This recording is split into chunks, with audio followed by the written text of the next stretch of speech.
a frozen graveyard of fallen soldiers. Amidst the carnage, a lone figure stands tall above the broken swords and blood-soaked snow. Aster A. Elmheim, gasping for breath, stands before the man on the ridge. Lord Roderick A. Elmheim turns slightly, recognizing the survivor. "Ash," he mutters, his voice devoid of warmth. The man doesn't truly turn to face him. Lord Roderick's voice is like ice. "I believe I entrusted you with the Eastern Subjugation Force. Why are you here?" Aster stands silent, his body shattered, clutching his wounded side as the freezing wind howls around them. Then, like a bolt of lightning cutting through the despair, everything became clear. Aster looked up, meeting Roderick's murderous gaze with a chilling smile, delivering the final verdict for his own twisted fate. "To kill you." Aster's sword drips with blood as the truth finally surfaces. "From the very beginning, you intended to use my unit as bait to discard us once we were spent. Isn't that right?" The betrayal cuts deeper than any blade. "Father!" Aster gasps, his amber eyes wide with a mix of horror and sudden realization. Lord Roderick sneers down at his own son with pure contempt. "That is the purpose of a wingless one, isn't it, my foolish son?" This is the story of Aster A. Elmheim, a man whose life was built on a lie of duty to a family that viewed him as trash. The House of Elmheim, the most powerful martial house on the continent and the source of Aster's lifelong misery. At its head sits Lord Roderick A. Elmheim, a man sworn to protect the crown, yet capable of the most cold-blooded treachery. Aster remembers the beginning. Years ago, on a whim, Roderick saved him from a deadly snowstorm, leaving him on the brink of death but choosing to let him live. To repay that life debt, Aster became the perfect soldier. He did everything asked of him, drowning his hands in the blood of his family's enemies. But no matter how hard he fought, he was never truly accepted. He was just a failure left to rot in the mud. His siblings and peers never let him forget his place. "Don't get cocky just because you're standing here, you wingless," they would sneer. In this world, the wing crest is everything, a physical mark on the back that proves one's magical power. The more wings, the greater the mana. But Aster was an anomaly. He was the only one in the entire ducal house born completely unable to wield magic. His birthright was stolen by a cruel fate, and his family branded him with the title, Wingless. Yet he refused to surrender. He kept taking up the sword, training until his hands bled, believing that one day, his devotion would be rewarded. Back on the battlefield, Aster realizes the reward his father truly prepared for him. He scans the trees, sensing the closing trap. The golden eyes of the wingless warrior narrow. He knows he's being watched by more than just the wind. Hidden soldiers reveal themselves from the shadows of the blizzard. Aster's heart sinks. Why? An ambush. He stares at his father, his voice trembling with a lifetime of repressed rage. "Father, I believed in you and followed you all this time, and this is your answer." Lord Roderick doesn't even flinch, his gaze as cold as the surrounding blizzard. "What expectations could a mere tool possibly have? Your role is finished. Leave." The betrayal is absolute. Discarded like trash, Aster feels his loyalty crumble, replaced by a searing, murderous rage that ignites for one final, desperate stand. Aster A. Elmheim lunges forward with a final, desperate roar. "Father!" he yells, pouring all his remaining strength into a strike meant for the man who betrayed him. The realization of his wasted loyalty burns hotter than the cold. Aster snarls with pure hatred, "I was the fool for believing in you." As his blade is deflected, a crushing sense of regret fills his mind. Aster realizes the depth of his naivety, thinking, "What a pathetic idiot I am." He manages to draw blood, a shallow cut opening on Lord Roderick A. Elmheim's neck. But the Duke doesn't flinch. He simply smiles, a terrifying, cold expression of amusement. The trap snaps shut as magical red chains erupt from the air, binding Aster mid-motion. "GGH!" he groans, paralyzed as Roderick's men close in. The execution is brutal and precise. Mana slashes tear through the space around the bound warrior, leaving a trail of blood in the freezing air. Bound by the glowing red chains, Aster lets out a scream of pure agony as his strength fails him. A noble standing over him sneers with absolute disdain. "You really don't get it, do you, brother-in-law?" the man mocks. "A wingless one will always be wingless." Shadows loom over the fallen Aster as the noble continues his mockery. "Crawling on the ground like that suits you perfectly." Face down in the blood-stained snow, Aster's internal voice is a whisper of broken trust. "If you were just going to throw me away, then why did you ever pick me up?" Lord Roderick crouches over his discarded son, his voice like a glacier. "Don't flatter yourself. I never had any use for you." The Duke reaches down and grabs Aster by the hair, forcing him to face the cold truth of his existence. Lord Roderick's eyes glow with a sinister red light. "What I needed was the power of the 7 wings dwelling within you," he declares. Even as he dies, a new revelation shocks Aster to his core. 7 wings? he thinks, the name of the power echoing in his fatting mind. Roderick's indifference is absolute. Your mother was quite useful, he says, treating her life as nothing more than a statistic. Lord Roderick turns his back on his son, walking away as Aster lies dying.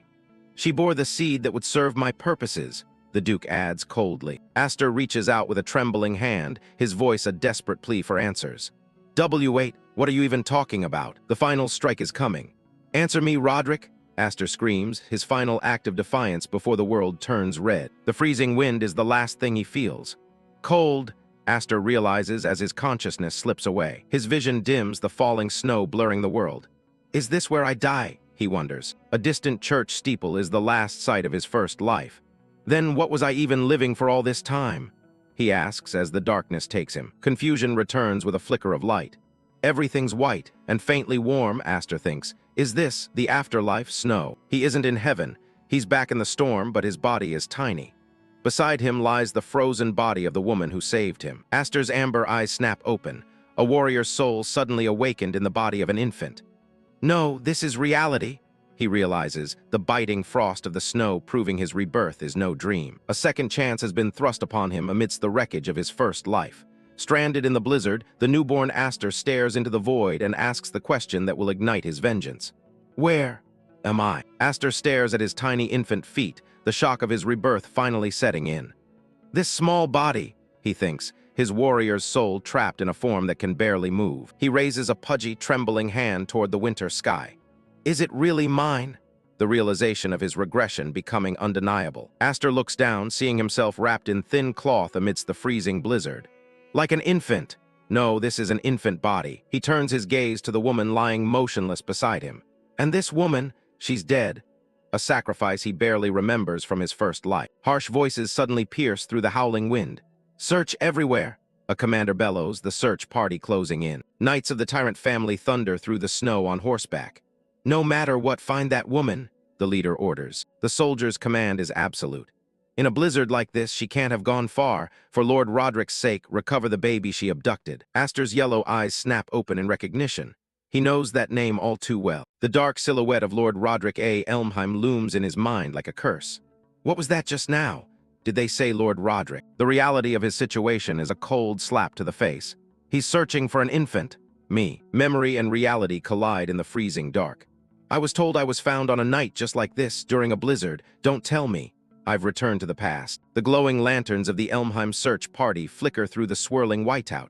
They are hunting him like a prize. Aster forces himself to focus through the panic. That's ridiculous, I'll confirm it later. Survival comes first. He looks at the dead woman and then at the path ahead. If I stay here, I'll end up in the Duke's hands again. He refuses to be a tool for another lifetime. With a warrior's willpower, the infant begins his desperate crawl across the frozen waste. He drags himself through the ice, his tiny heart pounding against his ribs. I have to get away as far as I can. Each push off the frozen earth is an agonizing struggle against death itself. The sub-zero air burns his throat with every gasp. Damn it, I can't breathe. Heat flares in his tiny hands as they sink into the frost. My limbs feel like they're burning. The seven wings' power is stirring. Aster drags his body forward, leaving a solitary track in the deep snow. A life spent crawling, but never again for the Duke. His yellow eyes burn with an unnatural fire through the snow. But I will survive. A memory of Lord Roderick's cold, retreating back fuels his rage. Roderick, I swear I'll... The promise of vengeance is his only warmth. Teeth gritted, the infant refuses to let the cold claim him. He has to change everything. Defying the limits of his tiny form, Aster drags himself further away from the Duke's cold shadow. Each agonizing push is a silent vow that this life will belong to no one but himself. Aster collapses as the blizzard fades, his consciousness slipping away in the white silence. But the cycle is broken.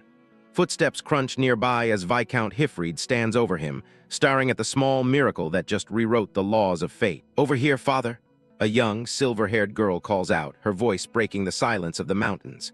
Behind her, a massive silhouette emerges from the morning light. Viscount Hifrid stands frozen, staring at the small life at his feet. What in the world? He mutters, disbelief washing over his face. The Viscount lifts the infant into his warm arms as the Hifrid girl looks on. Why is there a baby in a place like this? He asks, his voice trembling with concern for the child's impossible survival. Aster rests his exhausted head against the Viscount's chest. For the first time, he isn't being held like a tool, but like a human being. Viscount Hifrid stares intently at the child's features. "A baby," he whispers, the gravity of the situation settling in. He looks back at the long, grueling trail of blood and effort left in the snow. Covering this distance, the Viscount wonders, unable to fathom how an infant could move a single inch in this frost. A path of sheer willpower stretches for miles across the mountainside. Aster didn't just crawl, he fought for every centimeter of his freedom. Viscount Hifrid gazes at the mystery in his arms, oblivious to the fact that he has just stolen the Duke's greatest prize. "Who is this child?" he asks. As the warmth of the Hifrid family envelops him, Aster drifts into a deep sleep. The pawn of the tyrant family is dead, and the rebellion has finally found its true beginning. Floating in a void of consciousness, Aster wonders, "Where am I?" His soul drifts, untethered from the death he just embraced. "This child," he notes, watching a small, spectral form in the darkness. The lights of fate swirl around him like glowing feathers. Aster senses a new beginning as the child came to welcome me. The transition from the battlefield to the unknown starts now. Consciousness snaps back with a countdown. 10, don't use it, he warns himself. Aster groans, ugh, feeling the overwhelming weight of a body that no longer obeys a general's command. His eyes snap open to a blindingly bright reality. He is immediately swarmed. "Sister, this little one woke up," a girl shouts. Viscount Hifrid's daughters lean in, poking and prodding the confused infant. "Now don't be naughty, you'll break your cute little nose," one warns playfully. To Aster, they are just noise and annoyance. The sensory overload is too much. Being squeezed and cuddled by these strangers, Aster is horrified. "This situation is, what the heck?" he screams internally. The great general is being treated like a plush toy. One of the Viscount Hifrid's daughters pulls him closer, her grip firm and suffocatingly affectionate. Aster struggles, his pride wounded more than his tiny body. This wasn't the rebirth he expected. "HMPH," Aster huffs, finally breaking free. He rolls away, intent on escaping this chaotic nursery. The girls cry out in surprise, "Ah!" as their toy makes a sudden break for it. He crawls with the precision of a trained soldier. His goal, any exit. His tiny limbs move with desperate speed across the polished floor. Escape is the only priority. One of the sisters stares in shock. "Damn it, what's going on?" she mutters, watching the baby move like a man possessed. "Hey," she shouts, trying to reclaim the fugitive infant. "The chase is on. Stop right there," they scream, chasing him down the hallway. Aster pushes himself harder, fuming. "Why are you chasing me?" he cries in his mind, his baby legs failing to match his spirit's pace. Cornered, his primal instincts take over. His hand begins to glow with an intense golden aura. The Seven Wings magic, the power that doomed him in his first life, is awakening within his fragile vessel. Aster grits his teeth, trying to suppress the surge. His golden eye burns with power. The mark is active. The raw magic of the Elmheim bloodline is no longer a secret. It's a beacon. The eruption is violent. A pillar of golden light blasts him off the floor and into the sky. This is magic," he realizes in terror. He is no longer crawling, he is a projectile of pure energy. He hovers for a brief, weightless moment, bathed in the glow of his own power. The world below looks small, but the reality of physics quickly returns. The mana surge is ending. Gravity claims its prize. Aster plunges toward the roof of the manor. "I can't control it, I'm falling," he screams, the wind rushing past his ears as the ground rushes to meet him. Aster shuts his eyes tight, bracing for a second death before his second life even truly began. This body can't survive a fall from this height. It's over. Impact, but no pain. Powerful arms catch him midair. "To think he'd fall from the sky this time, he's a truly mysterious child," a deep voice says. Aster opens one eye, staring up at his savior. Aster's heart stops for a different reason. He recognizes the face peering down at him. This man is, he realizes, frozen in shock. The history books in his head are turning rapidly. The man holding him is revealed. Viscount Hifrid of the Lodric domain. A name Aster hasn't heard in years. A man who shouldn't be here. He looks at the grand estate surrounding him. No way. Could this possibly be another Elmheim house? Aster wonders.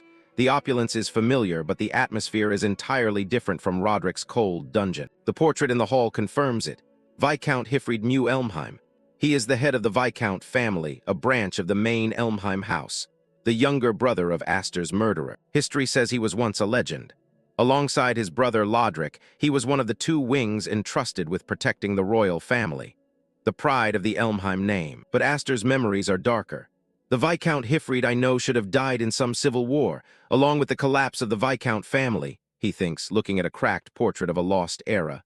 The timeline is broken. He is in the past. The evidence is undeniable. This confirms it. I've gone back to the past.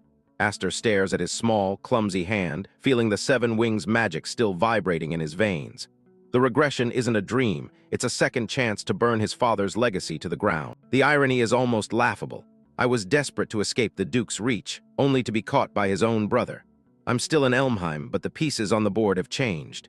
As Hyfried carries him into the heart of the manor, Aster prepares to face the family he once thought lost to time. Viscountess Elmheim, a gentle noblewoman with a gaze full of warmth, cradles the boy. "So this child's magic went out of control and sent him flying?" she asks, her voice steady but curious. Beside her, Viscount Hyfried looks on, the weight of the moment pressing down. "It seems so," he replies. "I thought he was more than just a baby." Aster remains silent, his golden eyes observing everything. The Viscountess looks down at the child with a smile that could melt the winter frost. To her, he is a miracle. To Aster, this kindness is a foreign weapon he doesn't know how to defend against. She pulls him into her chest, the scent of lavender and comfort surrounding him. "You were scared, weren't you? It's okay now," she whispers.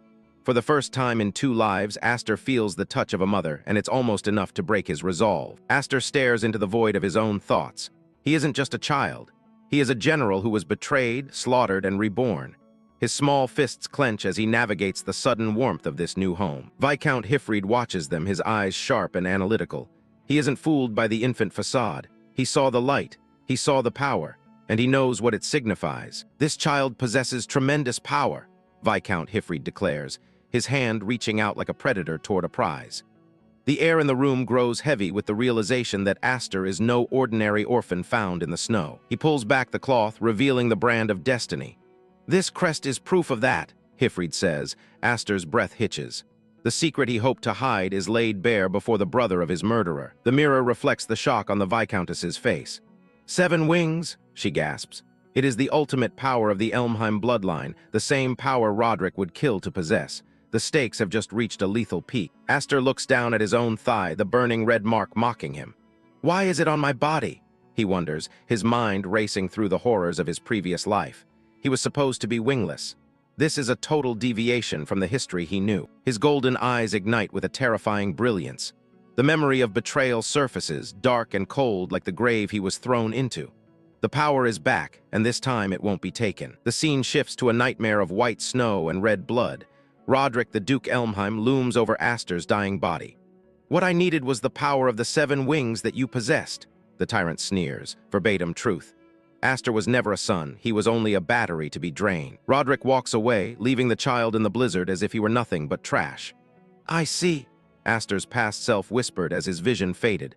The ultimate betrayal for a power he didn't even know he had. Back in the present, Aster's face twists with raw fury. "So he picked me up to steal these 7 wings?" He realizes. He hears the echo of his past life's torment. "What do you mean, wingless?" He realizes he was deceived about his own nature from the very beginning. Viscountess Elmheim watches the child, her expression filled with a pity that Aster finds insufferable. She doesn't see a general, she sees a cursed boy. "So," she begins, her voice trailing off as she looks at her husband. The Viscount's face is cast in shadow, his green eyes glowing with a resolve that could change everything. "What are you going to do with this child?" The question rings through the hall. Hyfried knows that handing him over to the main family is a death sentence. Aster's mind is a tactical map. "This is bad," he thinks. If Hyfried is like his brother, he'll be sold off as a weapon or used as a puppet. He has to find a way to escape or fight before the chains tighten. He clenches his tiny fist, the anger bubbling over. "I can't let this power fall into the hands of the Elmheim family. I need this power to get revenge on him. If he is to be a monster, he will be a monster that destroys the Duke." The silence is broken by a final decree. "Let's adopt him," Viscount Hyfried says. His voice is firm, leaving no room for argument. He is choosing to defy his brother, the tyrant, to protect a child he barely knows. Aster stares up, frozen. He didn't expect this. In his first life, he was a tool. In this one, he is being offered a name, a shield, a chance. Hyfried's hand reaches down, not to take, but to comfort. The contrast is jarring. Aster has never known a touch that didn't come with a price. He remains wary, waiting for the hidden blade. "This child is still a fledgling who can't even fly on their own," Hyfried notes softly as he pats Aster's head. The fledgling with a general's soul bristles at the comment, but he remains still, letting the moment play out. Viscount Hyfried looks at his wife, their pact sealed in a glance. "Until the moment he tries to take off on his own, I will take responsibility and take care of him."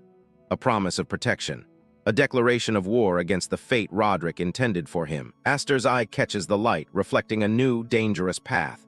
The revenge is no longer a dream, it has a foundation. The House of Hifrid will be his fortress. The dramatic tension is suddenly shattered by a thud and a chorus of squeals. Ah! The door swings open as a pile of eavesdropping girls spills into the room. The secret family meeting was not as private as they thought. Viscount Hifrid's daughters scramble to their feet, looking guilty as charged. Viscount Hifrid sighs, his authoritative tone replaced by that of a tired father. "Were you all listening?" he asks. The rebellion has begun, but it looks like it will be a crowded one. The room is filled with a suffocating warmth. Viscountess Elmheim cradles the secret of the 7 wings while her daughters swarm around. "Mother!" One of the girls chirps, oblivious to the fact that the baby in her mother's arms is a reincarnated general. Viscount Hifrid stands guard, his presence a silent wall against the prying eyes of the main family. Viscountess Elmheim looks down with a smile that screams noble kindness, but Aster knows better. He is a ghost in an infant's shell, watching as his new sisters celebrate his awakening. They see a miracle, he sees a strategic complication. The sun sets on the first day of his second life. Aster is no longer a tool for the Duke. He is the hidden weapon of the Viscount, a piece of the game that has been reset. Aster, the name of a new star born into our family. The name is officially bestowed. A name meant to symbolize hope, but to Aster, it is the banner under which he will march for blood. He stares at the moon, the countdown to vengeance beginning with a single breath. Time is a luxury the dead don't have, but for Aster it is a tool. 10 years later, the manor of the Hifrid family has become his training ground. The boy has grown and the storm is finally ready to break. "We have been waiting for you, Lord Hifrid." The older Viscount Hifrid leads his family toward the stage of their reckoning. His hair is white now, but his eyes reflect the sharp steel of a man who has successfully hidden a god from a tyrant. The carriage door swings open. A pair of polished boots hits the pavement. The world is about to meet the shame of the Elmheim family, and they have no idea what's coming. Aster steps into the light. The baby who once crawled through a nursery is now a young man with a gaze that cuts deeper than any blade. The rebellion is no longer a thought. It is walking on 2 legs. "Sister Ulfin, please watch your step," Aster says, his tone cold and disciplined. He offers his hand to Ulfin, the girl who once held him tight and now looks to him for strength. The transition from brother to protector is complete. "Yes, thank you, Aster," Ulfin replies, her pink hair catching the sunlight. She smiles, unaware that her brother's polite facade hides a mountain of corpses and a thirst for the Duke's head. They walk side by side, the noble outcasts. Aster's expression is a mask of stone, his golden eyes scanning the environment for threats. Every movement is calculated. Every breath is a step closer to the end. They enter the sword dance assembly, the social ritual of the martial elite, a place where names are made and broken in a single clash of steel.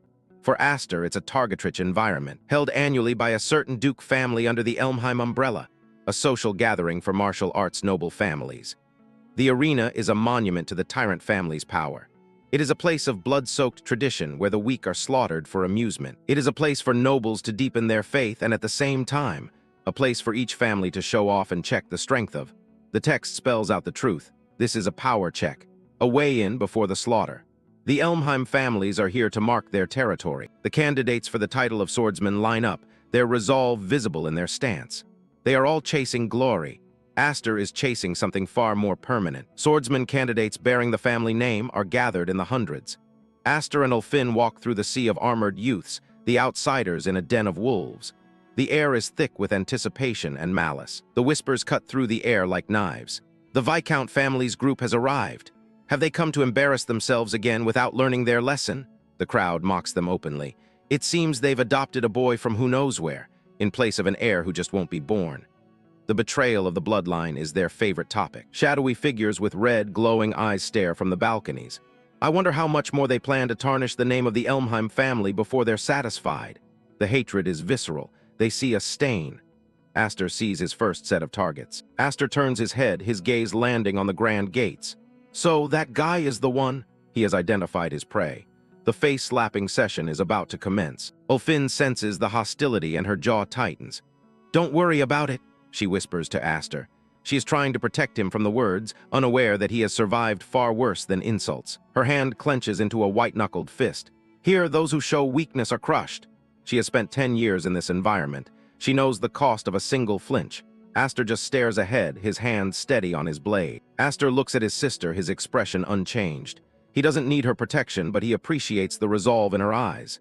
The Viscount family may be outcasts, but they are not broken.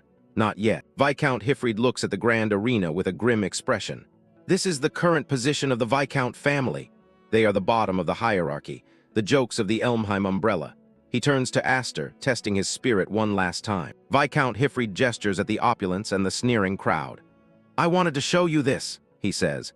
He wants Aster to feel the crushing weight of their standing, to let the family's disgrace sharpen the boy's spirit into a blade. "Are you disappointed?" Hifrid asks, searching the boy's unyielding gaze. Aster doesn't flinch. Disappointment is for those who expect mercy. He only expects a reckoning. He prepares to answer the cold reception with a winter of his own. Aster looks up at the towering manor, his golden eyes cold and unyielding. "No, father, I'm fine with it being this chilly," he says. The frigid air of the Elmheim estate is nothing compared to the ice in his soul. He has returned to the place of his death, and this time he is the one bringing the winter. Viscount Hifrid smiles, his laughter echoing against the stone walls. "That's reassuring," he replies, pride swelling in his chest.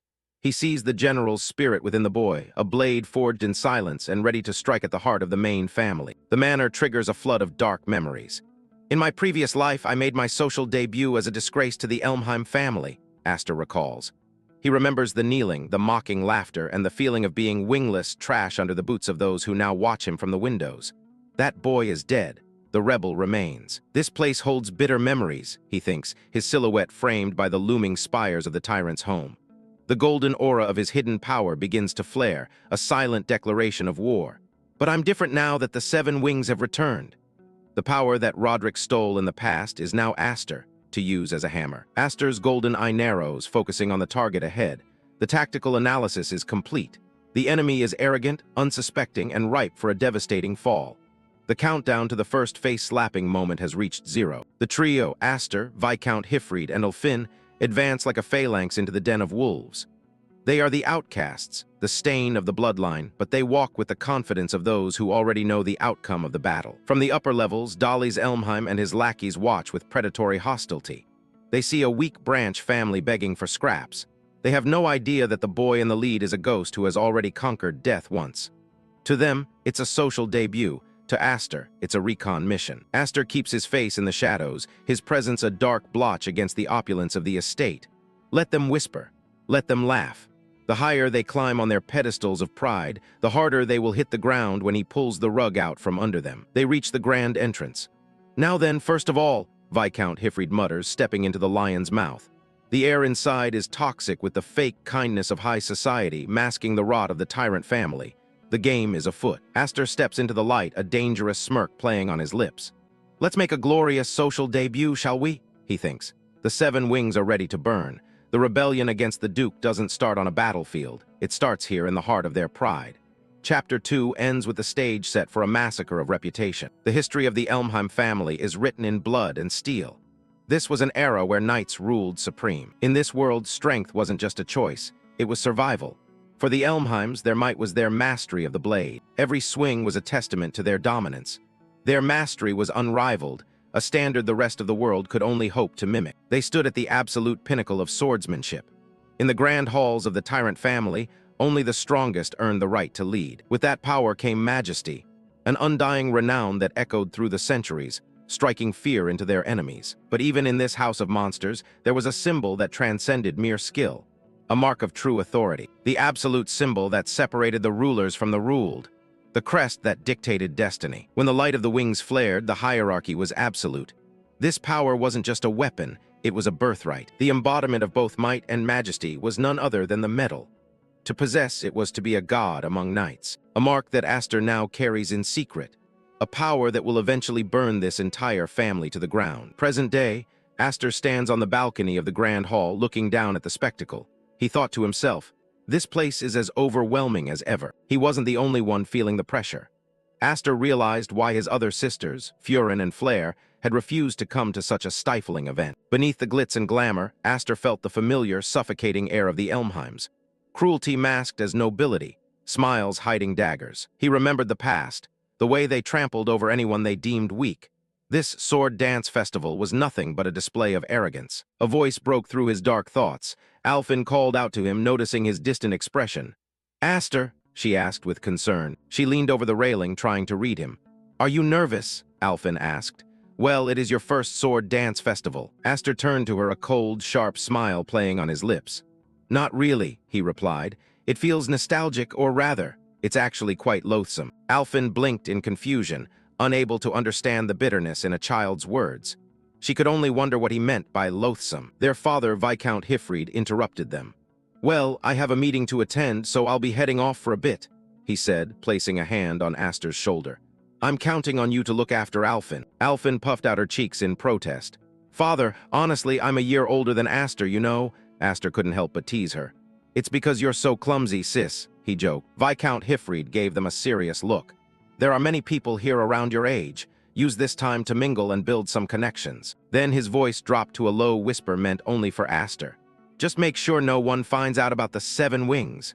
The secret was their only protection. As the Viscount walked away, Aster watched him go, knowing that hiding his true nature in this den of vipers would be easier said than done. The air in the ballroom thickened with palpable malice.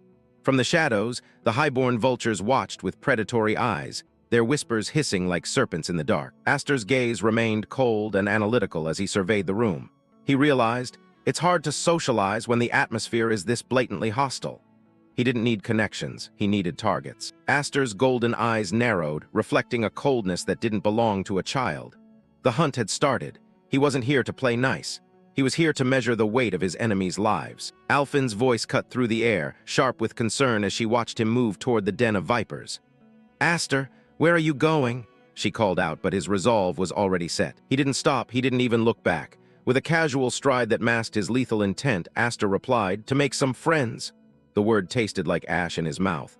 Friends, no targets. The laughter of the highborn rang through the hall, a grating sound of unearned arrogance. At the center of the clique sat Dalys Elmheim, lounging like a king on a throne of stolen prestige. They were the masters of this world, or so they believed. Dalys Elmheim didn't even bother to stand. He looked up, his expression a mask of bored contempt. "Huh," he grunted, his eyes scanning Aster like he was a stray dog. "Who the hell are you?" Aster stood his ground, a polite but hollow smile on his face. He was playing the part of the dutiful younger brother, a wolf in sheep's clothing. "Nice to meet you, Brother Dalys," he said, the greeting a calculated insult to the man's pride. Aster introduced himself with a confidence that unnerved the gathered nobles. "Aster F. Elmheim, I'm your younger brother," he declared. The name hung in the air, a challenge wrapped in a formal introduction. He was here and he wasn't going anywhere. Dalys Elmheim's eyes remained fixed on Aster, cold and calculating.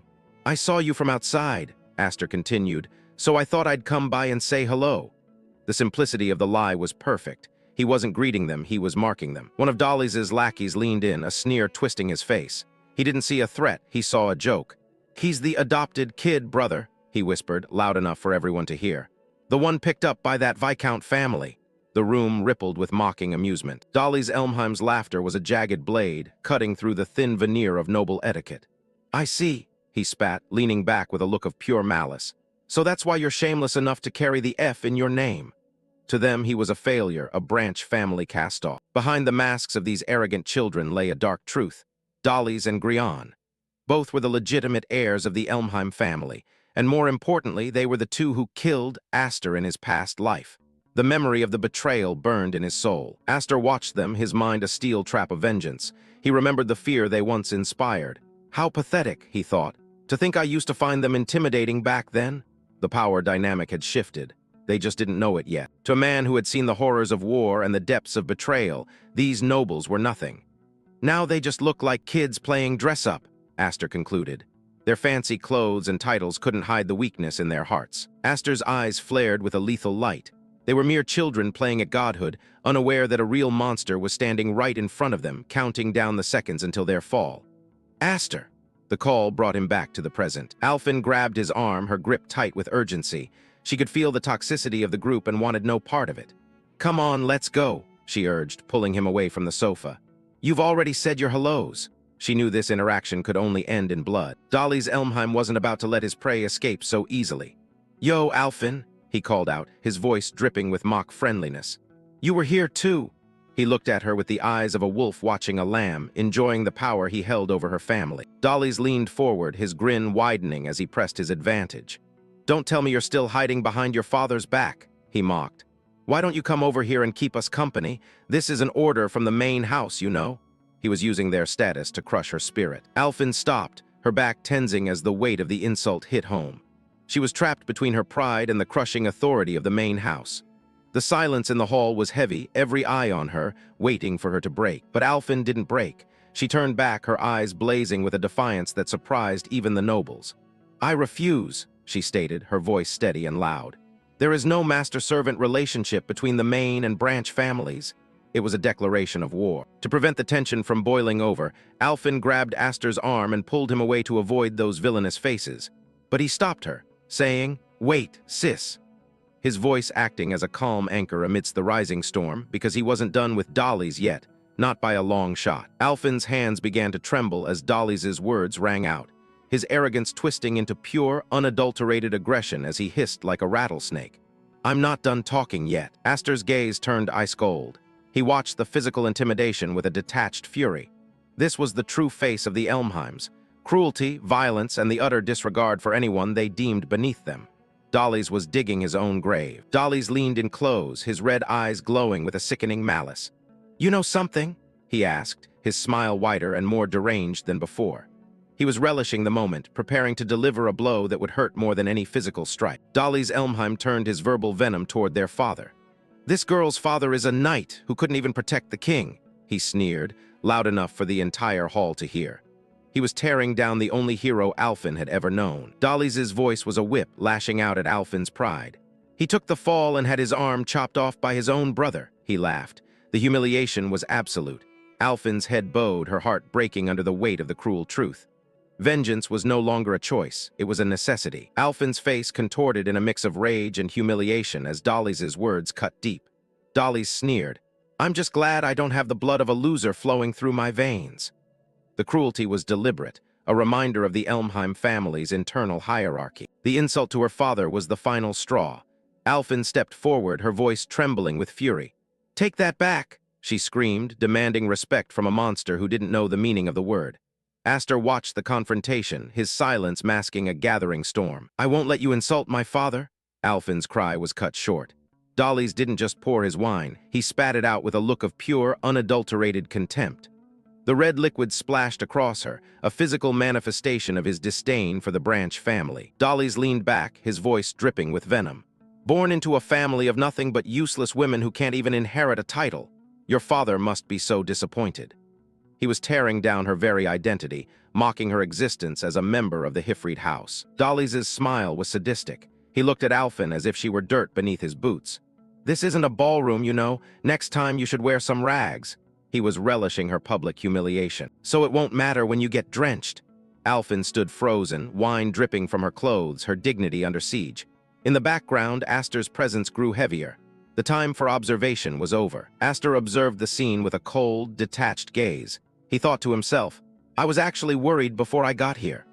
He had spent 10 years preparing for this reunion, wondering how he would react to his murderers. The thought continued as he looked at the laughing heirs of the Elmheim main house. "Worried that I wouldn't feel any anger, even after seeing your faces again." The fire within him wasn't dead. It was just refined into a lethal weapon. Looking at his sister's tear-stained face, a dark satisfaction settled in Aster's mind. But what a relief! The anger was there, the hatred was real, and it was exactly what he needed to fuel his revenge. Aster broke the silence, his voice a sharp blade cutting through the noble's laughter. "Hey, Dolly's," he called out.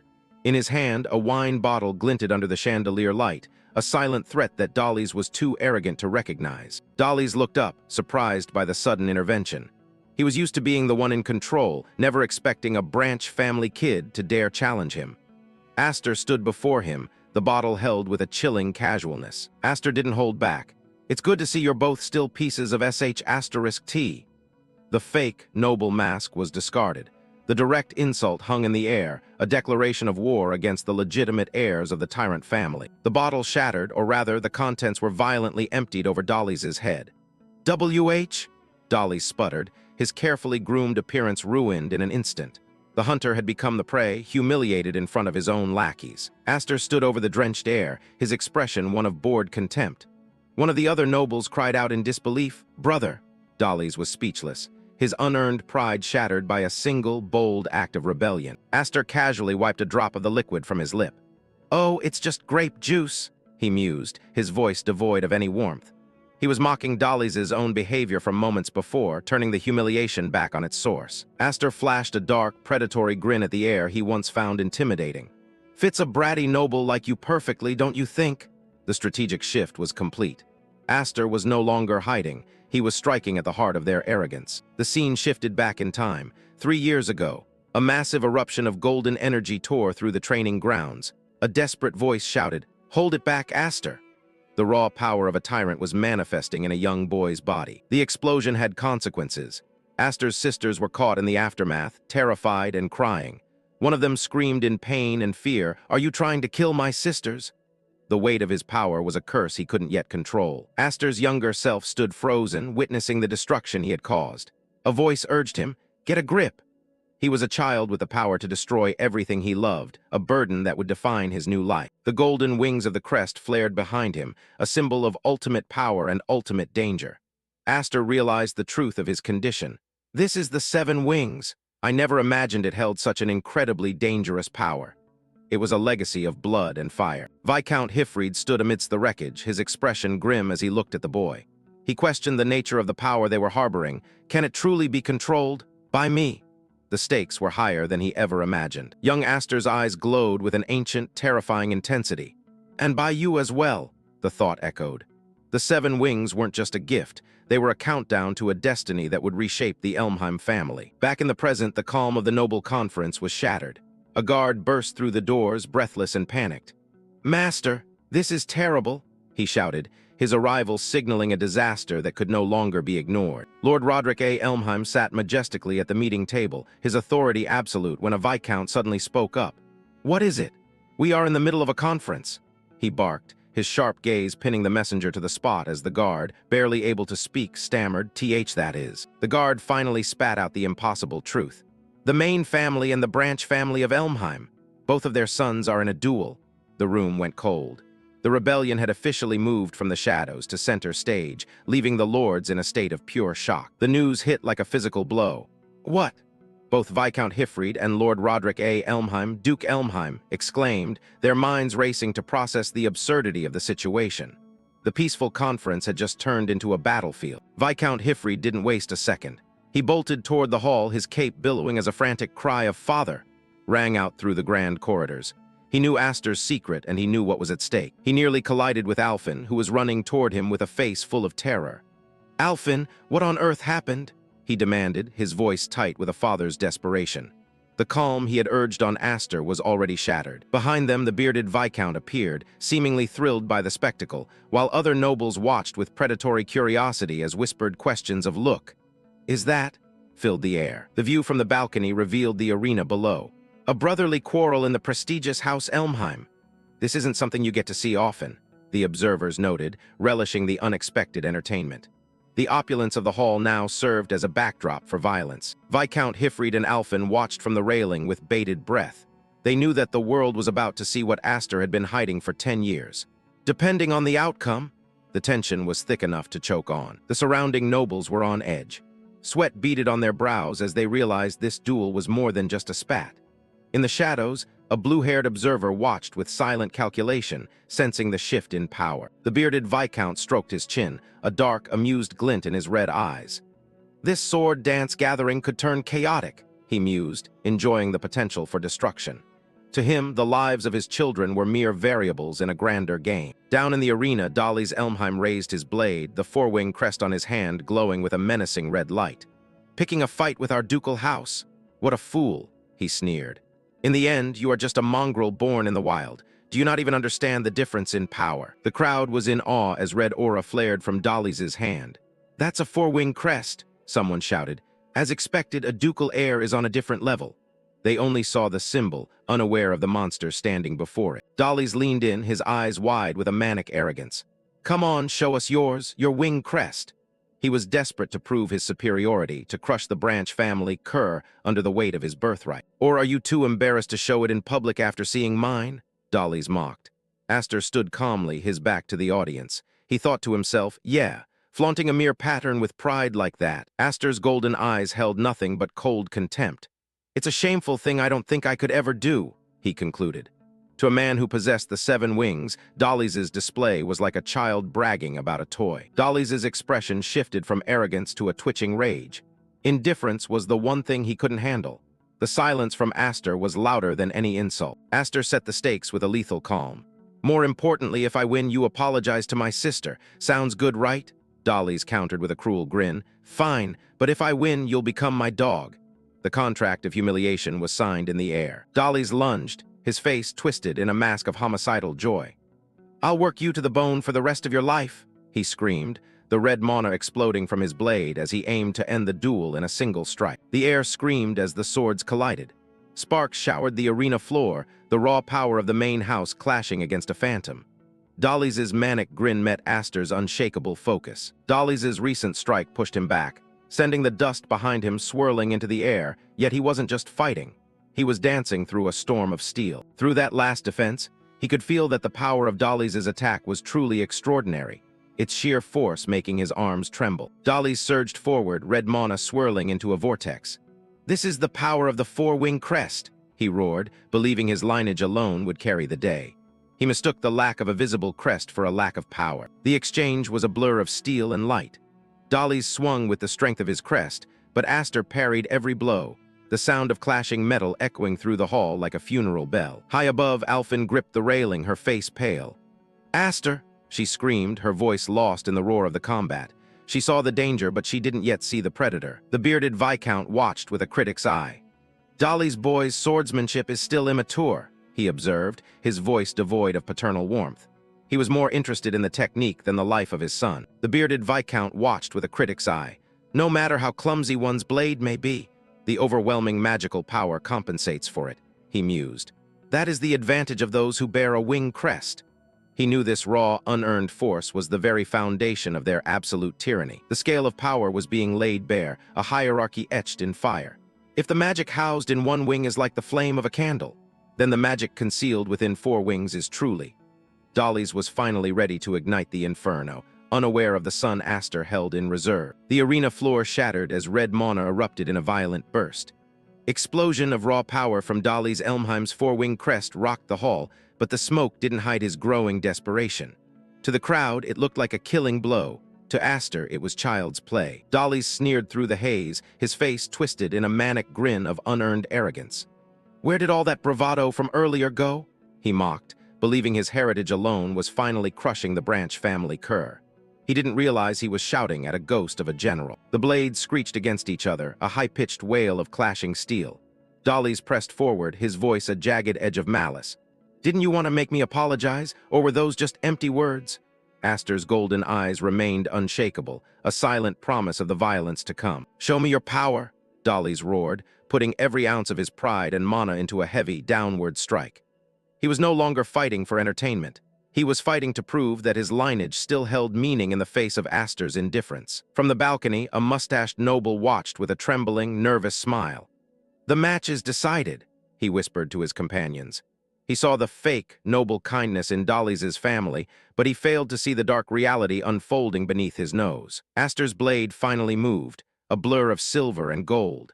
A thin line of light cut through the red mana, parrying Dolly's heavy strike with a precision that defied the laws of physics. The counterattack was starting before Dolly's even realized his blow had failed. The impact was a clash of titans that shook the very foundations of the hall. Golden mana met red in a blinding explosion of force. To the horror of the spectators, it wasn't the ducal heir who was winning the test of strength. Aster was pushing forward, his resolve like iron. Dolly's arrogance was instantly replaced by a pure, shivering terror. What? He screamed as his arms buckled under the weight of a power he couldn't comprehend. He was supposed to be the superior one, the legitimate heir, yet he was being crushed. Aster's voice was a cold whisper that cut through the roar of the mana. You talk too much, he said, the simple truth hitting Dolly's harder than any physical strike. The predator was tired of the prey's noise. With a single, fluid motion, Aster swung his blade. Arcs of golden energy tore through Dolly's desperate defenses, creating a shockwave that sent the legitimate heir stumbling back like a wounded animal. The Tyrant family's prestige was being shredded in public. Aster stood at the center of the vortex, golden mana swirling around him like the wings of an avenging angel. The pressure alone was enough to make the air itself feel heavy and suffocating for every noble in the room.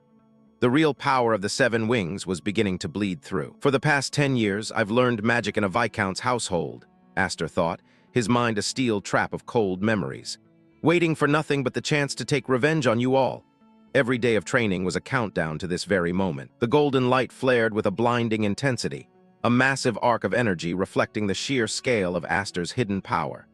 He wasn't just swinging a sword, he was wielding 10 years of concentrated hatred and a lifetime of battlefield experience. Dolly's could only groan in agony, as his red mana was completely swallowed by the golden tide. His four-wing crest, the pride of his life, looked like a guttering candle compared to the sun that was Aster. The weight of Aster's mana was too much for Dolly's to bear. The proud heir's knees hit the stone floor with a bone-jarring thud. "NGH," he grunted, the legitimate heir of the main house reduced to groveling at the feet of the adopted kid. A noble spectator watched in frozen shock, his face pale as he witnessed the impossible. "B-brother is," he stuttered, unable to comprehend the sight of the Elmheim main house heir being humiliated so thoroughly. Being pushed back, the crowd realized in a collective gasp.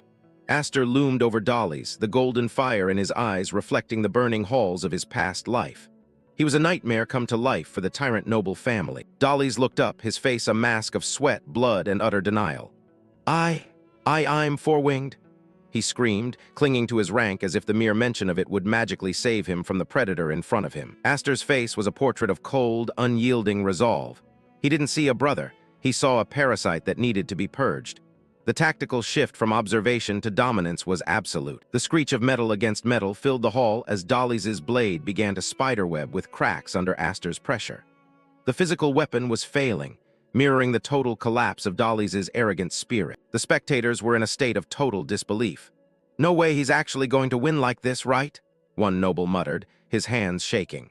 Their entire understanding of the Elmheim power structure was being dismantled in a single duel. "Dolly's is being completely overwhelmed," the spectators murmured in a low, panicked hum. The golden aura radiating from Aster made Dolly's red light look pathetic. The difference in power was no longer a question. It was a visible fact. The fear in the hall was now thick enough to taste. "There are still monsters like that in Elmheim," the nobles whispered, finally recognizing that Aster wasn't just a talented kid, but a lethal threat to their very existence. Aster's gaze remained lethal through the swirling golden mana. He savored the terror in Dolly's eyes, the exact moment a predator breaks its prey. 10 years of waiting had led to this. He was the rebellion personified, and he wasn't done yet. Viscount Hifrid and Alfin watched the status quo burn. "This is bad," Hifrid realized, sensing that this display was about to dismantle the very hierarchy of the Elmheim house. The war hadn't just begun, it was already evolving into a systemic slaughter. Dolly's Elmheim's teeth ground together in a desperate, futile struggle against the weight of the golden mana. The proud heir of the main house was being systematically dismantled by a power he couldn't comprehend. The hierarchy of the Elmheims was crumbling before the crowd's very eyes. A ghost from a previous life flickered in the dark recesses of Aster's mind. A severed arm, a spray of blood, and the memory of the cold, final moment he lost everything.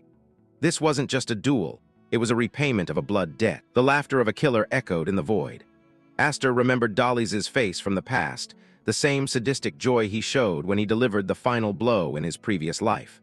The fake, noble kindness was a mask Dolly's had worn for far too long. Aster became a silhouette of golden fire, the personification of a vengeance 10 years in the making. The Seven Wings weren't just a power, they were a judge and jury. He was no longer a branch family child, he was an executioner. Dolly's unearned pride was finally dead. Stop, he whimpered, his voice a pathetic crawl as the golden pressure threatened to crush the very marrow of his bones. He was pleading for a mercy he had never shown others. From the high balcony, Alfin's voice tore through the heavy air, sharp with terror. "No, Aster," she screamed, realizing that her brother was moments away from crossing a line that would change their lives forever. She saw the darkness in him that no one else dared to notice. The golden blade descended like a final sentence.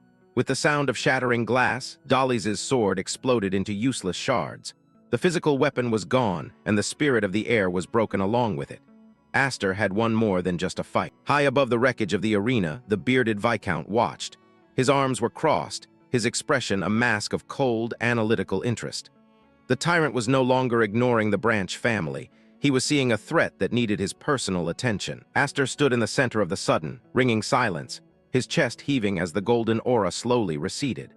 A single shard of Dolly's broken blade stood buried in the stone floor, a jagged tombstone for the main house's arrogance. Aster looked down at the shivering, drenched wreck of the ducal heir.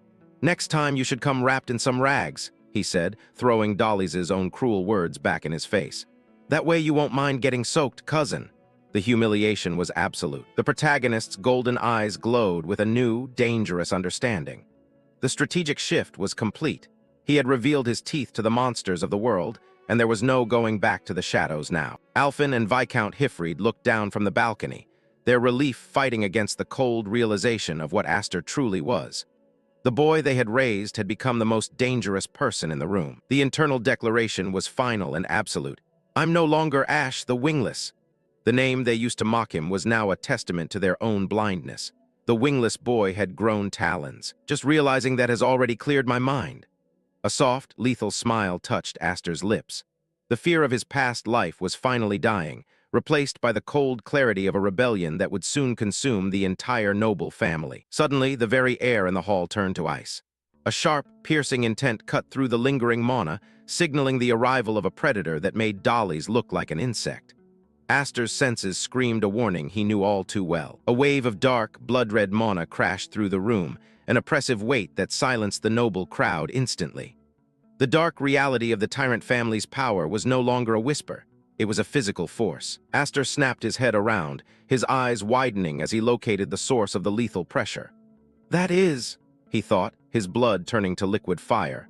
The man he had spent 10 years hatting was no longer just a memory. Lord Roderick A. Elmheim, Duke Elmheim, stood bathed in a sinister, pulsating red aura. His presence was absolute majesty, a cold, terrifying beauty that demanded total obedience from all who looked upon him. The tyrant was no longer just a spectator. The Grand Duke stood at the peak of the stairs, looking down into the arena at the broken Dollies and the defiant Aster. The master of the house had entered the stage, and his gaze was fixed solely on the boy from the Branch family. Aster's golden eyes burned with a decade of concentrated, unadulterated hatred.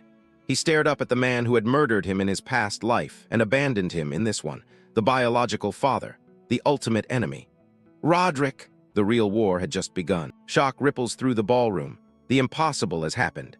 Aster, the youngest son of a mere Viscount family, has laid low the third son of the main house. The whispers are venomous. "But this has put us in a bad spot," they mutter. "There is no coming back once your reputation is dragged through the mud like this." Enter the storm. Lord Roderick A. Elmheim, head of the Elmheim main family, 8th generation. His presence alone suffocates the room. Dolly's Elmheim sprawls on the floor, a pathetic sight. He sees his father and smiles, the desperate grin of a loser expecting a rescue. Lord Roderick A. Elmheim doesn't look like a savior. He looks like a judge. Aster stands his ground as the tyrant approaches, the air crackling with pressure. Lord Roderick A. Elmheim's face is a mask of stone. No fatherly warmth, only the cold evaluation of a man who despises weakness. Lord Roderick A. Elmheim, the man who rules with an iron fist and treats his own blood like tools. Dolly's Elmheim crawls forward, his arrogance replaced by a frantic need for mercy. He doesn't realize the beast he's approaching. "Father," Dolly's Elmheim cries out, clutching Lord Roderick A. Elmheim's leg. He's begging for a protection he hasn't earned. Pointing a trembling finger, Dolly's Elmheim spews his final insults. He's the one. This is the bastard who dared to defy the main family despite being a filthy half-breed. Lord Roderick A. Elmheim's eyes flare with a murderous red. "Please, use your power to show this guy his place." Dolly's Elmheim's plea is met with a chilling silence. Crack, silence is broken by the sound of bone shattering. Lord Roderick A. Elmheim's foot descends without mercy on his own son's hand. Dolly's Elmheim's scream is cut short by sheer agony. His hand is crushed beneath his father's heel. The cruelty is absolute. The onlookers freeze in terror. This is the true nature of the tyrant family.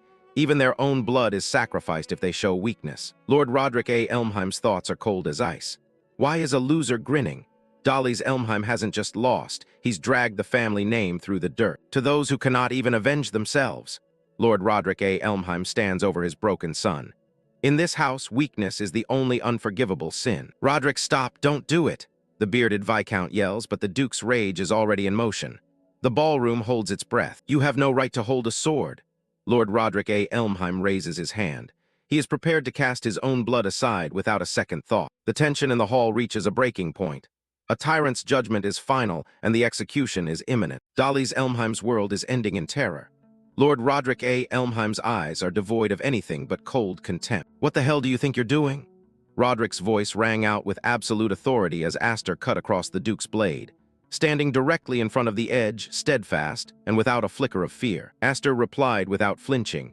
Cousin Dolly's Elmheim still hasn't apologized to Sister Ulfin. Could you wait until after he does that to punish him? Uncle. Aster's words are a direct challenge to the man everyone else is too afraid to look at. Lord Roderick A. Elmheim sneers at the boy, blinded by his own arrogance. He sees only an orphan, a half-breed, sheltered by Hyfried, unaware that the monster before him is already measuring the weight of his sins. I am the son of the Viscount. Aster's declaration rings clear, his gaze cold and unyielding. He carries the true pride of a knight and the honor of his house, a challenge that leaves the Duke no choice but to respond with his own brand of cold authority. Lord Roderick A. Elmheim watches with a cold stare as the nobles on the balcony look on in silence. The atmosphere in the hall is suffocatingly heavy. Lord Roderick A. Elmheim draws his blade, his voice dripping with venom. Then, as a member of the Viscount's house, you have needlessly tarnished the reputation of the main family. He speaks of the pride of the king's sword and his position as the pinnacle of 12,000 knights under his banner. High above, the high-ranking nobles of the tyrant family watch the scene unfold. A muscular man with a dark beard observes the confrontation with a neutral, yet intense expression. Beside him, a stout noble in formal attire leans against the railing. He remarks, "Surely you understand that this is not a matter that can be settled as a mere childhood squabble." The weight of the situation is clear to everyone in the hall. On the other side, a slim noble with long, light blue hair watches with an amused smirk. The internal politics of the Elmheim family seem to be nothing more than entertainment for him. Viscount Hyfried began reaching for his sword hilt as the man recounted a grim past, sneering, "Your father paid with an arm for his defiance," proving that the main house's cruelty knew no bounds. Aster remains unmoved, his orange eyes glowing with a quiet intensity. As the Duke's blade hovers near, Roderick demands, "What exactly are you prepared to sacrifice?" Aster speaks, his voice steady despite the overwhelming pressure of the Duke's presence. "With all due respect, Uncle," he begins, refusing to back down from the tyrant. Aster stands tall as Dolly's Elmheim remains broken on the floor behind him. "This wasn't some sibling spat, but a legitimate duel. I simply answered insults against the house of the Viscount with my blade," Aster declares. Lord Roderick A. Elmheim's eyes flare with a murderous red glow. The boy's defiance is a direct insult to his absolute authority as head of the family. Aster throws the Duke's own philosophy back in his face. "Those who cannot avenge themselves have no right to hold a sword." Those were your words, were they not, Uncle?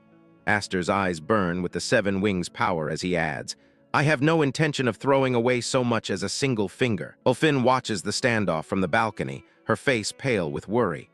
Beside her, the bearded noble remains silent, feeling the tension below reach a breaking point. The slim, blue-haired noble laughs openly at the absurdity of the situation. "He's only 10. You've got to be joking," he scoffs, unable to believe a mere child is challenging the Duke. Lord Roderick A. Elmheim falls silent, his red eyes narrowing. The air around him becomes heavy with a suffocating killing intent. "I see," Lord Roderick A. Elmheim mutters, his hand tightening on the hilt of his sword. He prepares to strike down the boy who dares to lecture him on his own words. Lord Roderick A. Elmheim takes a step forward, his pressure crushing the ground. "In that case, take your stance," he commands with cold finality. Aster gasps as the Duke's pressure explodes. He barely has time to react as the killing blow is unleashed upon him. The Duke's blade moves in a blur of motion. Aster's eyes wide as death approaches him in the blink of an eye. A violent explosion of mana and steel rocks the hall. The impact shatters the floor and sends debris flying everywhere, blinding the spectators. Ulfin screams, covering her mouth as she watches the dust cloud. Tears well up in her eyes, fearing the worst has happened to her brother. Through the chaos, a familiar voice roars in pure fury. Viscount Hyfried has jumped into the fray, his eyes burning with intense blue energy. "Roderick," he bellows. Viscount Hyfried descends like a lightning bolt, his sword drawn to intercept the Duke's strike and protect his adoptive son. The brothers-in-arms clash in a blinding spark of metal. Viscount Hyfried's blade meets Lord Roderick A. Elmheim's head-on, stopping the killing blow inches from Aster. Viscount Hyfried stands as an unbreakable wall between his son and the tyrant, his cape fluttering in the lingering shockwave of their collision. In this single act of defiance, the bond of loyalty to the main family is severed forever. Turning his back on the Duke's lethal aura, Viscount Hyfried rushes to Aster's side. "Are you all right, Aster?" His desperate cry pierces through the settling debris, just as the violent roar of the clash begins to fade into a haunting silence. The dust settles. The clash of titans leaves only cracked stone and a haunting silence in the Great Hall. Lord Roderick A. Elmheim's eyes widen. He didn't expect the loyal Hyfried to actually draw steel against his own duke. Aster stands his ground, bloodied but unbowed. The air around him still crackles with a raw, unstable power. His eye burns with the cold fury of the seven wings. He doesn't need words. His gaze is a promise of future retribution. The Duke's surprise is fleeting, replaced by his usual cold, calculating mask. He has seen enough of this branch family's insolence. Without another word, Lord Roderick A. Elmheim turns his back. The duel is over, but the lines of a much greater war have been drawn. The tyrant walks away from the rubble of his pride. Behind him, Dolly's Elmheim remains a pathetic heap on the floor, a reminder of the main family's failure. Every step Lord Roderick A. Elmheim takes echoes through the silent hall. Viscount Hyfried watches him go, his hand still tight on his sword hilt. The weight of the encounter finally hits. Viscount Hyfried catches his son, his heart heavy with the price Aster had to pay for this victory. "Aster!" he cries out in concern. Aster looks up through the blood and grime, a chillingly calm smile on his face. "I protected her, father, the promise, and everything else." Viscount Hyfried's expression softens, the pride of a father eclipsing the duty of a noble.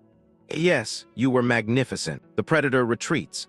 Lord Roderick A. Elmheim exits the stage, leaving high society to whisper about the boy who dared to defy a tyrant. The vultures on the balcony begin to chirp. "You certainly resorted to a rather childish move, Roderick," the mustachioed noble mocks, sensing a shift in power. "But if I had let that boy have his way, the main family's reputation would be in tatters." The bearded Viscount mocked Roderick's actions, adding, "Well, I suppose it was a fair compromise, wasn't it?" The narrative legend begins here.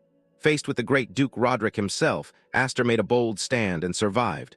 A rising star born from blood and defiance. The gossips are already at work. For that boy, it was the most spectacular debut into high society imaginable. Although I was kept on the edge of my seat, fearing that the House of Elmheim might split right in two. Lord Roderick A. Elmheim's final warning hangs in the air like a curse. An era of upheaval will soon be upon us.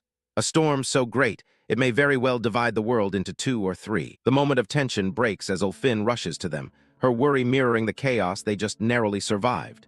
The family is safe for now. 10 years passed in the blink of an eye since the day he was rescued from the snowfield.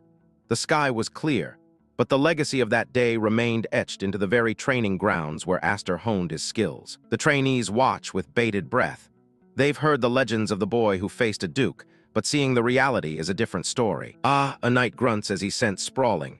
Aster's movement is a blur, his technique a perfected instrument of war. "Impressive." The veteran trainee can only smile in disbelief. The boy's potential has truly blossomed into something terrifying. Young Master Aster. Now 10 years older, the child who faced a duke has grown into a warrior of lethal, focused grace. His orange eyes still burn with the same intensity. Quite the skill, and he's only 10? That's terrifying. The knights can't stop talking. Ever since returning from the sword dance assembly, he's thrown himself even more into training. Must have been quite the inspiration. The legend only grows with every swing of his blade. Plus, he apparently crushed Lord Roderick's third son. The debts of the past are being prepared for payment in full. Aster A. Elmheim trains under the blistering sun. The branch family knights watch, feeling a sense of justice long overdue. One remarks, "The main family's been making us choke down bitter pills for so long. What a refreshing story." Aster A. Elmheim swings his wooden blade with lethal intent. He remembers the assembly where he first defied the tyrant. He muses, "At the sword dance assembly, I showed off my strength and presence well enough." Every strike is a message to those who once looked down on them. Aster A. Elmheim thinks, this should quiet the voices mocking the Viscount house as the Elmheim family's disgrace. But for Aster A. Elmheim, quiet isn't enough. He wants power. "But my real target is still Elmheim itself. If I could push it, test how far my power can go," he tells himself. His yellow eyes burn with a hunger for more than just training. Aster A. Elmheim realizes, "I wanted to test more right there." Memories of that day still haunt him. The pressure, the danger. It was a glimpse of the peak he must climb to achieve his vengeance. Aster A. Elmheim knows the distance he must cover. At my current level, I can't beat Roderick, he admits to himself with frustrating clarity. He pushes his body to the limit. In this world, rank is everything, and he knows it. Aster A. Elmheim thinks, after all, the wing crest is just an indicator of one's rank in latent magic power. But his crest is special, and that is his burden. Yet I still can't draw out the power of 7 wings, Aster A. Elmheim notes. Potential is useless without control. Aster A. Elmheim reflects, born with it or not, if you can't wield your magic, it's wasted potential. If only I could test 7 wings to its limits without worrying about it rampaging. The tip of his training sword touches the sky. He is a predator in training, waiting for the right moment to strike back at those who discarded him. He moves like a shadow. Another night falls, unable to even track Aster A. Elmheim's speed. The gap in skill is widening every day. 10 years of training hasn't softened his resolve. If anything, the fire in Aster A. Elmheim's eyes has only grown hotter, fueled by the memory of betrayal. The sound of wood hitting the ground is the only music he needs. Total victory over his sparring partners. Aster A. Elmheim stands among the defeated knights. Next, anyone else? He demands, his voice cold and commanding. No one moves. A familiar voice breaks his concentration. At it again, huh? Says Ulfin Elmheim as she approaches. Ulfin Elmheim walks onto the field with a teasing smile. Aster never knows restraint, it's really unbelievable. Also, father's calling for you, she informs him. Aster A. Elmheim sighs, the intensity fading for a brief moment. Father, got it. On my way, he replies, walking past the fallen knights. He stops and looks at his sister, noticing something out of the ordinary. That outfit, Aster A. Elmheim notes. Ulfin Elmheim turns, looking back at him with a quizzical expression. She asks. She's dressed in training gear instead of a noble's dress. Rare sight, Aster A. Elmheim remarks. Didn't you say it wasn't cute, so you hated wearing it? Ulfin Elmheim shrugs off the comment. Everything needs balance, right? Seeing you made me think I can't keep going like this, she explains. Before he can respond, Ulfin Elmheim points her wooden sword right at his face, catching him off guard. So, she begins. Ulfin Elmheim's eyes sparkle with a rare, playful determination as she points her blade. When I get back, you're spending plenty of time with me, she declares, making sure he understands it's not a request but a promise. Aster A. Elmheim watches her go, the fleeting smile on his face already fatting back into cold resolve. The reprieve is over. His sister's laughter still lingers in the air, but the weight of his father's summons already pulls him toward the heavy doors of the office. The training session ended with a hollow laugh as Aster teased his sister's seriousness while the knights lay defeated on the field, joking, "Go easy on me." Though both knew that in the Tyrant family, there was no such thing as mercy. A sharp knock echoes through the hallway. Aster A. Elmheim stands before the heavy doors of his father's office, the weight of the summons pressing against him. Aster A. Elmheim enters the room, the golden sunlight of the afternoon spilling across the floor. "Excuse me," he says, finding Viscount Hyfried already waiting for him. Aster A. Elmheim approaches the desk with a quiet discipline. "Dad, what do you need?" he asks. Viscount Hyfried doesn't look up immediately. "Sit down," he commands, his voice firm but weary. Aster A. Elmheim takes his seat. He has learned to read the silence of this house, a silence that often precedes a storm or a heavy burden. Viscount Hyfried breaks the quiet, his eyes fixed on some distant memory. "It's been about 10 years since we welcomed you into the family," he reflects. 10 years of survival, 10 years of hidden strength. "I thought I'd wait until you were a bit more grown," Viscount Hyfried continues. He reaches for a small, ornate box on the table, his movements deliberate. The box opens to reveal a ring set with a brilliant blood-red ruby. Aster A. Elmheim stares at it, his pulse quickening. "This is," he whispers, "proof of the next head," Viscount Hyfried declares. He looks directly at his adoptive son. Aster A. Elmheim can only breathe out a shocked "I," as the magnitude of the offer sinks in. Viscount Hyfried doesn't blink. "Aster, I want you to succeed the Viscount house." The words hang in the air, a final decree that leaves no room for hesitation. Aster A. Elmheim remains silent, his golden eyes wide. "You know as well, the Viscount house is in a precarious position," Viscount Hyfried explains. They sit across from each other, two men bonded by a name that the rest of the family views with contempt. The sun sets over the territory of the Viscount house. "But like it or not, we're a branch bearing the Elmheim name, lords entrusted with our own territory. Much to protect," Viscount Hyfried reminds him. Responsibility is the chain that binds them both. The shadows of those who came before them loom large in the office. Viscount Hyfried stares at the silhouettes of the ancestors. "We can't leave the next head's seat empty forever," he says. The time for a placeholder is over. Aster A. Elmheim's mind immediately turns to the complicated web of their family. Are the sisters okay with this? He asks. He knows all too well the envy and hatred that blood can brew. Viscount Hyfried closes his eyes for a moment. Knight Academy. When I go there, I'll meet with the sisters, so I'll tell everyone properly then, he answers. He is a man who deals with his problems head-on. The faces of his other sisters, Marfa and Kudo, flash in Aster A. Elmheim's mind. Sisters Marfa and Kudo too, he thinks. The reception will be anything but warm. Aster A. Elmheim's mouth twists into a bitter line. They'd hardly be thrilled, especially Sister Kudo. She'll be furious for sure, he realizes. The fake, noble kindness of their world is about to shatter. Viscount Hyfried lets out a heavy sigh, his face etched with the pain of a broken family. She hates me just for being born a boy, lucky enough to have 7 wings, Aster A. Elmheim thinks, feeling the sting of an unearned resentment. Aster A. Elmheim's hands clench at his sides. I can't accept this, he thinks, the memory of his own lack of control burning fresh in his mind. He is not ready to lead, not yet. He turns his back on the proof of succession. I can't even control my own magic, nearly killed my own sister. I'm too immature, Aster A. Elmheim admits to himself. The power of 7 wings is a curse to one who cannot master it. The room is silent. As the narrative states, nothing can convince an angry sister. But Viscount Hyfried has a different plan in mind. He has seen the warrior within the boy. A small, knowing smile tugs at Viscount Hyfried's lips. He sees more than Aster A. Elmheim is willing to admit. You've always made me doubt whether you're really a kid, the Viscount notes. He knows he's talking to a soul that has seen war. Viscount Hyfried leans back in his ornate chair, the ring forgotten for a moment. I thought this ring was a reward for the sword dance assembly, he says. But he knows Aster A. Elmheim seeks a different kind of strength. Viscount Hyfried sets aside the ring of succession and pulls a long, weathered wooden case onto the desk. I thought the ring was a fitting reward for the sword dance assembly, he says, his gaze sharpening with hidden significance. But I suspect you've been looking for something far more substantial. The case sits between them, vibrating with a heavy, dormant energy that Aster A. Elmheim can feel in his very marrow. Viscount Hyfried places his hand on the lid, ready to unveil a secret more vital than any title. It seems you'd prefer this instead, he says, as he prepares to show Aster the key to tamming his rampaging 7 wings. Revenge mode active. The rebellion begins. Aster A. Elmheim's eyes widen as the lid of the wooden case is finally lifted. That's, he gasps, feeling an immediate, ancient pressure radiating from within.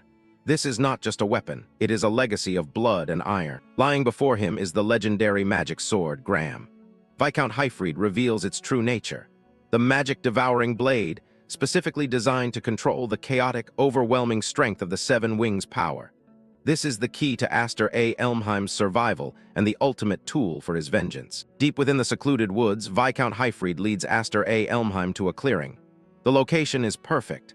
Hyfried stops and declares, good, this place should do. Confusion flickers in Aster A. Elmheim's eyes. Why here? Father, if you're just showing me a sword, wouldn't the training hall have been fine? Viscount Hyfried's answer is grim. No, this is just a precaution. Viscount Hyfried recalls the destruction Aster A. Elmheim left in his wake during training. Walls shattered, floors cracked. You tend to break things quite often after all, he notes, knowing the training hall wouldn't survive what comes next. Viscount Hyfried presents the heirloom, its hilt gleaming with a dark, ancient power. This magic sword, Graham, is a famous blade passed down only to the eldest son of the Elmheim family. I had it brought from the main house for your sake. A sharp click echoes through the forest as Viscount Hyfried begins to unsheathe the weapon. The air grows heavy with anticipation. This is the true power of the tyrant family. Aster A. Elmheim stares in disbelief. Something is wrong. The legendary blade. It isn't there. His breath hitches as he realizes the sheer absurdity of what he's seeing. Aster A. Elmheim's eyes widen as he mutters, Is that a sword? Viscount Hyfried reveals the cold reality of the heirloom. As you can see, this sword has no blade. Viscount Hyfried's mana begins to surge, bleeding into the hilt. However, if I imbue it with magic power like this, a violent, red energy erupts from the crossguard, forming a jagged edge of pure power. The red mana coalesces into a lethal edge. Viscount Hyfried explains the secret of the Elmheim legacy. This sword is a blade of potential, completed by the wielder's magic power. With a single, devastating swing, Viscount Hyfried unleashes the stored mana. A massive red blast tears through the landscape, obliterating everything in its path. The earth itself groans under the weight of the strike. The explosion clears, leaving a massive crater where a dense thicket once stood. The forest has been rewritten by a single stroke of the magic sword, Graham. Viscount Hyfried stands amidst the smoke. The blade of Graham still hums with lethal intent. He warns Aster A. Elmheim of the sword's danger. However, with mediocre magic power, you might find yourself completely drained by the blade instead. It's a sword with a history. The weight of the legacy is now thrust upon the young boy. Viscount Hyfried offers the hilt to Aster A. Elmheim with a challenging gaze. So, do you want to give it a try? Aster A. Elmheim grips the cold hilt. He can feel the ancient metal hunger for his energy. He prepares himself, ready to prove he is more than just a discarded noble. My mana, into this sword? Aster A. Elmheim whispers. He closes his eyes and focuses on the power swirling within his soul, the dormant potential of the 7 wings finally awakening. The ground trembles. Aster A. Elmheim grunts in pain as the sword begins to drain him. Gah, this is... Suddenly, a pillar of blinding golden light erupts from the hilt, dwarfing the power shown by Hyfried. The energy is uncontrollable. Aster A. Elmheim realizes with horror, my mana is flowing into the sword on its own. The golden torrent pierces the clouds, a beacon of raw, untamed power. Miles away, the spectacle is impossible to ignore. A beam of radiant light stabs the sky, visible to all in the surrounding territories. The rebellion has just announced its arrival. In the distance, confused guards stare at the horizon. What was that light just now? Did a comet fall or something? One guard snaps back. Idiot, it's the opposite. Something flew up into the sky. A lone figure watches the light from the manor. Ulfin Elmheim's gaze is fixed on the distant explosion of mana. Her expression is unreadable, but she knows exactly who is responsible. It must be Aster, Ulfin Elmheim mutters, her green eyes reflecting the fading glow. The honorary knight has returned, only to find the brother she left behind has become something else entirely. Back in the forest, Aster A. Elmheim collapses, gasping for air as the mana dissipation leaves a haze around him. He smiles through his exhaustion. This is an extraordinary sword. Viscount Hyfried is frozen in shock, his eyes wide as he looks at the devastation caused by a mere child. He realizes his mistake. What's extraordinary? He breathes. Viscount Hyfried finishes his thought, his voice trembling with a mix of awe and fear. Is your power. Above them, the sky itself is scarred, the clouds swirled into a violent vortex by the sheer force of Aster A. Elmheim's mana. The weight of the 7 wings is absolute. There has never been a single person possessing the 7 wings crest, even looking back through the entire Elmheim family lineage. Viscount Hyfried looks at Aster A. Elmheim, knowing he isn't just a survivor. He's a force that will soon outgrow everyone he knows. Viscount Hyfried watches Aster A. Elmheim in the woods, his mind heavy with a terrifying prophecy. Once he masters that power, he will likely become a swordsman who far surpasses myself, a 6 wings, and even Lord Roderick. The shadow of the B letter 1EA1 Ochua, Lord Roderick, looms behind Aster A. Elmheim. Viscount Hyfried knows the boy must become more than just a survivor. He must become more than the man who sought to crush him. More than that man. Viscount Hyfried continued his story. However, power that is too great always sows the seeds of conflict. While Aster gripped his weapon's hilt, fully aware of the danger on the path ahead. Power was a double-edged sword. The 7 wings crest glows fiercely on Aster A. Elmheim's back, a mark of legend that double-edges as a target.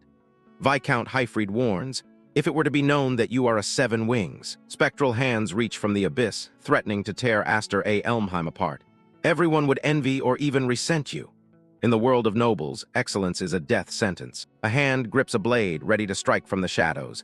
The warning is clear. Some will plot to exploit you, and others will surely try to eliminate you as a nuisance. Viscount Hyfried extends a hand to Aster A. Elmheim, offering the only way to survive the coming storm.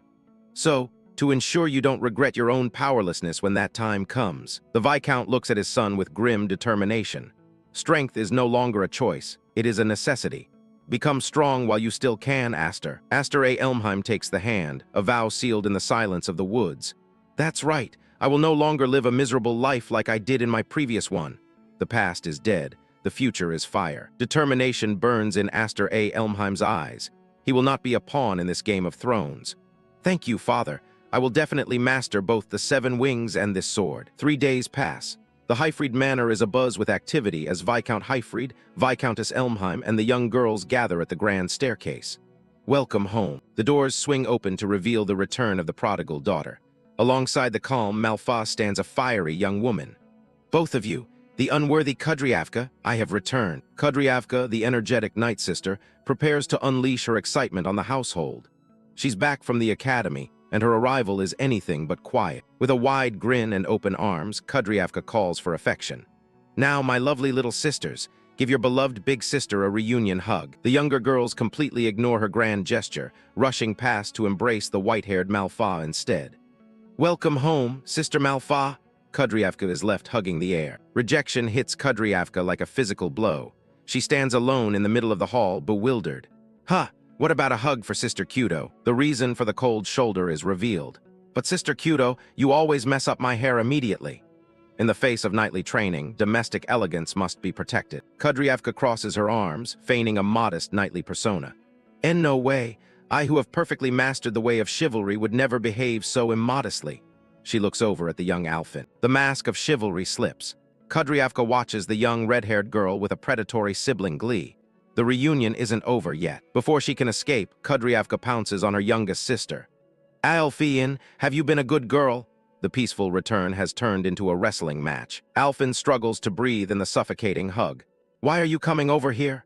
The knightly chivalry seems to have been forgotten in an instant. Malfa looks around the hall, noticing a missing presence. "Huh, where's Aster?" The question hangs in the air, shifting the focus to the boy who isn't there. Viscount Heifried and Viscountess Elmheim look away, their expressions a mix of pride and concern. "Ah, if you're looking for him." They know the forest is currently a battlefield of mana. Kudryavka's playful smile vanishes in an instant. Her knightly instincts scream as she senses a monstrous surge of power erupting from the woods. The very air around the manor feels electrified by the impending storm. In the distance, a violent pillar of red mana tears into the sky, shaking the foundation of the estate. While the family watches in shock, deep in the forest, Aster A. Elmheim is drowning in the raw, terrifying intensity of his own power. Aster A. Elmheim pushes his body to the limit in the secluded forest. The red mana of the seven wings crest flaring wildly around him as he struggles for breath. Sweat pours down Aster A. Elmheim's face as he grits his teeth against the overwhelming pressure. He can feel his control slipping. Damn, it's no good. The magic sword Graham hums with unstable power in Aster A. Elmheim's grip. He realizes the terrifying cost of his potential. I can create a sword with my magic, but I'm already at my limit just trying to keep it under control. Aster A. Elmheim stands in the center of a scarred clearing, the earth itself broken by his training. His thoughts drift to the standard he must meet. What should I do to become like father? A familiar voice cuts through the silence of the woods. Kudryavkin has arrived, watching from the shadows with a sharp gaze. Well, you've really outdone yourself this time." Aster A. Elmheim turns to see his elder sister standing there, her presence as imposing as any knight's. "Sister Kudo, were you back already?" Kudryavka retorts coldly. "To think you didn't even show up to welcome your sister back." Kudryavka's smile is anything but warm. She mocks Aster A. Elmheim's lack of courtesy. "Isn't that rather cold of you?" Walking towards him with measured steps, Alfin lets her resentment show. "Or is it because you think you're special and don't even bother to notice us?" Kudryavka mentions the prestige Aster A. Elmheim has inadvertently gained. "I heard all about what happened at the Sword Dance Assembly. The Knight Academy was buzzing with rumors about you, after all. I'm sure father must be very proud." Aster A. Elmheim maintains his composure, reciprocating the observation. "The same goes for you, sister. I heard that even as a trainee, you've already been active in numerous missions." The honorary knight medal gleams on Kudryavka's uniform, a testament to her lethal skill. Aster A. Elmheim notes, "And that Sister Kudo was the only knight to be awarded the honorary knight medal this year." Kudryavka's tone is sharp, her ambition clear as she looks at the hilt in Aster A. Elmheim's hand. "Well, if I couldn't at least do that, I'd never be able to succeed father." The air between them grows heavy. Kudryavka confronts him directly. "I heard you turned down the offer to be the successor. Did you do it for my sake?" Aster A. Elmheim is momentarily stunned by her knowledge. So father told her. He really went and caused a lot of unnecessary trouble. He thinks to himself, "That wasn't my intention. I just didn't think I was worthy yet." Kudryavka's lips thin, her playful mask beginning to crumble. She sees right through the noble family's kindness. Kudryavka continues her relentless stroll, her eyes burning with a dark intensity. "Honestly, both father and you, Aster." With a fluid, lethal motion, Kudryavka draws her blade. "Knowing what my dream is, you're being so spiteful." The reunion is over. The training has become an execution. Shock ripples through Aster A. Elmheim as he senses the shift in atmosphere. Alfin's killing intent is undeniable. A massive blast of blue mana erupts as Kudryavka strikes. The force is cataclysmic, tearing through the trees like they were paper. The forest floor explodes in a hail of dirt and splinters. Kudryavka's swing is broad and devastating, leaving Aster A. Elmheim no choice but to move. Aster A. Elmheim barely manages to evade the lethal arc, his heart hammering against his ribs. Ha! The ground where he stood an instant ago is gone. The debris is still falling when Aster A. Elmheim shouts in disbelief. "What are you doing all of a sudden, sis?" Kudryavka stands poised in the center of the destruction, her blade resting easily at her side. "Now then, it's been a while, so Big Sister will give you a little test." A wild, battle-hungry grin spreads across Kudryavka's face. She isn't just testing him, she's ready to crush him. "Next," she warns, "I'm coming at you for real." Aster A. Elmheim's heart hammers. He's out of time and offers a desperate excuse. "Wait, Sister Alphen, this sword is still incomplete." Kudryavka stares down Aster A. Elmheim with the cold, unyielding eyes of a veteran. Her voice is like a whip across his pride. "Can you make the same excuse when you're facing an enemy on the battlefield?" The word echoes in the clearing, chilling the air. "Enemy?" Aster A. Elmheim realizes that in this forest his sister is no longer a guardian, she is a predator. Kudryavka lunges forward, her blade a blur of lethal blue energy. She isn't holding back. "The knight's code is to always be ready for battle. If you keep holding back, I might just crush you." The earth shatters under the weight of Kudryavka's assault. A massive shockwave tears through the forest floor, forcing Aster A. Elmheim to realize that survival is the only victory left. Aster A. Elmheim watches the destruction rain down, his desperation mounting as he struggles with his own volatile power. "You've got to be kidding me. I already have my hands full just trying to control my magic power." Gold light ignites in Aster A. Elmheim's eyes. He stops suppressing the red mana, letting it flare into a violent shield. "But I have no choice. If I don't, my sister is seriously." Kudryavka's glowing blade descends like a falling star, a strike meant to end the duel. Aster A. Elmheim grits his teeth, the cold reality of the moment finally sinking in. "Going to kill me." Red and blue mana collide in a cataclysmic explosion of raw potential. The clash between brother and sister shakes the very foundation of the Elmheim lands. The rebellion has truly begun, to be continued. Deep in the forest, the sounds of a fierce battle echo as two powerful forces collide. A fiery knight named Kudryavka, or Kudo for short, charges forward. She compliments her opponent's sharp skills but confidently states that she has grown much stronger since her time at the academy. But her compliment quickly turns into a taunt. As Aster struggles to block her powerful strike, she mocks his weapon, calling it a pathetic excuse for a sword. She presses her attack, criticizing his magic control as completely non-existent, sending him stumbling backward. Aster digs his heel into the ground, desperately trying to regain his footing against the onslaught. With a glare, Aster grits his teeth and calls out his sister's name, remarking on how relentless she's always been. He thinks to himself that she's been this way ever since they were children.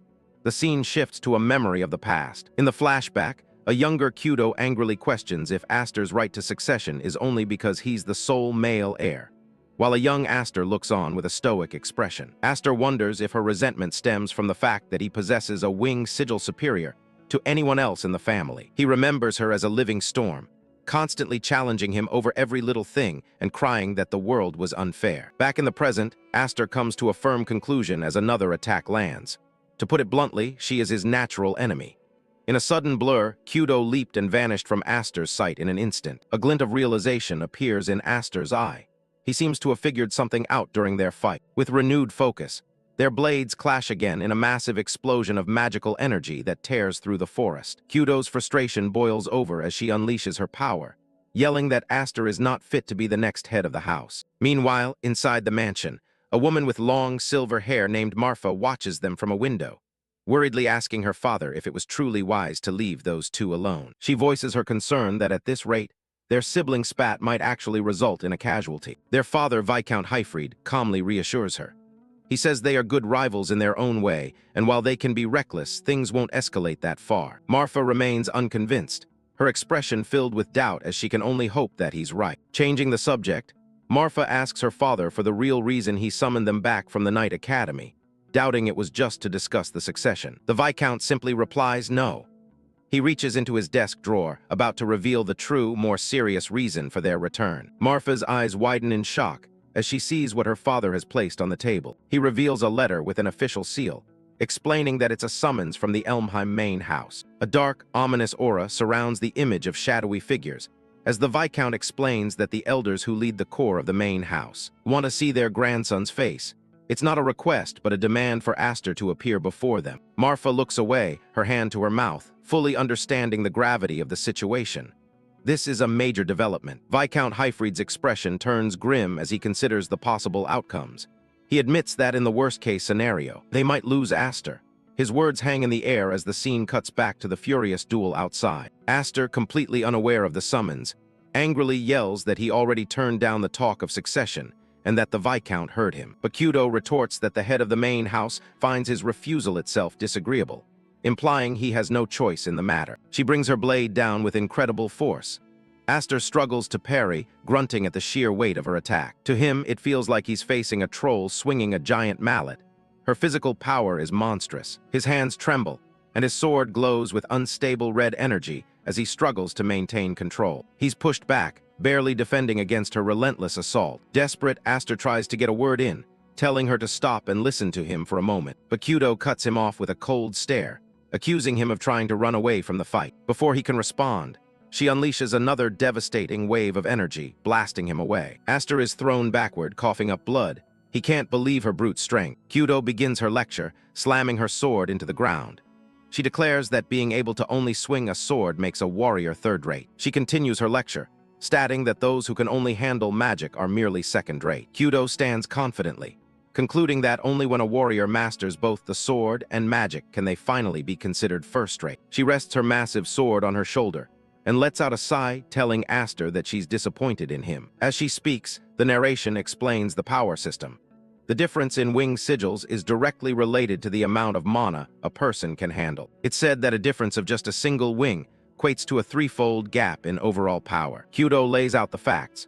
With her 5 wings, she should be 2 full stages weaker than Aster, who possesses an unprecedented 7 wings. And yet, despite his overwhelming magical advantage, he avoided a direct clash of strength and retreated to using only his swordsmanship. She gives him a sharp, knowing look, asking if he truly distrusts his own power that much. Her words strike a nerve. She asks if he's perhaps afraid of going berserk again, just like he did 3 years ago. Aster freezes. Her question echoes in his mind. He never thought of it that way. Was he truly afraid of the power of the 7 wings? A shocking realization dawns on him. He had never even considered it, but was he unconsciously putting a limit on his own power? He looks at his sword, and everything clicks into place.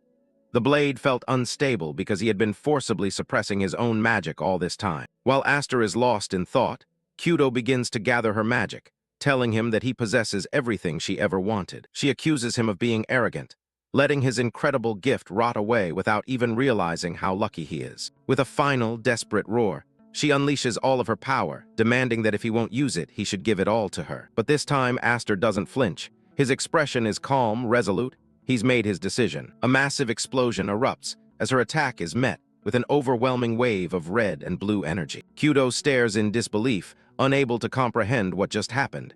He knocked back her full-force strike. A confident smile spreads across Aster's face as his eyes glow with power. He thanks his sister, telling her that his eyes are finally open. He charges forward with just the hilt of his sword, and Bakudo can only watch in shock, wondering why he isn't even manifesting a blade. Gritting her teeth, Bakudo tries to rally her remaining energy, refusing to believe she's already run out of mana. But it's too late. Aster raises his sword, now burning with immense power. He can feel it, the unprecedented, inexhaustible magic of the 7 wings finally unleashed. He knows he can't fully master this overwhelming power right now. But for this one moment, he'll pour every last drop of it into a single point of impact. Bakudo smirks, impressed that he's managed to come up with a plan, though she still dismisses him as a half-wit. But Aster's resolve is firm. He thinks to himself that he has no intention of wasting this second life he's been given. It's not about the power, the sword, or even the family name. He won't waste this chance because all of these things, a loving family, incredible power, were things he could never obtain in his previous life, no matter how hard he fought. Bakudo catches his murmurings, confused by his mention of a second life. With his mind made up, Aster unleashes a torrent of crimson energy. He swings his sword, a blade of pure power extending from the hilt. The attack hurtles towards Bakudo, who can only stammer in disbelief. But it was a feint. In the blink of an eye, he vanishes and reappears right in front of her, ready to strike. His hand is pressed to his chest, channeling the very core of his power. His decision is final, no more holding back. For the first time, Bakudo feels true fear. Her eyes widen as she finally realizes the terrifying gap between them. With a final, devastating swing, Aster brings his full power down, ending the duel in a single, overwhelming blow. Kudryavka's eyes shot open. She was alive, but the last thing she remembered was the heat of battle. Sunlight streamed into the room, a place that felt all too familiar. She wondered how she could have been in the heat of battle just moments ago, only to wake up now in her own bed. Just then, a calm voice called out to her, nodding that she was finally awake. Standing by the window was a graceful woman with long, silver hair. It was her older sister, Marfa, who commented on how long she'd been asleep. Suddenly, the memory of her duel came flooding back. Kudryavka sat bolt upright, panicking as she remembered her fight against Aster. Marfa smiled gently, reassuring her. She explained that it was Aster himself who had carried the unconscious Kudryavka all the way here. She relayed Aster's cover story, that Kudryavka had simply fallen asleep during the match due to exhaustion from her journey. But Kudryavka knew that wasn't true. She stared blankly, understanding what had really happened. The scene of the final moment replayed in her mind. She had been certain, absolutely certain, that Aster was about to cut her down. But just before impact, he had skillfully dispelled the blade of magic power, neutralizing the attack. Only the faint remnants of that power had passed through her body, knocking her out. It dawned on her that there was no way Aster would ever seriously try to kill his own sister. And yet, the memory of his face at that moment sent a chill down her spine. She remembered the look in his eyes, the terrifying pressure. For just a split second, she truly believed she was going to die. A small smile crept onto her face. He was much smaller than her, but he was a thoroughly disagreeable younger brother indeed. Her expression hardened with resolve. She grabbed her sword, demanding to know if Aster was going to try and pull the same trick again. Wielding her massive blade, she declared that she refused to accept the result of their match. She wanted a do-over. This time she would go all out from the very beginning.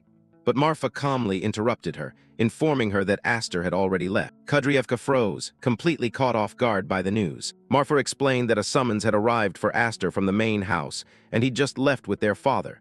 Seeing her sister's confusion, she asked, "Huh, you didn't know?" The casual question confirmed her fears. Kudryavka's face went pale as the reality of the situation sank in. They had left without her. Panic set in as she realized what was happening. She screamed out that no one had told her anything about this. Meanwhile, a carriage was already making its way down the cobbled streets, carrying Aster and his father away from the estate. Inside, Aster stared out the window with a quiet, unreadable expression, contemplating the journey ahead. His father, Viscount Hyfried, began to explain the gravity of their situation. The people they were about to meet were the elders of House Elmheim, a powerful group that operated from the shadows. They were former heads of the main and branch houses, who still held immense influence despite being retired. They were known as the rulers of the shadows. The Viscount sighed, filled with worry. These elders had never shown any interest in Aster since he was adopted, so why summon him now of all times? Aster answered calmly, his gaze sharp. He was certain it was because of the incident at the Sword Dance Festival. He continued, recounting what he knew of them. The old men of Elmheim valued one thing above all else, the family's reputation, more than money, honor, or even their own lives. And the punishment for anyone who sullied that reputation was horrifying. It was rumored they were thrown into a cage and fed to monstrous beasts. Viscount Hyfried turned to him, alarmed, asking where on earth he had heard such a dreadful rumor. Aster just smiled nonchalantly, giving a vague answer before stating that he was fully prepared for either execution or banishment. His casual acceptance of his potential fate was unnerving. The Viscount's concern only deepened. He questioned Aster's decision to travel without any escorts, highlighting the immense danger they were heading into. But Aster simply brushed it off, saying it was fine. He revealed that he had originally planned to leave just as his sisters were arriving anyway. He explained that it would be better for Kudo if he, the person she hated, wasn't around, allowing her to relax and stretch her wings. The Viscount could only watch his son, a complicated expression on his face. Looking down at his sword, Aster added that his duel with Kudo had been a blessing in disguise. Thanks to her, he was finally starting to understand how to handle the mysterious blade, Graham. He now felt he could draw out the power of the 7 wings more than ever before. With this newfound confidence, he made a startling request to his father. If something were to happen, he was not to be saved. Aster declared that he was prepared to survive on his own. His father could only stare back, stunned by his son's grim determination. Suddenly, the Viscount's composure broke. He began shouting at Aster, scolding him for acting so high and mighty when he was still the youngest child of the family. His lecture was cut short as Aster's eyes shot wide, startled by a sudden noise from outside the carriage. It was Kudryavka. She was running at full speed alongside the moving carriage, banging on the window and demanding to know why she was here. Viscount Hyfried stared in disbelief, asking if she had truly run all this way on foot, clinging to the side of the carriage as it sped along. Still gasping for breath, Kudryavka snapped back, asking her father if it wasn't far too heartless to leave without saying a single word to his own daughter. She clambered inside, mentioning the summons from the Grand Elders, an honor that even she and Marfa had never received. Her father tried to protest, saying she couldn't just come along, but Kudryavka sat right down beside a stunned Aster, claiming she understood perfectly that their father had tasked them with looking after things in his absence. Her expression then turned serious. She reasoned that this summons must be a crisis, something that required them to be extremely cautious. She revealed what Marfa had told her before she left, that there was a very real chance that Aster might not come back from this trip. Aster tried to laugh it off, saying it was an exaggeration. He was just going to meet and talk with them, though he admitted whether he could return safely asterisk after the talk was a different story. Kudryavka's patience snapped. She got right in his face and declared bluntly, "Listen, Aster, I hate you very much." She began listing all the reasons. Because he was a man, because he had the 7 wings, and because he always received special treatment. Aster just listened, his expression unchanged. She hated that he was stronger than her, and she hated how he acted like a mature adult despite being her younger brother. She claimed to hate everything about him. Then her voice softened, and her expression changed completely. With genuine emotion, she told him, "But even so, you are precious family." Before Aster could react, she leaned against him, her head resting on his shoulder. She reminded him that no matter how strong he became, he would always be her little brother. Having finally said what she truly felt, she sat up and gave him an order. He had to come back safely so they could have their rematch. With a fierce grin, she gave him a final warning. She wouldn't forgive him if he dared to quit while he was ahead. And with that, she leaped out of the moving carriage, her message delivered. Aster watched her go, completely bewildered by her actions. His father, however, smiled warmly, remarking that she was a good rival for him. For the first time, a genuine, warm smile spread across Aster's face. He looked out at his sister's retreating figure and thought, "Thank you." As the carriage drove off into the sunset, Kudryavka waved from the road. And in that moment, Aster made a silent promise to her and to himself. "I will definitely return." Aster A. Elmheim and Viscount Hyfried stand before the massive iron gates of the Elmheim main house as a guard offers a bone-chilling greeting. The sentry's spear remains lowered, while he informs the pair that the Grand Elder is already waiting inside. Hyfried attempts to lead the way without a guide, but the guard immediately cuts him off to insist on a joint escort. As the duo is led through the vast grounds, the boy notes that this summon clearly isn't for a grandfather to dote on his grandson. His eyes suddenly glow with a sharp, calculating light as the mask of a submissive child is discarded. Staring up at the looming spires, he finds the view nostalgic, reflecting on the long years since he last set foot in this home. The Viscount walks beside him, observing the training soldiers and asking if the boy truly understands the gravity of their situation. The father warns him to stay calm regardless of any insults, but Aster replies that his behavior depends on the other side's actions. Hyfried sighs deeply at the response, nodding that the other side is exactly where the problem lies. He begins to explain the identity of their host, but the boy is already sensing a powerful, suffocating presence. Mention of Dolly's follows, nodding he is nowhere to be seen, likely because a return is difficult after having his dominant hand crushed. The Viscount looks down at him, checking to see if his foster son is even listening to the warnings. They reach the inner sanctum where the father surrenders his sword, while the boy flashes a shallow, fake smile at the guards. Internally, the young rebel decides he will remain as silent as a clam today, simply because his sister asked him to return safely. The heavy doors groan open, finally revealing the path that leads straight to the elders. A loud voice echoes through the hall, announcing the official arrival of Lord Hyfried and his son. The two walk down the long red carpet as a voice calls out from the shadows, nodding it has been 10 years since their last visit. A close-up reveals a weathered, bearded face, as Zenith A. Elmheim acknowledges his grandson with a cold, dismissive tone. Hyfried immediately drops to one knee in a show of formal respect to greet the sixth head. In the vast, oppressive hall, Zenith sits on a throne-like chair, prompting the man to correct his greeting to Great Grand Elder. Aster stares directly at the man, recognizing Zenith A. Elmheim as the true monster lurking in the shadows. He scans the room with a keen eye, identifying the other heavyweights gathered under the Elmheim umbrella. His gaze lands on Count Maze, who smirks back, as the boy recognizes several faces from the Sword Dance Festival. Noting a significant absence in the room, he wonders to himself if Roderick is not here. Zenith's voice booms through the hall, expressing a mock regret that his beloved son isn't present to witness the brat's audience before them. The elder explains that as the head of the royal knights, Roderick is far too busy for such trivial matters. He laments to himself, claiming that these old soldiers are merely being charitable by handling such trivial administrative chores personally. Aster reflects on his previous life, remembering that he never even had the chance to see these people back then. Looking at the gathered power, he realizes that for a man who claims to be retired, Zenith still holds an immense amount of influence. Hyfried demands to know the truth behind what is being dismissed as trivial matters, seeking the real motive for this sudden summons. The tyrant lets out a dry, mocking laugh, asking if the Viscount hasn't already guessed the reason for the summons. He mentions that word reached the house about Hyfried's pet dog making a mess at the sword dance festival. The boy's expression hardens at the insult, knowing that this confrontation was always inevitable. Hyfried quickly defends his foster son, stating that Roderick had already settled the matter and closed the case. An executive scoffs, calling it a mere performance for the public that failed to clean the tarnished Elmheim reputation. The elders begin to mutter amongst themselves, declaring the adoption of a child with such obscure origins a mistake from the start, as voices rise to demand Aster's banishment and warn that Hyfried will not escape retribution either. The boy snaps, standing up abruptly and shouting that he did everything himself. He defends Hyfried with all his might, screaming that his father had nothing to do with his actions. The Viscount remains silent, his head bowed as he trembles under the weight of the judgment. Aster looks at his foster father,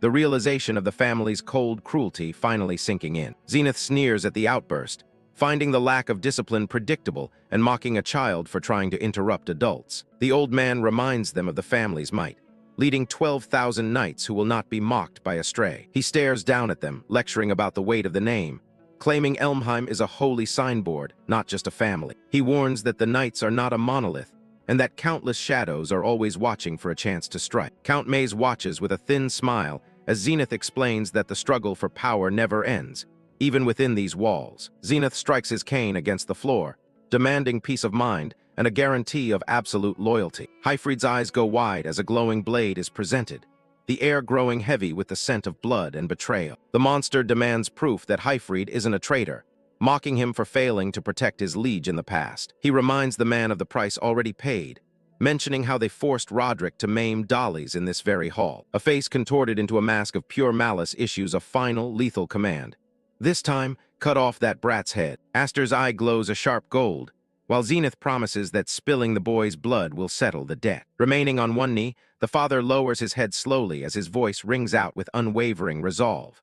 I refuse. The man declares that if he must cut down his own child, he would gladly take his own life instead. Zenith lets out a cold HMPH, his expression unreadable as he absorbs the defiance. The Grand Elder slams his cane down again, the sound echoing through the hall like a death knell. His aura explodes in a wave of terrifying pressure, declaring that if that is the choice, then everyone must die. He laughs as he formally dissolves the Viscount house, ordering the guards to draw their steel and surround them. Hyfried is trapped with swords leveled at his throat, and the execution is imminent. Aster breaks the tension with a chillingly calm voice, asking, "Why are you so frightened, Grand Elder?" Zenith freezes in place, his one good eye widening in shock at the boy's sheer audacity. The boy mocks them all, calling it unsightly for grown adults to huddle together and tremble in fear. He tells them to do whatever they like with banishment or execution, but his voice drops to a deadly whisper.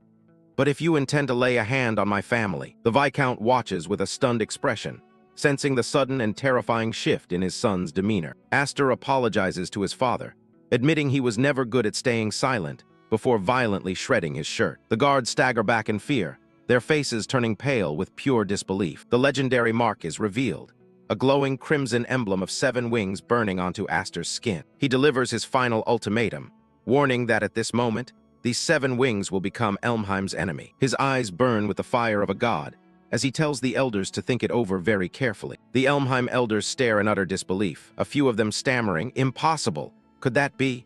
The 7 wings emblem. One elder strained his eyes wide, peering intently as he stammered in disbelief. "Is it not a fake? For hundreds of years, that thing appearing on a human body has been." Beside him, another noble stammered, his gaze locked onto the boy. "However, that crest is unmistakably." The Grand Elder hissed the word, "brat," his mask of calculated indifference slipping for a moment. He then demanded to know if Aster truly grasped the magnitude of what he was revealing. "Do you understand the meaning of that which you are showing us now?" Do you understand? The boy offered a cold smirk in return. Yeah, like the more wings there are, the more surprised people get. Count Maze suddenly erupted into laughter, the sound sharp and jarring against the suffocating tension of the hall. Ha ha ha. Count Maze waved his hand dismissively, telling the others to ignore him and carry on. No, excuse me, please continue. Beside him, the others sat frozen in shock, cold sweat pouring down their faces. The old man began to explain that the wing emblem was originally an organ for magic generation. In the first place, the wing emblem is an organ for generating magic power that spirits shared with humans long ago. He detailed the lineage, explaining how that primordial power was meticulously passed down. By passing that power down from parent to child, over the ages, humans had refined and deepened that inherent power. Humans deepened that power further. Zenith noted that reaching 7 wings was a feat no human had ever achieved. However, there has yet to be anyone who reached 7 wings, with the sole exception of the winged clan, the ancestors of spirits. Aster narrowed his eyes at the elder. Are you saying I am of that spirit clan? The old man turned his back on the boy. If your 7 wings are real, perhaps. Indeed. Viscount Hyfried remained motionless, the weight of the revelation pressing down on him in the silence. Glancing at his discarded shirt on the floor, the boy spoke. I am a child of the Viscount house. At this point, my birth doesn't matter. He then glared through the circle of blades. What I want to ask right now is just whether or not you all have the resolve to make an enemy of me. Aster mused that if he were driven out, many other noble houses would kill for the chance to welcome him. Suppose I were driven out of Elmheim. There are likely many among the martial nobility who would want to welcome the 7 wings. He warned that he would become a catastrophic threat to those already paralyzed by fear. If that happens, for you people who already fear rebellion, it would become a major threat. Rather, you should want to keep me close at hand, surpassing even that Duke Roderick. The signboard known as 7 Wings. An elder gasped in shock at the boy's sheer audacity. The boy thought to himself that the Elmheim family was far from a unified front. Just as this old man said earlier, even Elmheim is not a monolith. In fact, a rebellion will occur. A vision of a future he once lived flickered in his mind. A brutal civil war that would consume the entire nation. A massive civil war involving the whole country. I have seen that future once before. To survive the coming storm, he needed to draw the line between friend and foe right now. For me and the Viscount house to survive in the future, I want to at least determine right here who is an enemy and who is an ally. Even if I have to take some risks. Zenith let out a jagged laugh. Kaka, you think you have that much worth? He pointed out that they still lacked any concrete proof. There isn't even proof that those 7 wings are real. The boy met his gaze with chilling defiance. If you think there isn't, just kill me quickly. The elder's eye glowed with a predatory light. At that time, it will be a war between me and you all. Aster clenched his teeth, wondering if they would finally take his bait. Killing someone like me right now would be easy, but, well, if Elmheim got serious. Now, what will they do? Will they take the bait? Count Maze watched the standoff with pure amusement, clapping his hands a few times to shatter the suffocating tension. Then he stood up, cutting through the silence. This conversation seems to be going in circles. He turned to the Grand Elder with a calculated suggestion. Grand Elder, for now, how about we try imposing a trial on him? An elder barked at Maze, questioning his interference. Count Maze, what are you? But the silver-haired noble simply smiled, nodding the curiosity in the room. Because you want to see it, don't you? The power of the 7 wings. Maze's smile turned razor-sharp. It won't be too late to decide his treatment after that. Gesturing broadly, he remarked that a clan as renowned as Elmheim must have a suitable trial. How about it? Being the mansion of the world's renowned martial clan, surely there are 1 or 2 suitable trials. Aster studied the silver-haired noble carefully. There's no mistake, this man. He decided that for the moment, the Count was a useful asset. Is an ally. Zenith laughed harshly, conceding to the idea. Kaka, very well, follow me. The old man declared it was his burden to teach a lesson to a disrespectful grandson. Teaching a lesson to a grandson who doesn't know how to speak properly is also an old man's duty. The boy stared down into the pitch-black depths of the trial grounds. This is the trial grounds? It's quite dark. Zenith explained that the darkness led to an underground bunker linked to the city's sewers. Beyond this darkness lies an underground bunker connected to the waterways. He revealed the bunker housed a single magic beast. It was an evacuation shelter for emergencies, but we are keeping a single magic beast there. The trial is to defeat that magic beast. That is all. Hyfried looked at Aster with a mix of frustration and worry. Good grief, he was a troublesome fellow who just cried and screamed. even though I told you so many times to keep the existence of the 7 wings hidden. The boy realized he couldn't keep the mark hidden forever, and this was the perfect opportunity. I can't keep such a conspicuous thing hidden forever. It was a perfect opportunity. The Viscount watched with concern as the boy prepared for the trial. Don't let your guard down, okay? Without hesitation, Aster leaped into the darkness of the pit. Hee, I'm off. Count Maze watched from the ledge, a faint smirk playing on his lips as the boy descended. Aster landed in the shallow water at the bottom. It is dark as expected. The darkness was no obstacle for his enhanced senses, but not so dark that I can't see. A sudden presence in the shadows caught him off guard. Ha, that is. Zenith spoke from above, his voice echoing down the shaft. I even gave that a chance to clear his name, though. Before him lay the severed head of Dolly's, while from above, the old man Zenith continued to recount the young lord's pathetic demise, hopping to shatter the boy's resolve. He did nothing but wail and scream until his final breath. It was a sight too wretched to behold. A massive blue-furred beast emerged from the gloom, stalking toward the boy. The Grand Elder issued a cold command as Aster drew his sword. Don't you disappoint me now, brat. The beast bared its fangs and let out a deafening roar as the trial officially commenced. Now then, let the trial begin. Aster stood his ground, his pity reserved only for the weak. So the rumors that the Elmheims keep magical beasts in their manor were true. Just this once, I pity you, Dollies. He reflected on the corruption of the house that bred such monsters. Let us lament that such monsters were born into this house. The monster lunged forward, but the boy remained unfazed. But he moved with blinding speed, delivering a flurry of slashes to the beast. The onlookers above witnessed the exchange of strikes, their faces contorted with pure terror. Oh, Aster compared the beast to a far more terrifying threat he knew. To me, my sister is much scarier. The beast didn't fall. Instead, purple energy began to emanate from its wounds. The boy's eyes widened as he sensed the unnatural nature of the creature. Wah! The realization hit him as the beast's body began to twist and reform. No way, this guy. The creature was a mockery of life, fueled by necrotic energy. Is undead. Viscount Hyfried cried out in disbelief at the choice of opponent. An undead. Zenith explained the creature's origin with a callous tone. That thing is drawn to the scent of death. I suppose it thought it could find its fill of carrion here, so it came crawling into the basement. He revealed that the beast was a permanent fixture used for the family's dark purposes. Since it won't die no matter if you slash it or burn it. I had it captured, thinking it would be the perfect opponent to test one's strength. The old man's admission of how they disposed of corpses left Hyfried speechless. Thanks to that, we no longer have trouble disposing of corpses. A portly viscount protested the blatant unfairness of the task.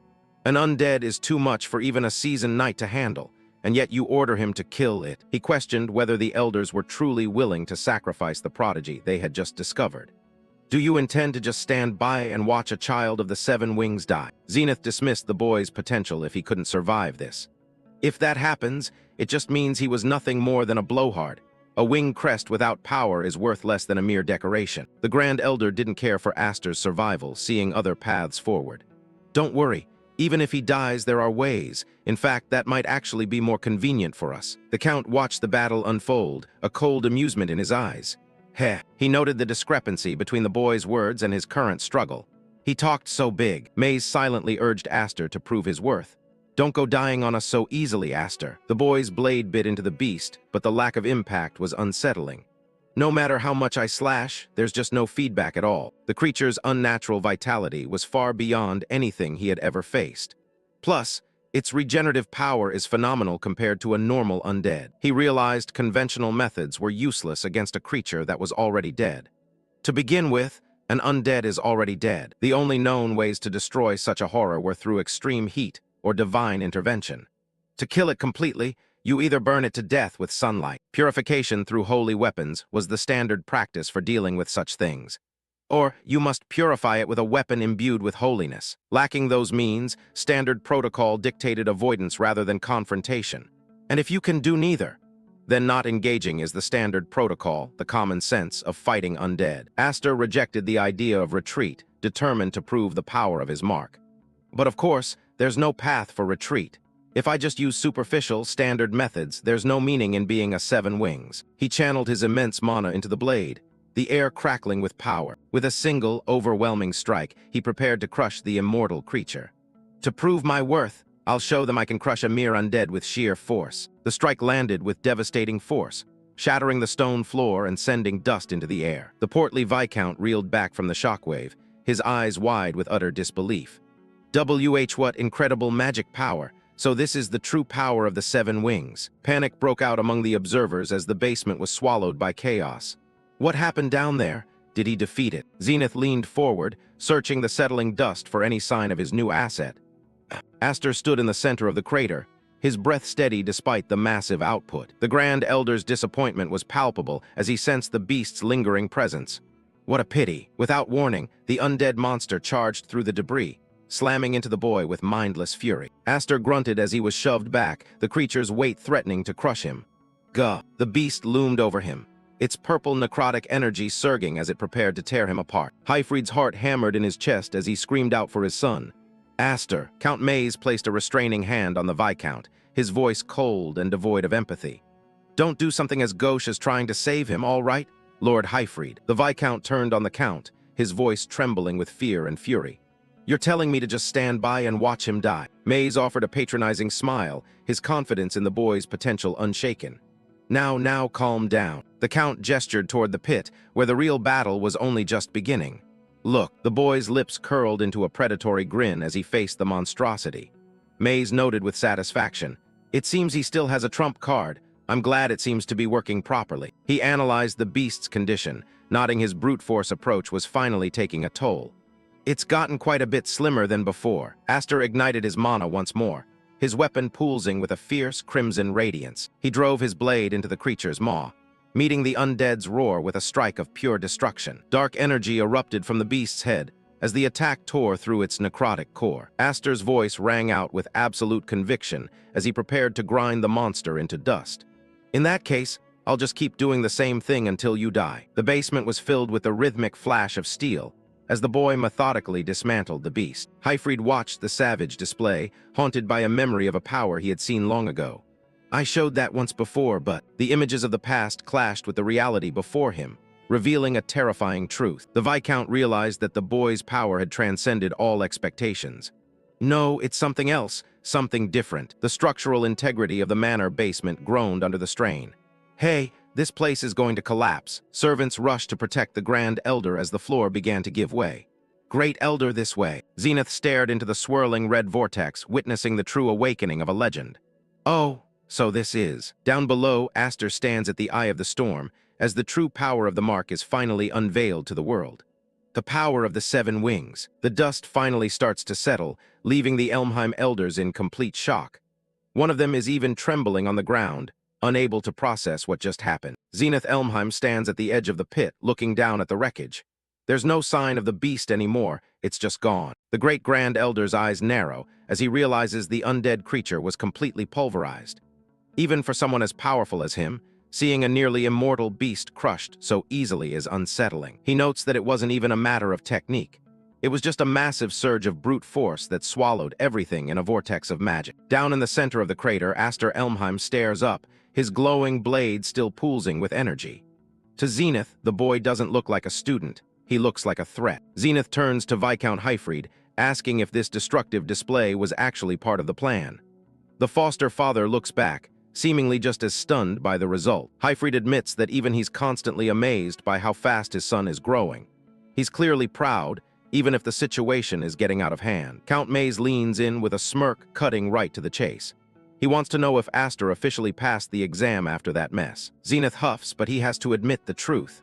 With that level of power, nobody in the room is going to dare raise an objection. Maze calls down to the pit, letting Aster know that the trial is officially over and he passed. Aster stands in the middle of the cracked arena, the residual wind still whipping around him.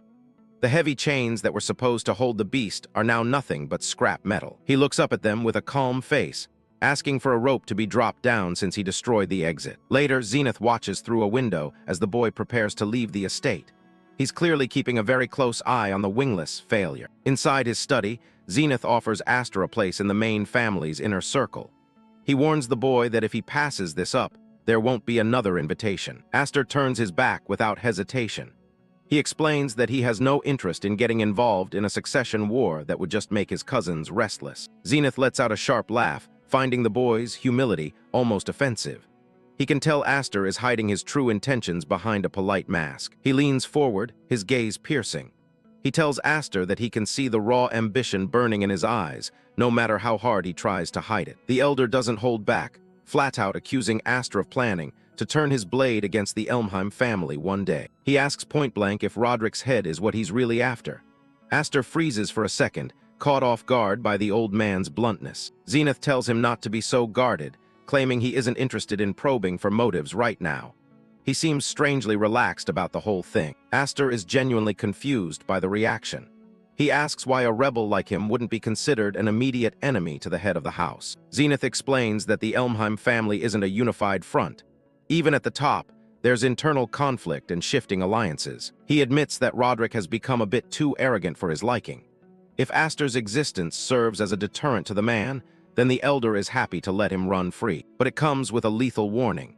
He makes it clear that if Aster ever bares his fangs at him, the conversation will end very differently. Aster steps out of the room, thinking that the monster geezer of Elmheim is just as dangerous as the rumors say. He's relieved to finally be out of there. Hyfried and Maze are waiting in the hallway. Aster casually mentions that the elder wanted to welcome him into the main family, but he refused the offer. Hyfried is stunned, wondering why his son would walk away from such a massive opportunity for power and status. Maze just thinks the whole situation is hilarious, calling it a total shame. He seems to enjoy the chaos Aster is causing. The flamboyant count explains that Aster could have lived a much sweeter life with the main family's backing. Aster stops and asks him why he proposed to help earlier. Maze laughs it off, claiming he has no idea what Aster is talking about. He's clearly playing some kind of game. He claims he just felt like teasing a cheeky brat, and that was all. Aster just gives him a flat, unimpressed look. Maze drops the act for a moment and puts a hand on Aster's shoulder. He declares that from this day forward, Aster is officially a child of the Seven Wings in both name and reality. All around them, the other nobles and attendants are starring. They can sense the shift in the air, and they know Aster is the center of it. The onlookers are already whispering. Some want to use him, others want him dead, but everyone agrees that he's a piece on the board they can't ignore. Maze warns him that the wing crest on his back carries tremendous prestige. From now on, the number of people coming after him is only going to increase. Aster looks him right in the eyes, asking if Maze is planning to be one of those people coming after him. Maze meets his gaze with a calm, unreadable expression. He's clearly more than just a playful noble. He reveals that he's actually a director for the Knight Academy. Staking a claim on promising young talents early is just part of his job. He points out that the old man in the room is doing the exact same thing.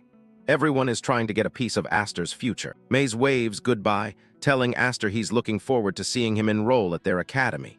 He walks away with a confident stride. Aster watches him go, thinking that the man is incredibly hard to read.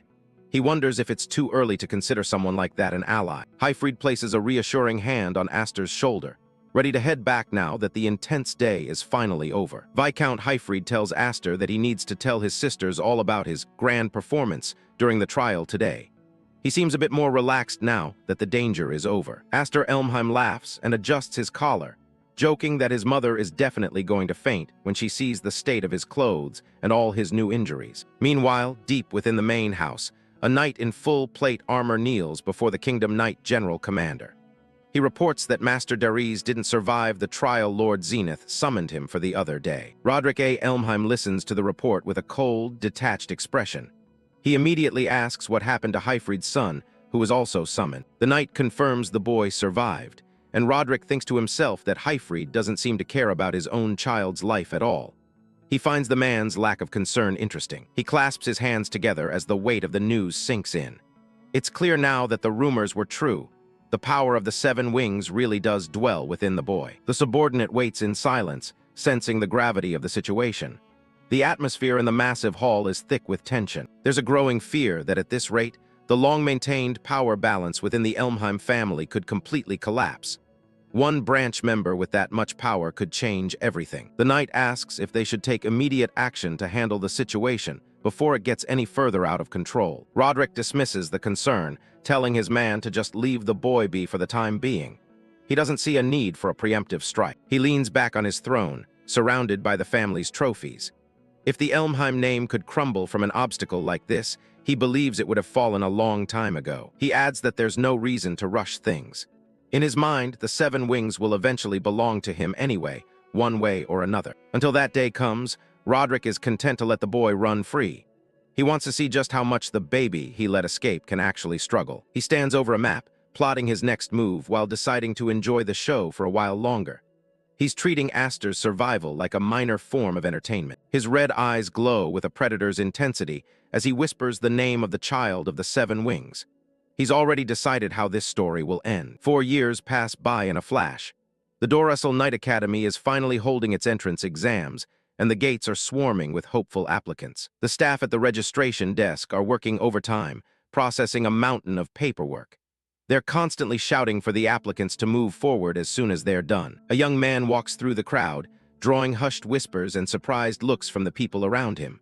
Word of his arrival is already spreading. Some of the other students are skeptical, claiming they heard rumors that he was a lot bulkier and more imposing than he looks in person. The academy makes every applicant sign a waiver, stating they won't take responsibility for any injuries or accidents that happened during the grueling exam. The examiner at the desk demands to see a wing crest.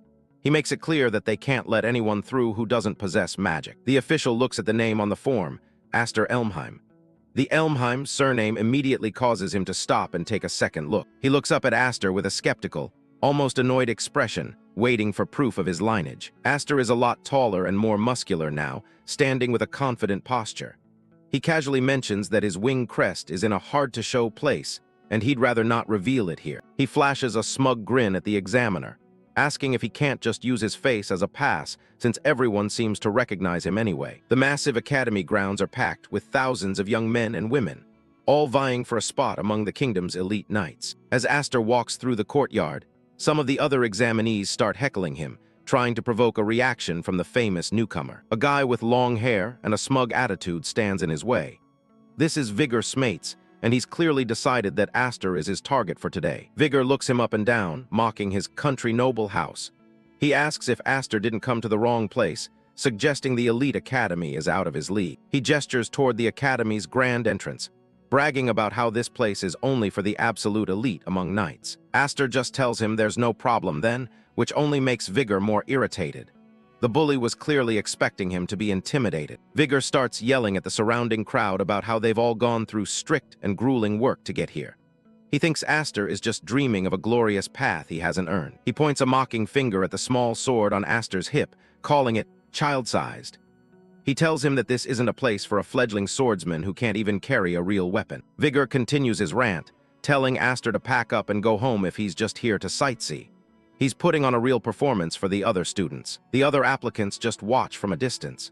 They've seen Vigor bully the new guys every year, and they know he never gets tired of trying to assert his dominance. A few of the more observant students recognize the name. They whisper among themselves, wondering if he's really the Elmheim from the rumors they've heard so much about. Aster stays calm, barely reacting to the insults as he prepares for the start of the exam. He's clearly heard it all before. Suddenly, a new voice cuts through the courtyard, calling out to Cousin Aster. A young man with orange hair approaches with a very different energy. Aster turns around, his eyes sharpening as he recognizes the newcomer. The atmosphere shifts instantly from simple bullying to something much more dangerous. The newcomer is Gurion Elmheim, and he's wearing a wide, polite-looking smile that doesn't reach his eyes. He welcomes Aster with a fake warmth. Gurion mentions that since nobody really knows the details of Aster's birth, he's taken the liberty of calling him cousin. He seems to be relishing the chance to mock Aster's ambiguous origins. Aster doesn't back down for a second. He just looks Gurion in the eye and mentions that it's a real shame about what happened to Dariz, immediately killing the polite move. Gurion Elmheim shrugs off the mention of Dariz, claiming that a disgrace like him deserved to die. He admits with a casual smile that he actually feels refreshed now that his relative is gone. He continues his cold assessment, explaining that even though Dariz was only a year older, he was always bossy and threw his weight around. To Gurion, Dariz was nothing more than a constant nuisance. Gurion warns Aster not to underestimate the power and ruthlessness of the people from the main house. He doesn't care about the rumors of the 7 wings. He believes the main family still holds the upper hand. As he walks past, Gurion whispers a final, chilling reminder that there's no one left to protect Aster here. He maintains a smug, superior expression as he heads toward the exam hall. The other examinees watch the exchange in stunned silence, realizing they're caught between 2 powerful members of the Elmheim family. They feel like they have rotten luck to be testing in the same year as these two monsters. While Vigor wipes the sweat from his face, the other examinees begin to mourn his fate for provoking the Elmheims, terrified by the prospect of being dragged into the centuries-old feud between the main and branch houses. The tension between the two Elmheims is something everyone can feel. Vigor realizes how much he screwed up by bullying a member of the Elmheim family earlier. He approaches Aster with a mix of anxiety and fear, rubbing his hands together. He starts brown-nosing, claiming he's heard all the legendary rumors and can't believe he's actually standing in front of the famous branch family member. Aster stares back with a calm, steady gaze, his golden eyes filled with an intensity that matches his reputation. The senior is momentarily paralyzed by the weight of the Elmheim presence. After a tense second, Aster's face breaks into a small, knowing smile. He seems much more composed and in control of his power than he was 4 years ago. Aster tells the older student that just Aster is fine, dropping the heavy weight of his family title for a moment. He carries himself with a quiet confidence as he steps forward to begin his new life at the academy. 4 years have passed, and the first venue for the entrance exam is finally open. High up on a balcony, a military official addresses the crowd, welcoming them with a speech about patriotism and courage. He doesn't hold back on the elitism either. He makes it clear that Kingdom Knights are a different breed entirely, far above the provincial ones crawling around the countryside. With a clenched fist and a booming voice, he reminds everyone of their primary duty. Their sole purpose is to serve and protect the king. The examinees listen intently, knowing that only the sharpest blades will make the cut. The official warns them that there's no room for blunt swords in their ranks. Looking down at the sea of hopefuls, he tells them to treat this exam exactly like a battlefield.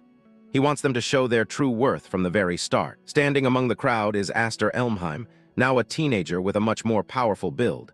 He listens to the official's ridiculous speech with a smirk, just happy to finally be back here. Becoming a Kingdom Knight was a dream he couldn't even reach for when he was wingless. Now, he's looking at a world of strength that was previously closed off to him. At the very top of that world sits Roderick A. Elmheim, the Kingdom Knight General Commander. He's the man Aster is truly gunning for. Aster stares down the silhouettes of the knights currently in power, his eyes fixed on the man at the top. He internally tells Roderick to just wait a little longer. His golden eyes glow with an intense determination. To get his revenge, he first has to dominate this selection exam. The time for waiting is over. He steals his resolve, ready to catch up to his enemies in no time. The official gives the signal, and the trial begins instantly. Heavy spears materialize in the air, plunging down toward the unsuspecting examinees. One guy doesn't even have time to react before an arrow pierces right through his head. Blood sprays as he collapses in the middle of the arena. Panic erupts as the examinees realize the scale of the danger. The proctor announces that the first trial is the trial of the Arrow Tower. It's a complete bloodbath from above. A massive rain of arrows fills the sky, and the rule is simple: be the last one standing to win. People are getting skewered left and right, screaming in confusion. They have no idea how to handle a literal storm of projectiles. Someone yells to run, realizing they'll all be killed if they just stay out in the open. The arena has turned into a chaotic struggle for survival. A few smarter ones try to group up and watch each other's backs. They form defensive circles, trying to block the arrows with their swords. From his vantage point, the proctor watches the veterans closely. They know exactly what they're doing, but even they are struggling. The proctor isn't very optimistic about their chances. He notes that the survival rate for this trial is usually only around 30%. He looks down at those who have already fallen, thinking that superficial countermeasures will quickly reach their limit. The true test of ability is about to begin. While everyone else is frantically dodging, a blonde applicant stands calmly amidst the chaos. The proctor is waiting for someone to show the kind of power that only a wing emblem can achieve. Aster stands right in the center, completely motionless with his back to the rain of arrows. He's not even trying to move, which looks like a death wish to everyone else. The surrounding examinees are baffled, wondering if he's just frozen from fear. They can't believe anyone would be that stupid. Gurion Elmheim, with his orange hair and arrogant smirk, watches from the side. He's practically rooting for Aster to turn into a hedgehog and die right there. Just as the arrows are about to hit him, Aster's hand goes to his hilt. A subtle glow starts to emanate from his position. A massive burst of red mana erupts, swirling around him like a violent hurricane. He doesn't even look back as the arrows are swept away by the force. The examinees nearby are thrown into total shock. They can't believe he's actually deflecting the entire storm by himself. The red mana vortex expands, scattering every single projectile that comes close. It's a terrifying display of raw power. Aster smirks, his expression sharp and dangerous. He challenges the trial to bring everything it has directly to him. He creates a literal mana tornado, standing calmly at the eye of the storm. The projectiles are shredded by the intensity of his magic. Vigor is left gaping, unable to comprehend the level of power he's seeing. He's forced to shield himself from the debris as Aster's vortex rages on. He looks on in pure terror, realizing that not a single arrow is even reaching Aster's body. The guy he was just mocking has become a total monster. The proctor is absolutely mesmerized by the technique.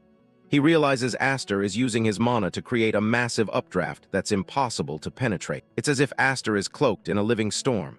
The level of mana manipulation is far beyond anything the proctor expected from an examinee. Finally, the rain of arrows comes to a sudden halt. The examinees who survived look around, confused and wondering if the nightmare is finally over. The proctor ponders the results, noting that more people survived than he anticipated. He doesn't seem too bothered by it, though. He addresses the survivors, telling them they've shown some guts. He coldly points to the corpses littering the ground as proof of their success. Those who are still standing are officially declared to have passed the first trial. Gurion and the others catch their breath, still shaken by what just happened. But there's no time for anyone to rest. The proctor immediately starts leading the group toward the next trial grounds. Vigor grumble, calling the proctor a drill sergeant from hell. Aster just walks ahead, completely unfazed by the ordeal. Aster spots Vigor's mates panting heavily and can't help but mess with him. He asks if the senior is exhausted already, despite only having to endure a simple rain of arrows. Vigor Smates is sweating buckets, looking at the guy next to him with pure confusion. He can't wrap his head around why Aster is acting so completely unfazed after such a chaotic trial. Up on the balcony, the proctor watches Aster closely, his eyes narrowed in suspicion. He's genuinely impressed that the boy doesn't show a single hint of fatigue after releasing that much mana. The proctor thinks about the name, Aster of the Seven Wings, and decides he's eager to see how the kid fights in the next round. Aster just stands there, his presence alone command attention. As the examinees gather in the courtyard, Gurion Elmheim, with his bright orange hair and smug expression, starts walking away with his own clique.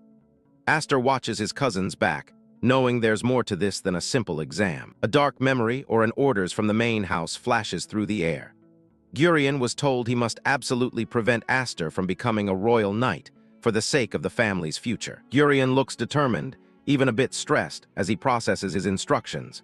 He knows he can't afford to let a failure like Aster succeed on such a public stage. The proctor's voice booms across the yard again, announcing a new rule. To keep things fair for the next trial, everyone has to hand over their personal weapons and use identical standard swords. Vigor is already complaining about the change, thinking it's a huge pain. He watches as the guards start handing out the new blades to the line of students. He tries to downplay it, though, muttering that the swords mid-ranking knights carry aren't that different from what they're used to anyway. It's clear he's just trying to act tough. Aster examines the standard blade since his personal sword has been confiscated. Vigor, standing nearby, guesses that the officials are likely on guard because of Aster's strange sword. Everyone saw what he did in the first round. Aster just stares at the plain hilt in his hand, looking totally unimpressed. He doesn't need a legendary blade to deal with the people in this courtyard. Gurion doesn't miss a chance to twist the knife, mocking Aster for already being tamed like a lackey. He finds it hilarious that Aster is following the rules so obediently. Vigor is the one who gets offended first, shouting back and asking who exactly is calling them lackeys. Gurion just smiles, recognizing him as the heir to the house of Baron Smile. Gurion leans in with a cold, mocking look, telling Vigor that a third-rate countryside noble needs to learn a painful lesson. He warns him not to wag his tail at the wrong person if he wants to survive. That threat works instantly, and Vigor immediately starts groveling, begging young Master Gurion to listen. He desperately claims he has absolutely nothing to do with a guy like Aster. Aster just watches the pathetic display with a knowing smirk. He's not surprised by the betrayal. In fact, he probably expected it from someone like Vigor. The atmosphere in the group is beyond awkward now. Aster stands alone as the others distance themselves, clearly terrified of being associated with him. The proctor interrupts the drama to explain the rules for the second trial. It's going to be a siege battle, and everyone's looking for any advantage they can find. The examinees are split into 3 teams, assigned to battle for control over different camps scattered throughout the nearby forest. Aster finds himself on a team with Vigor and a mysterious blonde applicant. The goal is simple: A camp is considered occupied once your team's flag is raised on its flagpole. It's all about speed and coordination. Whichever team holds 2 or more camps by the time the evening bell rings will be the winner. The proctor warns that destroying or hiding the flags is strictly forbidden. However, that's where the rules end. The proctor basically gives them a license to kill, telling them to consider their standard swords as permits to slash and slaughter their enemies. Holding out the team-colored ribbons, the proctor starts announcing the member lists. Everyone is anxious to see who they'll be stuck with in the woods. Gurion ends up on the red team, while Aster is assigned to the blue team. Vigor is stuck right there with the young master of the Elmheim branch house, looking like he's about to faint. Out in the forest, a smoke signal rises into the sky, marking the official start of the trial. Aster watches the signal, ready to make his move. He starts calculating their path, noting that there are 3 flags per camp. To win, they have to capture at least 2 camps, including their own starting point. Vigor is already second-guessing everything, asking if that means only one team can pass the trial. He's clearly looking for an excuse to avoid any real conflict. The realization hits him like a ton of bricks. If they want to win, they'll have to fight in Elmheim, specifically Gurion. Vigor looks like he's seen a ghost. The other students turn to Aster, their voices trembling as they ask if that's really what all of this means. They're still clinging to a faint hope that there's some other way to get around it. Aster just looks at him with a deadpan expression, confused by why the guy is so panicked already. It's a trial. Of course there's going to be fighting. Vigor practically begs Aster to understand, saying they are all terrified of the Elmheim family's retaliation. He's shaking at the mere thought of it. He points out that their opponent isn't just anyone. It's the young master of the main Elmheim house. He can't even imagine the consequences of pointing a sword at someone like that. In his mind, he sees Gurion's smug face, knowing that even in a trial, the rules don't apply to the tyrants. To him, challenging an Elmheim is a literal suicide mission. Vigor's imagination runs wild with images of knights being brutally executed. He says they'd never be able to hold their heads high as knights again if they crossed that line. He's even more worried about the worst-case scenario, that their entire families and retainers would be slaughtered in retaliation. To these students, the Elmheim name is a death sentence. Aster asks if that means they're just giving up on the trial right now. Vigor doesn't even hesitate, saying there's always next time and it's better than dying. Vigor walks away with the rest of the group, leaving Aster behind. He mutters that a guy like Aster probably wouldn't understand the feelings of weaklings like them. Left alone, Aster starts running through the forest, holding the blue team flag. He reflects on how ironic it is to end up isolated in what's supposed to be a team battle. He looks at the imaginary map, remembering the terrifying aura of Roderick Elmheim. To most knights, the Elmheim family represents a reign of terror that absolutely cannot be defied. The image of Vigor walking away flashes through his mind again. The guy was convinced that Aster couldn't possibly understand the fear of being small and powerless. Aster just smiles to himself as he picks up speed. He realizes that from an outsider's point of view, he's ultimately just another part of that same terrifying family. He reaches a fort, but everything is strangely quiet. He's surprised that he hasn't run into any combat yet, despite the smoke signal going off quite a while ago. Aster cautiously enters the fort, his golden eyes scanning the silent walls for any signs of an ambush. He's suspicious of the unnatural quiet that has settled over the entire area, wondering if the other teams are just being cautious, or if something else is going on. Emerging from the shadows, a blond guy stands there with a condescending smirk on his face. He mocks Aster for actually showing up all alone, looking completely unimpressed by the protagonist's arrival. Holding the team flag in his hand, this guy declares that everything has played out exactly as he predicted up to this point. Aster freezes, his gaze fixed on this mysterious henchman. Aster's expression hardens as he repeats the word "he" under his breath, trying to figure out who is pulling the strings. He realizes that even within this exam, he has been surrounded by enemies from the very start. The blond guy idly plays with the yellow ribbon on his arm, looking completely bored with the trial's objectives. He remarks that he's had plenty of free time since the trial started, implying that his mission isn't about the exam at all, but only about stopping Aster. With a sudden motion, he declares himself Aster's opponent, tossing his yellow team flag aside like a worthless piece of trash. He's abandoned the duty of guarding the camp to fulfill his secret orders. Aster looks up at the flagpole, where a red flag is already waving triumphantly in the wind. The sight confirms his worst fears. His teammates have abandoned him, while the remaining opponents do everything to hold him back, All of them in this exam are actively working together to ensure the red team's victory. Turn D-stroke letter 1 ED3 and G, D-stroke letter 1 ED9, IPH letter 1 E3 and B letter 1 ED9, I rut than K I letter 1 EBF, MTRU CHU letter 1 EA9, N Ra, Doyum letter 1 EAFT N Hio, L letter 1 EA1, IS letter 1 EB5N, Sang T letter 1 EA5N Kong. Aster Bang Hong TR letter 1 B0 letter 1 EDB, Sequi Mo C letter 1 EE7, S letter 1 EF1 L letter 1 EB, a D letter 1 ED1 I Nai. C letter 1 ED1, G letter 1 EF and GTH letter 1 EA5 UH I letter 1 EC3 UI cute and Gia stroke letter 1 EB1 and G. Sawas letter 1 EF1, PH letter 1 E3 and B letter 1 ED9. I co PH letter 1 ED1, IH letter 1 E3 P9. From a distance, the heavy thud of marching footsteps echoes through the trees as a massive group of examinees from both the red and yellow teams approaches. All of them are heading straight for the blue team's camp, a clear sign that Gurion has successfully intimidated almost every participant into joining a single faction. At the head of the mob, Gurion Elmheim wears a triumphant grin, his eyes reflecting a cruel satisfaction as he looks down at Aster.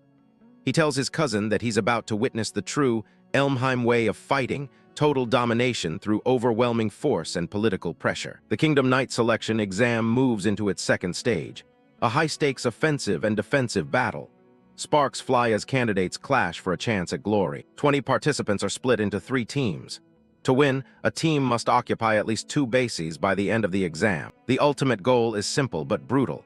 You must plant your team's flag in the enemy's base to secure victory. Aster, clashing with his opponent, pushes back as he demands answers. He wants to know why someone from another team is interfering. His opponent is Christopher Nolan, a top-tier candidate who was supposed to be leading the yellow team. So why did Nolan take down his own team's flag and start protecting the red flag? The betrayal is crystal clear as he stands his ground to face off against Aster. Nolan reveals the truth with a cold smile. He's formed an alliance with the main Elmheim house. As the legitimate son of House Nolan, Christopher is a 5-winged genius known for his exceptional court swordsmanship. From atop the wall, an examiner watches the duel with a calculating gaze. He knows all too well that these two were the only ones who passed the first round without breaking a sweat. Both Aster and Nolan are rough diamonds meant to be knights. It's almost a shame they're clashing like this now. The examiner realizes that only one of these exceptional talents can move forward, leaving the other behind. The shockwave from their blades forced Aster back, making him question the logic behind this strange alliance. Aster points out that even with an alliance, only one team can ultimately win the exam. Nolan just looks at him, unfazed. Nolan admits he's chosen to let the main house take the victory.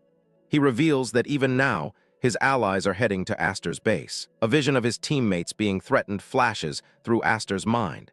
He realizes Gurion has leveraged fear to turn everyone against him. Aster breaks out in a cold sweat.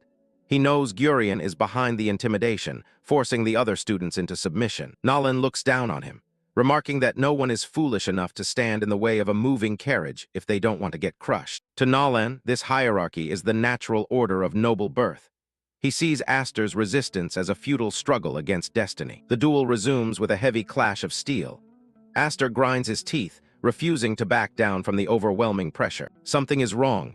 Aster notices a crack forming on his blade. In a brief flash, Aster remembers the examiner handing him the sword. He begins to suspect that he was intentionally given a defective product. Nolan maintains his focus, declaring this to be strictly a one-on-one duel. He confesses that he never liked that Elmheim bunch to begin with. Mana flares around Nolan's blade as he prepares for a decisive strike. Aster watches intently, sensing the weapon's instability. The blade shatters. Under the strain of the mana and Nolan's strike, Aster's sword explodes into useless fragments. Without stopping for even a single beat, Aster immediately snatches the shattered fragment of the blade. He flings that blade fragment straight at Nolan to prevent him from closing the distance. Nolan flinches and lets out a huff, pulling back his sword to parry Aster's throw. Aster doesn't stick around to finish the fight. He turns and sprints away, leaving a confused Nolan behind. Aster shouts back that their duel will have to wait. He has someone much more important to deal with right now. Nolan scoffs, dismissing Aster as a disgrace to knights everywhere for running away in the middle of a battle. His eyes fall on the broken tip of his sword lying in the dirt. Something about the break doesn't seem natural. Picking up the shard, Nolan examines it closely. Even for a standard-issue weapon, the quality is embarrassingly poor. The truth hits him like a physical blow. The Elmheims played dirty to ensure that Aster couldn't outperform their own heirs. Aster sprints toward his base, calling out for vigorous mates, He needs to know if his comrades are still safe. He reaches the camp only to see the walls already occupied. The enemy is already here, and they're waiting for him. Gurion sits perched on the wall like a vulture. He mocks Aster, unimpressed that Nalin couldn't even stall him for longer. Gurion brags about securing their third base, claiming the entire exam is now under his total domination. Aster's voice is thick with rage as he glares up at his arrogant cousin. He's had enough of these games. Looking around at the captured banners and empty camp, Aster demands to know what happened to the rest of his team. Gurion's expression turns cold. He doesn't even bother to answer, letting the silence fill the air as his trap closes in. A cold blade is suddenly pressed against Aster's back. He's been surrounded before he could even draw his own weapon. It's Vigor Smates. Looking conflicted but cornered, he tells Aster he warned him he wouldn't go along with his reckless plans from the start. Vigor Smates declares he won't follow anyone who defies the Elmheim family. He's sweating, clearly intimidated by the main house's power as he levels his sword at Aster. From atop the stone wall, the laughter of Gurion Elmheim rings out. He mocks the gathered students, nodding with a smug grin that they didn't even show a hint of resistance before switching sides. Smates and the other students surround Aster with their weapons drawn. Aster stands in the center of the circle, asking calmly if they really think they can win just by outnumbering him. Gurion waves off Aster's confidence with a dismissive gesture. He tells his cousin that the fight is already over and the result has been set since the beginning. He points to the red flags already planted firmly along the battlements of the captured base. The conditions for victory in this battle have already been met by his alliance. Looking down from his high perch, Gurion mocks Aster's late arrival. He tells him that even if he desperately runs around trying to plant flags now, it won't change the outcome. A blue flag lies shredded and discarded on the ground, a silent testament to the fallen defense. Gurion points out that Aster simply doesn't have the manpower left to hold his ground. Gurion explains his strategy with a simple diagram, looking down at his cousin's head. He only has to wait for Aster to head to another base, then his men will simply replace the flags behind him. Gurion holds up 2 fingers, radiating arrogance as he explains that they only need to keep 2 bases to win. He feels completely in control of the exam's final moments. Aster crouches low, his eyes narrowing as he prepares to move. He tells them he'll simply make sure they aren't left standing to carry out their little plan. Aster's golden eyes flare with a dangerous light as he focuses his mana. He's finished talking and is ready to cut through anyone standing in his way. The students surrounding him can feel the sudden, heavy shift in the air. Smates and the others grit their teeth, their faces pale as they sense the danger radiating from Aster. Gurion laughs off the threat from the wall, calling it a desperate bluff. He doesn't believe for a second that an unarmed student can follow through on such a boast. Leaning over the edge, Gurion points out that Aster's sword was useless from the start. He mocks him, saying that without a weapon, a 7-winged genius is no better than being wingless. The circle of students closes in on Aster, blades leveled at his throat from all sides. Gurion dares him to try and take on everyone gathered here by himself. Aster looks down at the broken hilt in his hand, a small, dark smile playing on his lips. He admits that Gurion actually managed to impress him with how he set this up. He holds up the shattered remnant of his weapon, almost as if he's admiring Gurion's handiwork. The irony of being called wingless while holding a broken blade isn't lost on him. The students watch in confusion as Aster seems to accept his situation. Smates looks on from the side, his brow furrowed as he waits for Aster's next move. Aster acknowledges that Gurion thought through this ambush much better than he had anticipated. He stands casually despite the circle of steel surrounding him. Gurion's eyes glow with a malicious light as he watches from above. He's convinced he has already secured his total victory over his cousin. The broken hilt falls from Aster's hand, clattering against the dry earth and sending up a small cloud of dust. He's completely unarmed now, at least in the traditional sense. A close-up of Aster's glowing yellow eyes shows a predatory focus. He isn't worried about being weaponless. He's just gathering his internal energy. With his hands empty and open, Aster repeats how impressed he is by Gurion's planning. His calm demeanor is starting to unnerve the surrounding attackers. Gurion just smiles wider, his ego blinded by the apparent advantage he holds over his unarmed opponent. He's already celebrating his win in his mind. The discarded hilt bounces on the ground as the tension finally snaps. The air itself seems to vibrate with the pressure of Aster's building mana. Aster moves like a blur, ducking low under a sword swing from one of the students. His speed is far beyond what any of them were prepared for. A powerful kick connects, sending one of the attackers flying backward into the dust. Aster isn't holding back his physical strength as he breaks the encirclement. Aster weaves through the crowd of students, dodging strikes with minimal, precise movement. He's moving with a clarity that makes the group's numbers irrelevant. He snatches Vigor's sword as it falls. Every movement is calculated to dismantle the encirclement one person at a time. Blazing streaks of red mana erupt as Aster sweeps his blade. He tears through the group of nobles with such brutal and efficient force that they don't even see it coming. Gurion looks down from the wall, his smug expression replaced by sheer confusion. He can't understand how one person is overwhelming 20 other trained candidates. Aster points his blade directly at Gurion. The tide of the battle has completely shifted in his favor. With a cold and unwavering gaze, he tells Gurion that his decision to overextend his forces was a fatal mistake. Gurion finally realizes the monster he's actually dealing with, his face contorting in panic. He tries to bark orders, but his voice fails as Aster focuses on him. Red mana swirls around Aster's feet as he prepares for a massive leap toward the wall. The ground beneath him cracks from the sheer pressure of his takeoff. Aster launches himself into the air, soaring toward the top of the high stone battlements. He's closing the distance to Gurion in a single, impossible bound. Gurion stares in disbelief as Aster reaches the height of the wall. He can't comprehend someone being able to fly this far without the aid of a magic circle or wings. Midair, Aster's face is a mask of cold determination as he closes in. He tells Gurion that he was simply too slow on the draw to protect himself. Aster reaches the wall and strikes, his movement so incredibly fast that the moment Gurion draws his weapon, it is instantly shattered.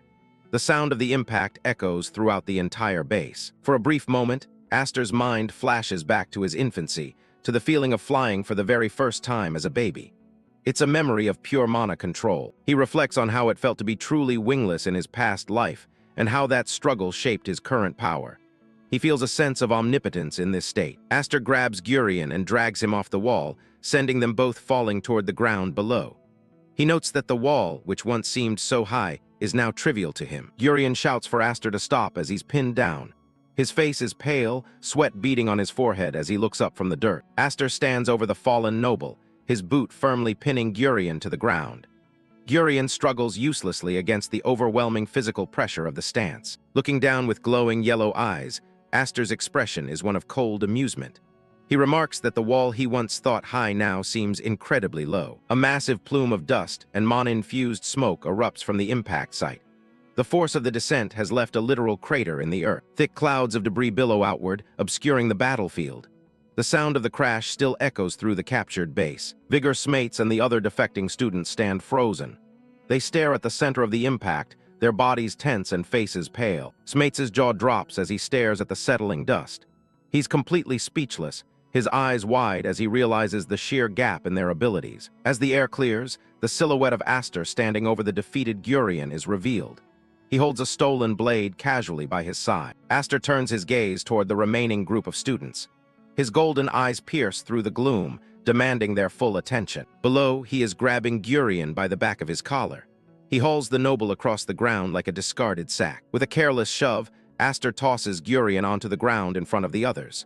Gurion groans in pain, unable to even lift his head from the dirt. He groans, his voice cracking as he orders the other students to stop waiting around and take Aster down. But that powerless voice, stripped of all authority, fails to move the frozen feet of the defecting students. Lying in the dirt, Gurion gasps for air and tries to reclaim his position. He frantically orders the other students to hurry up and kill Aster. The students look on from the shadows of the gateway, torn between their instincts and their orders. Gurion's voice cracks as he reminds them that this is an official order from House Elmheim. Smates looks around frantically, his hand gripping the hilt of his sword. He curses under his breath, caught in a situation he never anticipated. Aster stares directly at them, questioning if they are truly that afraid of the main family's retaliation. He seems genuinely curious about their lack of resolve. Smates shouts back that of course they are. He explains that his family is merely a third-rate noble house that could be erased in an instant. A flashback shows the Smates family kneeling in a grand hall, surrounded by luxury they don't truly own. Smates notes that if Elmheim wills it, they will be crushed like insects. The image of the submissive nobles continues as Smates explains their plight. They have no choice but to act submissively to avoid offending the powers that be. Smates' face is contorted with frustration as he yells at Aster. He claims that for a blessed genius like Aster, Their daily struggle for survival is incomprehensible. Aster listens in silence, his expression unreadable. He doesn't move, keeping his eyes fixed on the shouting boy. A small, knowing smile touches Aster's lips as he considers Smates' words. He isn't mocking the boy's pain, but the irony of the situation. Smates recoils slightly, demanding to know what Aster finds so funny. His voice is trembling with a mix of fear and indignation. Aster recalls his sister telling him something very similar. An image of a woman with reddish hair appears, her expression stern as she lectures him. Turning back to the present, Aster admits that it is an undeniable fact that he is currently blessed with power. He accepts his position without any false humility. He lowers the stolen sword until the tip rests just inches from Gurian's throat. Gurian winces, his face covered in grime and cold sweat. Aster declares that if the current, arrogant Elmheim family is the problem, he has a simple solution. If they can't do anything about the corruption, then he will be the one to change it. His eyes burn with an intense, golden fire as he makes his final declaration. He vows to crush the current establishment of the Elmheim family. The students are stunned into a deafening silence. The magnitude of Aster's words, committing open treason, is almost too much for them to process. Even Gurian looks up in wide-eyed disbelief, wondering if Aster has lost his mind. The word crush hangs heavily in the air. Smates trembles, asking if Aster even understands the consequences of what he's saying. To declare war on the main house is a death sentence. Close up on Aster's face as he confirms it with absolute certainty. He tells them that this is indeed a formal declaration of war. In a dark, metaphorical vision, people fall into a bottomless pit alongside shattered weapons. Aster warns them that fawning over the current family leads only to betrayal and a miserable end. He looks at the group and tells them that if they want to avoid that fate, they have no choice but to fight. Standing with the captured base behind him, Aster holds the sword ready. He believes the 7 wings on his back were given to him specifically for this purpose. He presents a choice to the gathered students, his voice echoing through the courtyard. He asks them which Elmheim they will follow, the noble on the ground or him. Gurian screams from the dirt, telling the others not to listen to Aster's insane talk. He insists that such a rebellion would never be allowed. He turns his threats toward the students, his eyes wide and bloodshot. He warns them that betraying him now will have dire consequences for their families. Gurian continues his desperate rant, claiming he remembers every single one of their faces.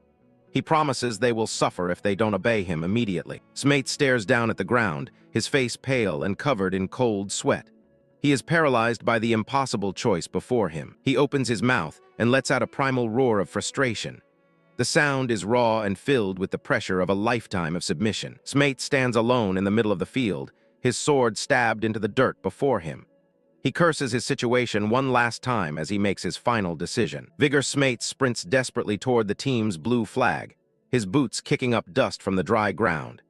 He screams out a question, desperate to know if Aster will truly follow through and take down Gurian for the sake of the minor families. Looking over his shoulder at the other students, Smates' voice carries a heavy warning. He tells Aster that giving them false hope for change would be an unforgivable betrayal that he would truly resent. Aster's gaze remains fixed and steady, his golden eyes reflecting a cold resolve. He gives a simple, verbal vow to uphold his end of the bargain and fulfill his promise. Smates stands still for a moment, sweat slicking his brow as the weight of his decision sinks in. He looks like a man who has just stepped off a ledge, waiting for the impact of his choice. Smates thrusts his arm into the air, a blue cloth clutched tightly in his fist. He shouts his full name and lineage, making his stand official before the entire gathered group. The declaration echoes across the field as Smates publicly sides with Aster A. Elmheim. The gesture marks a clear turning point in the battle for control over the base. The other students stand paralyzed, their faces pale with shock. They murmur in low voices, acknowledging that Gurian's authority and plan have completely disintegrated. Gurian lies in the dirt, the tip of a sword hovering dangerously close to his temple. His eyes burn with a dark, reddish light as he seethes, spitting out a final insult at his captor. Aster stands at the center of the training grounds while Bigger Smates yells at the crowd. The other candidates are just standing around, stunned after the chaos. Bigger isn't about to waste this opportunity. He shouts for everyone to bet it all on the 7 wings and show the Elmheim family what they're actually made of. The other students look at each other, murmuring in confusion. They've spent the whole exam being pawns, and now the power dynamic has completely shifted. Aster watches the scene unfold with a cold, steady gaze. He's already got one major player on his side, which means he won't have to do all the heavy lifting himself. He surveys the crowd, calculating his next move. Winning the exam is one thing, but to actually take down the Elmheim family, he's going to need a lot more than just a few followers. Nearby, Grian Elmheim is slumped on the ground, his pride in tatters. The guy is fuming, unable to process how everything went so wrong. One of the lackeys rushes over to check on him. He looks genuinely worried as he asks if the noble is all right. Grian doesn't want sympathy. He snaps at the guy and shoves him away, calling him useless trash as he struggles to get back up. The obsession with the main family is eating him alive. He knows if he doesn't stop Aster here, he'll never be able to show his face to the real Elmheims again. A dark memory of a bloody hand and a discarded blade flashes through his mind. He's terrified of failing like his brother did, knowing the main family won't show him any mercy. Grian clenches his wounded hand, his eyes wide with desperation. He's convinced himself that he can't let things end like this. A shadow falls over him as a pair of boots stops right in front of his face. Christopher Nalen looms over the fallen noble, his expression unreadable. Grian looks up, his face scratched and covered in dirt. He's pathetic and he knows it. Nalen stares down at him with pure disgust. The silence between them is heavy as the alliance they built on lies finally hits its breaking point. Grian immediately starts barking orders, pointing a finger at Aster. He demands to know what Nalen has been doing and tells him to finish the job he was supposed to do. He actually thinks he still has the upper hand. A twisted grin spreads across his face, believing Nalen is his last ticket to victory. Nalen doesn't even look at him. He admits that while Aster's rank might not be high, his skill with a sword is undeniably the best in the courtyard. Grian doesn't care about fair play. He screams at Nalen to hurry up and hack Aster to pieces, his voice cracking from the strain. Instead of drawing his sword, Nalen reaches for the Alliance badge on his arm. He rips it off with a sharp tug. He tosses the piece of fabric back at Grian. He didn't come over to help. He came to return the only thing tying him to this mess. Nalen's eyes go cold as he speaks his mind. He's realized that Grian's underhanded methods go against everything he stands for as a swordsman. He formally breaks the alliance right then and there. Grian can only stare in shock as his last hope walks away from him. The realization hits the remaining students like a physical blow. Even the honorable Nalen family is jumping ship, leaving them with no clear path forward. Nalen isn't done yet, though. He turns his attention to Aster, knowing they still have to settle their own score to finish the exam. Aster waits for him, his expression completely blank. He isn't surprised by the betrayal, he was just waiting for the inevitable. Nalen grips his sword hilt, preparing to fight for real. He's going to use the proud swordsmanship of his family to test the 7 wings. He tells Aster he needs to see how his skills stack up against that legendary power. It's no longer about the alliance, it's about his own pride as a knight. Nalen charges forward, his blade igniting with a golden mana. He puts everything into this single strike, aiming to end the duel in one go. He leaps into the air, bringing his glowing sword down with enough force to shatter the ground. Aster doesn't even flinch. He catches the blow with his own blade, a red aura flaring around him as he tells Nalen that their little duel is going to have to wait. The shock is written all over Nalen's face. The pressure coming off Aster is completely different from anything he's felt before. It's overwhelming.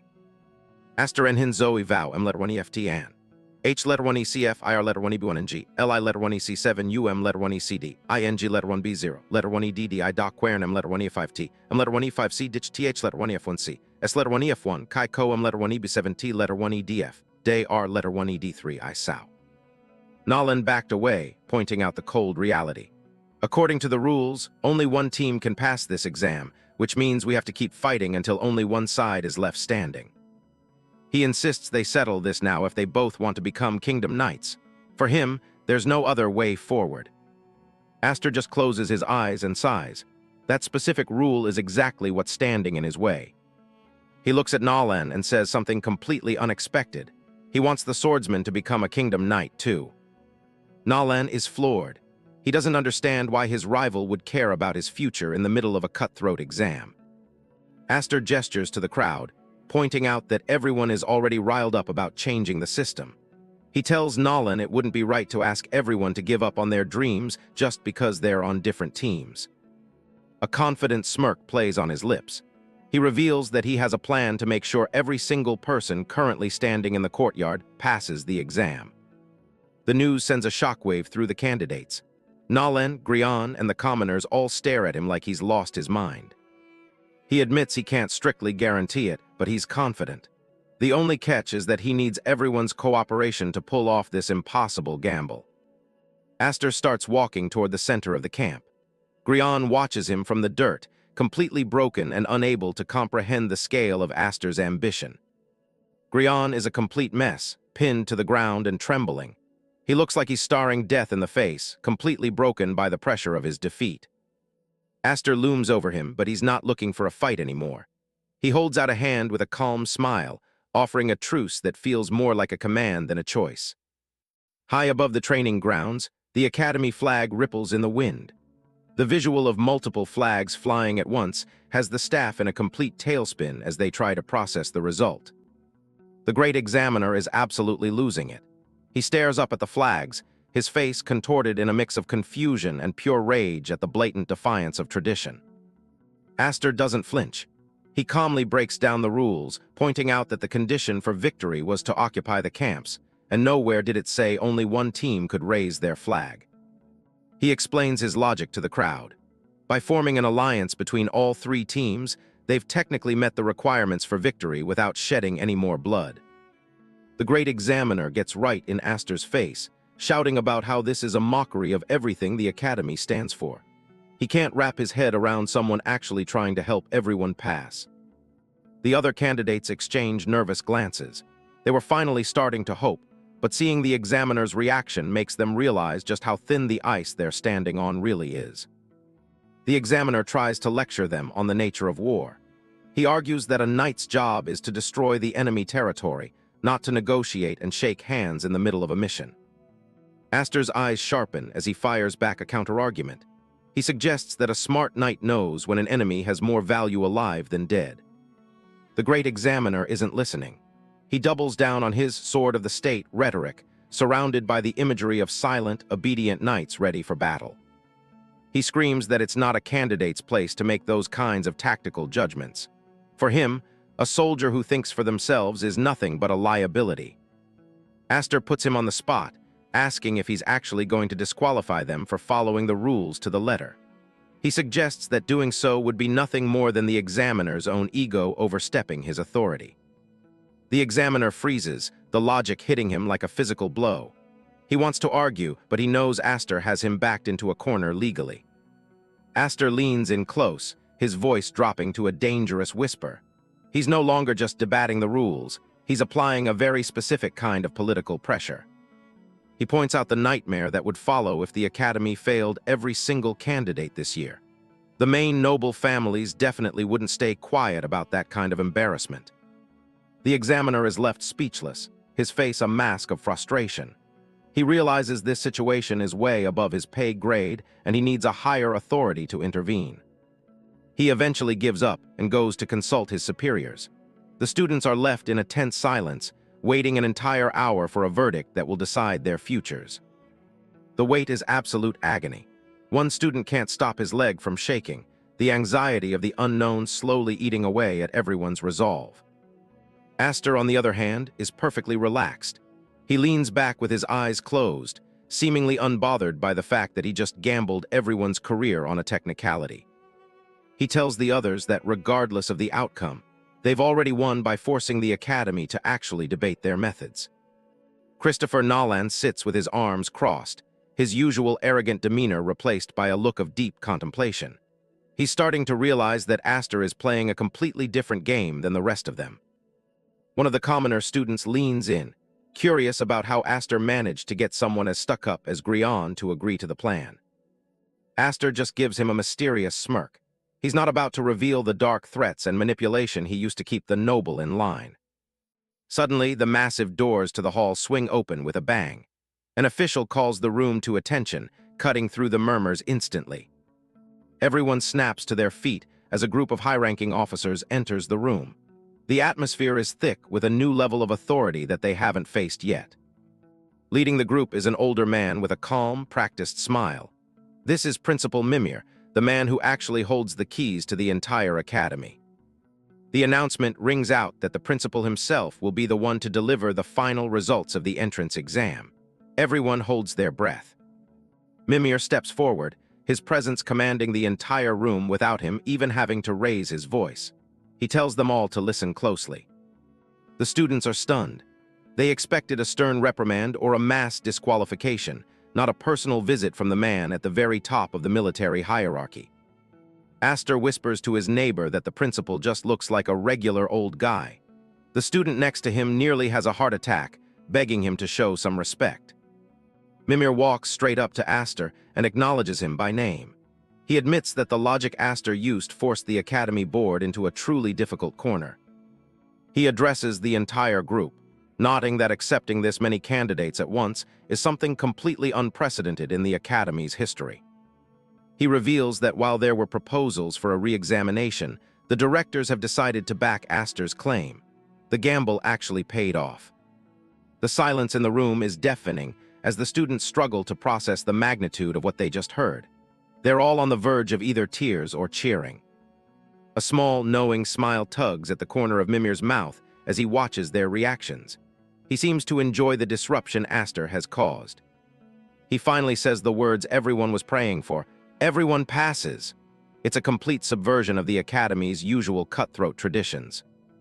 The room erupts in a deafening cheer.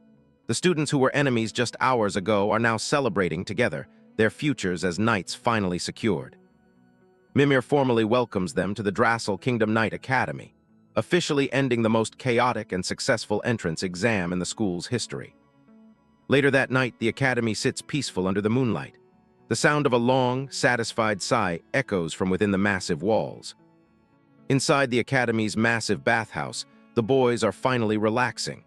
One of them shouts about how the food is great and the luxury is beyond anything he ever imagined as a commoner. He splashes around happily, making sure everyone knows that they owe this entire experience to Aster's insane gamble. The mood is lighter than it's been since the exam began. Aster runs a hand through his damp hair, the heat of the bathhouse finally allowing the tension of the exam to bleed away. Nearby, the commoner students are in high spirits, their cheers echoing off the marble pillars as they celebrate their improbable victory. Nolan steps into the water with a heavy scowl, clearly finding the loud, rowdy celebration of the commoners to be beneath him. He snaps at another student who dares to tease him, insisting he only agreed to a draw and certainly didn't lose the fight to Aster. Aster leans back against the edge of the pool with a satisfied smirk, reflecting on his first successful blow against the Elmheim family name. His new allies share looks of determination. The group's newfound unity is a direct defiance of the divide-and-conquer philosophy he's fought his whole life. This is where our rebellion begins, he thinks, his golden eyes burning with a clarity that even the thick steam can't obscure. His thoughts drift to Ulfin Elmheim, his older sister who has already survived a year at the academy and might prove to be his most vital ally. He eventually rises from the water, steam rolling off his skin as he wraps a towel around his waist to prepare for the first day of training. He walks across the damp, tiled floor, his footsteps the only sound in the brief moments of silence between the students' rowdy songs. He pauses, catching a strange movement in his peripheral vision that immediately breaks his train of thought. He turns to find a group of commoner students kneeling in the water, their heads bowed in an impromptu and bizarre display of reverence. Aster's eyes go wide in total shock, his usual cool composure failing him as he stares at the surreal sight of his peers worshiping him. The students lean in close, their faces flush with excitement as they declare him a living good luck charm and a symbol of their hope for the future. Despite his frantic protests, they drop into full bows, treating him more like a divine savior than a fellow candidate. Nolan watches the spectacle from the far side of the bath, his expression a mix of disgust and mounting anxiety as he realizes just how much influence Aster has gained. Outside the bathhouse, the night sky is clear and cold, a deceptive calm hanging over the academy grounds after the day's chaos. Miles away, the towering spires of the Elmheim estate loom against the moon, the dark stone reflecting the ruthless nature of the family within. Helen Elmheim stands before a massive window, her shadow stretching long across the floor as a defeated Grian kneels in the center of the grand hall. Her face is a mask of pure, glowing rage, as she repeats the news of Aster's declaration to crush the very name she holds sacred. Grian presses his forehead into the cold floor, his body trembling violently as he begs for another chance to redeem his failure. He shouts his apologies, promising to make up for the blunder that allowed a branch family commoner to pass the entrance exam. Before he can finish, a heavy boot slams into his face, snapping his head back and sending a spray of blood across the ornate rug. Lillian A. Elmheim stands over him, her lavender ponytail swaying as she snarls at the piece of trash bleeding on the floor. She towers over him with a sadistic grin, her eyes glowing with the same ruthless energy that defines the main Elmheim bloodline. She mockingly compares him to Dolly's, their brother who met a grisly end after failing to meet the family's impossible standards. Grian looks up through a haze of pain and blood, his eyes wide with the raw terror that only a sibling in this household could truly understand. Lillian isn't finished. She winds up for another strike, her movements fluid and lethal as she continues her brutal correction of his behavior. She stomps down on him repeatedly, each blow punctuated by Grian's frantic thoughts of the man who put him in this position, Aster. His mind flashes back to the training grounds, where Aster had reached out a hand and offered him a terrifying choice between cooperation and death. He remembers the chilling calm in Aster's voice, as he explained exactly what the Main family would do to him if word of his failure got out. Aster's eyes had been cold and predatory in that moment, a silent promise that the great lord would show absolutely no mercy to a loser.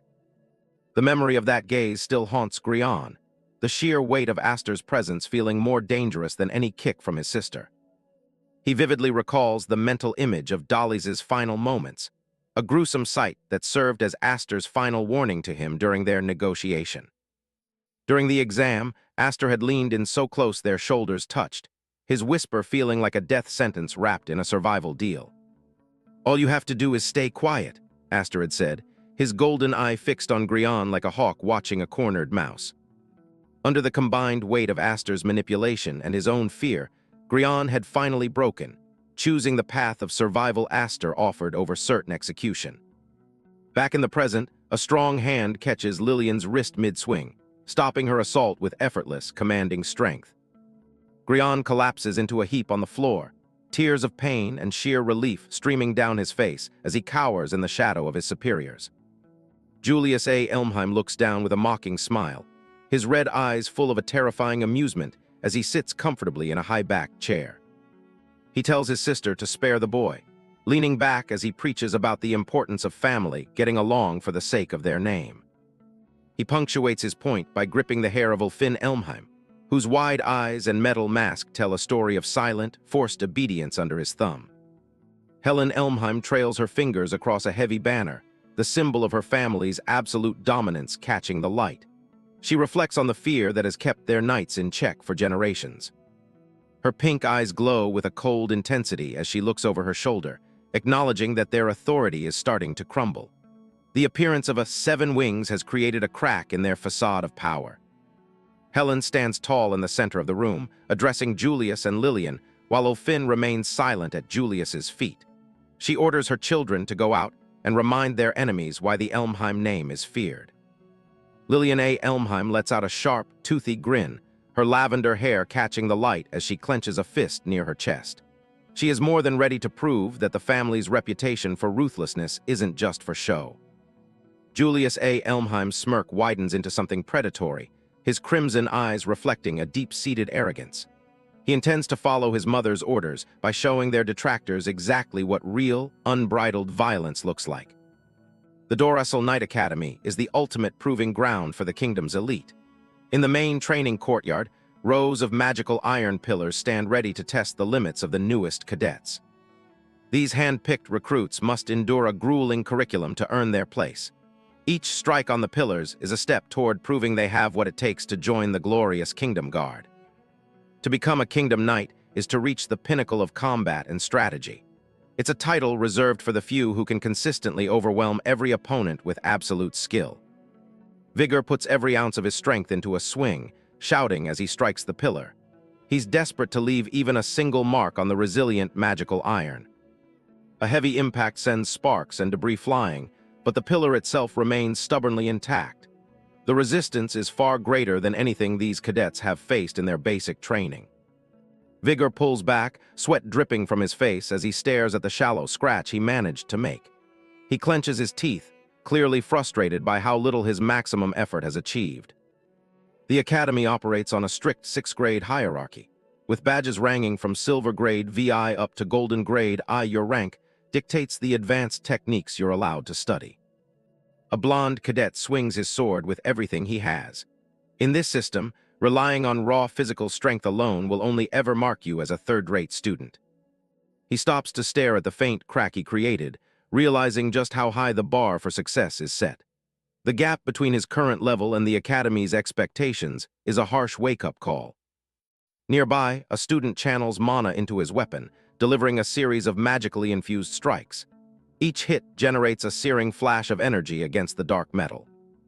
He finishes his set, the lingering mana dissipating into the air. While he's more advanced than those using pure muscle, the instructors are still looking for true mastery.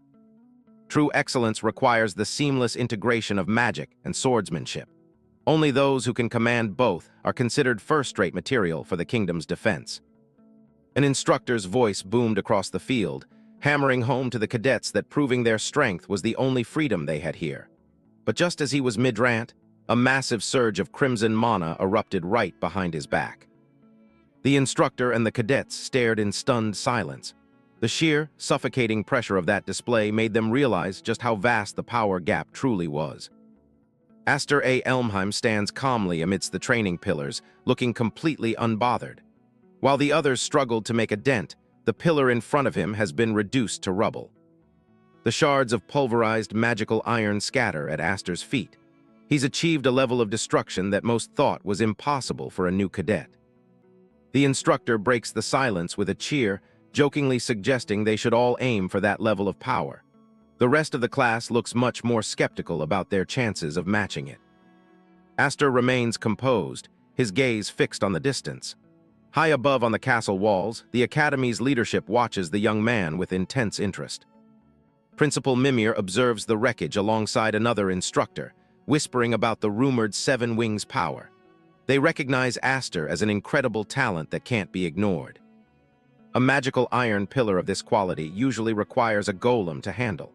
Seeing Aster smash it so easily confirms that he is in a league of his own.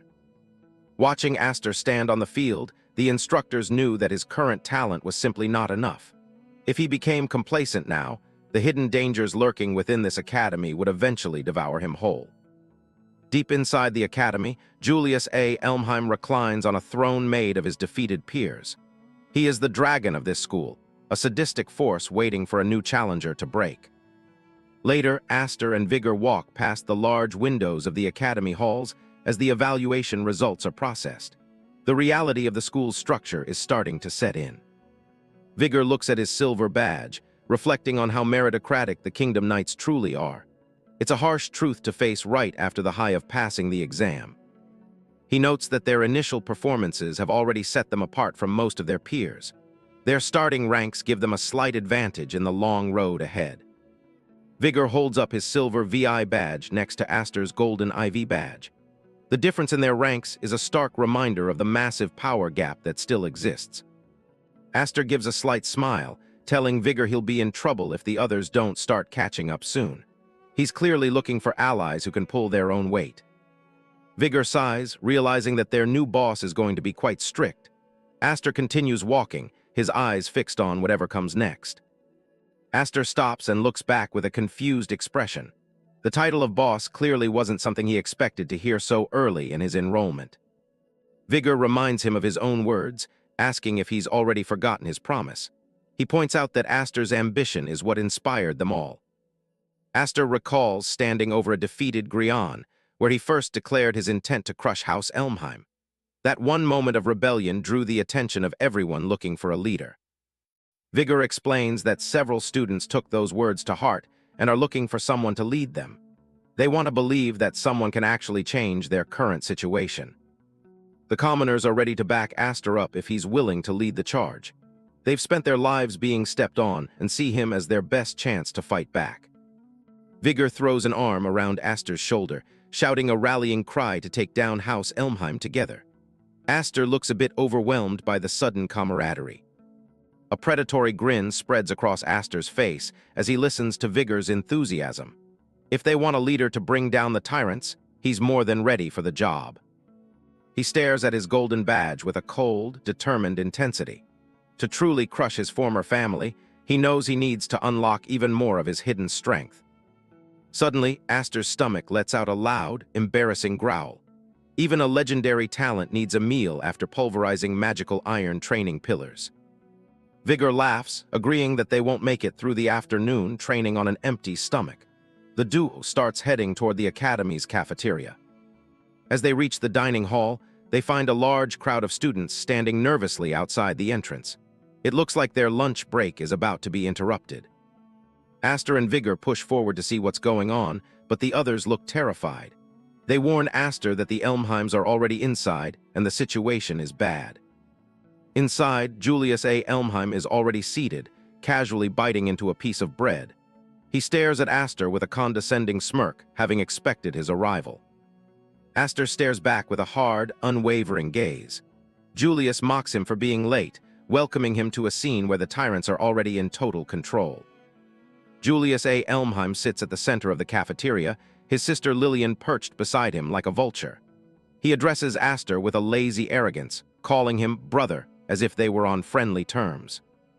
Vigor and the other cadets are visibly shaken by the encounter. Vigor realizes that the person terrorizing the students is none other than Aster's own highborn relative. These are the infamous tyrant siblings of House Elmheim. Julius, the second in line to succession, and his equally cruel younger sister, Lillian, enjoy the absolute power their names provide. They have earned a reputation for being the most vicious members of their family. Julius stands amidst the chaos with a sword in hand, a terrifying display of authority backed by raw violence. Aster stares at them, sweat beading on his forehead as he realizes the magnitude of the situation. He knew they were at the academy, but he didn't expect them to strike so brazenly. Lillian rests her chin on her hand, a sadistic smile playing on her lips as she steps on the head of a defeated student. She mocks Aster, calling him their trashy and foolish younger brother. Beneath her boot, the student groans in agony, his face hidden behind a heavy, metallic mask. The iron shackle is a brutal device designed to break the spirit of anyone who fails the family's standards.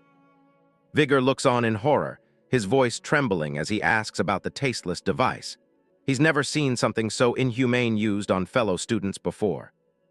Aster's expression is cold as he identifies the device as the iron shackles. He knows exactly what they represent and the torture they inflict on the wearer. It's a disciplinary tool used by House Elmheim to correct those they deem dropouts or failures. The mask forces the wearer into a state of desperate servitude, turning them into little more than beasts.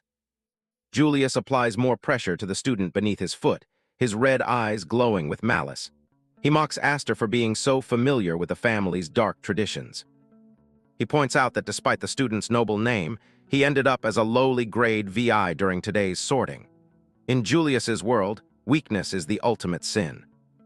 The student's eyes, visible through the slits of the mask, are wide with terror and pain. It's a pathetic sight that Julius seems to take immense pleasure in. Julius grips the student's head, claiming the shackle is a present from a kind older brother to help him try harder.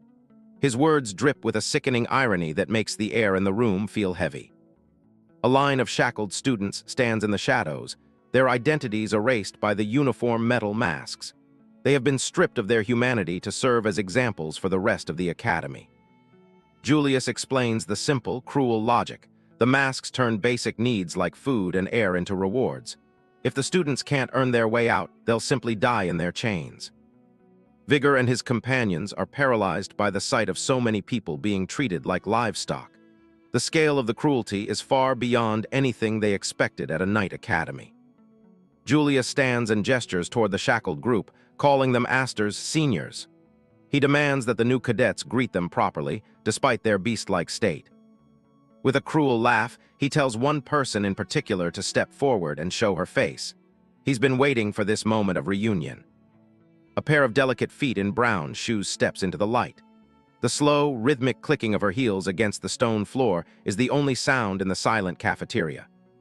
Aster's eyes widen as a familiar figure with long red hair approaches from the shadows. Vigor and the others can feel the sudden shift in the atmosphere. A cold sweat breaks out on Aster's face as the truth hits him.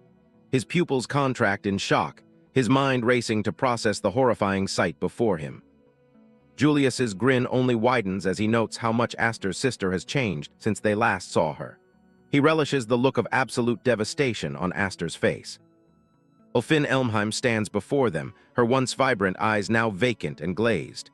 Her lower face is encased in an iron shackle, a brutal metal muzzle that silences her voice. Aster shouts her name, his composure shattering as he starts to rush toward her. The sight of his sister in such a state has pushed him past his breaking point. Ulfin doesn't even react to his voice, her gaze remaining fixed on nothing. The mask has done its job well, leaving her a hollow shell of her former self. Aster's teeth grind together so hard they might crack, his face contorted with a rage that threatens to boil over. The betrayal and cruelty of his own kin have reached a new low. His hand drops to the hilt of his sword, Graham, his knuckles turning white as he grips the weapon. The time for words has long since passed. Aster roars at Julius, demanding to know what he's done to his sister. His golden eyes glow with a terrifying intensity as he confronts the monster in front of him. A heavy silence falls as a shackle is tossed onto the ground, the metal clanging loudly against the floor. It's a clear threat and a sign of what's to come for anyone who resists. Julius remains seated, his expression calm and mocking as he tells Aster not to worry. He has a plan for everyone present, and it's far from merciful. Another shackle rests near the feet of a defeated student, a constant reminder of the fate that awaits the weak. The tyrant siblings are just getting started. Julius looks around the room, nodding that he's prepared enough of these gifts for everyone. Aster's followers are clearly his next targets. He spreads his arms wide and invites everyone to a fun welcome party. It's an invitation to a slaughter, and he's the one holding all the cards. On his command, the shackled seniors lunged forward, their movements jerky and aggressive like starving animals. They are the juniors of iron reed, broken tools of the Elmheim house. Julius laughs as the chaos begins, urging the attackers to put some spirit into their recruiting. He watches the scene with the detached amusement of someone watching a game. The shackled students ignite their mana blades, the red light casting long, jagged shadows across the walls. Julius orders them to slap a mask on every newcomer, one by one. Vigor's group is immediately put on the defensive as they are overwhelmed by the aggressive seniors. They realize with horror that the attackers' eyes are completely glazed over, showing no sign of their original selves. Nolan managed to parry a strike, only to realize that even in their enslaved state, these seniors were still grade IV or higher. The power gap was becoming painfully obvious as the fight intensified. Vigor realized that while they had expected to eventually clash with House Elmheim, they never imagined it would turn out like this. The sheer disparity in their combat power was beginning to crush their spirits. Vigor shouts out to Aster, desperate for a plan as he blocks a glowing green blade. The weight of the attack nearly drives him to his knees. Aster stands his ground, the hilt of his sword glowing with a fierce red energy as the shackled students close in. He knows that if they don't find a way to turn this around, they'll all end up behind a mask. Aster A. Elmheim stands over the fallen seniors, his expression grim. Despite the initial victory, the atmosphere in the room is thick with tension. Close-up of Aster's eyes, glowing with a dangerous golden light. He is fully focused on the true threat sitting before him. Vigor Cadet is visibly sweating, commenting on the insane intensity radiating from Aster. The power difference between the cousins is palpable even to the bystanders. Aster addresses Julius directly, demanding to know what exactly he's trying to pull by terrorizing the academy. His voice is steady, but laced with a lethal edge. Julius A. Elmheim dismisses Aster's concern with a mockingly casual wave, telling him not to be so on edge. Behind him, Lillian watches with a predatory grin, enjoying the spectacle. Julius continues his insults, calling Aster's companions a bunch of skillless underlings who only passed the exam by picking up his scraps. He views the commoner cadets with nothing but pure contempt. Julius lets out a cold laugh, claiming that having such low-quality people at the bottom drags down those at the top like himself. He refuses to let such half-assed things slide. To emphasize his point, he presses his boot harder onto the head of the shackled student beneath him. The sound of metal grinding against stone echoes through the silent room. He holds up a spare iron shackle, his red eyes gleaming with cruelty. He intends to take care of all the newcomers in the brutal Elmheim way. Aster isn't interested in his cousin's theatrical display of power. Julius remains seated, his posture relaxed and arrogant as he waits for Aster's next move. Aster's hand tightens around the hilt of his sword, which is wreathed in a crimson mana. The heat from his power starts to distort the air around him.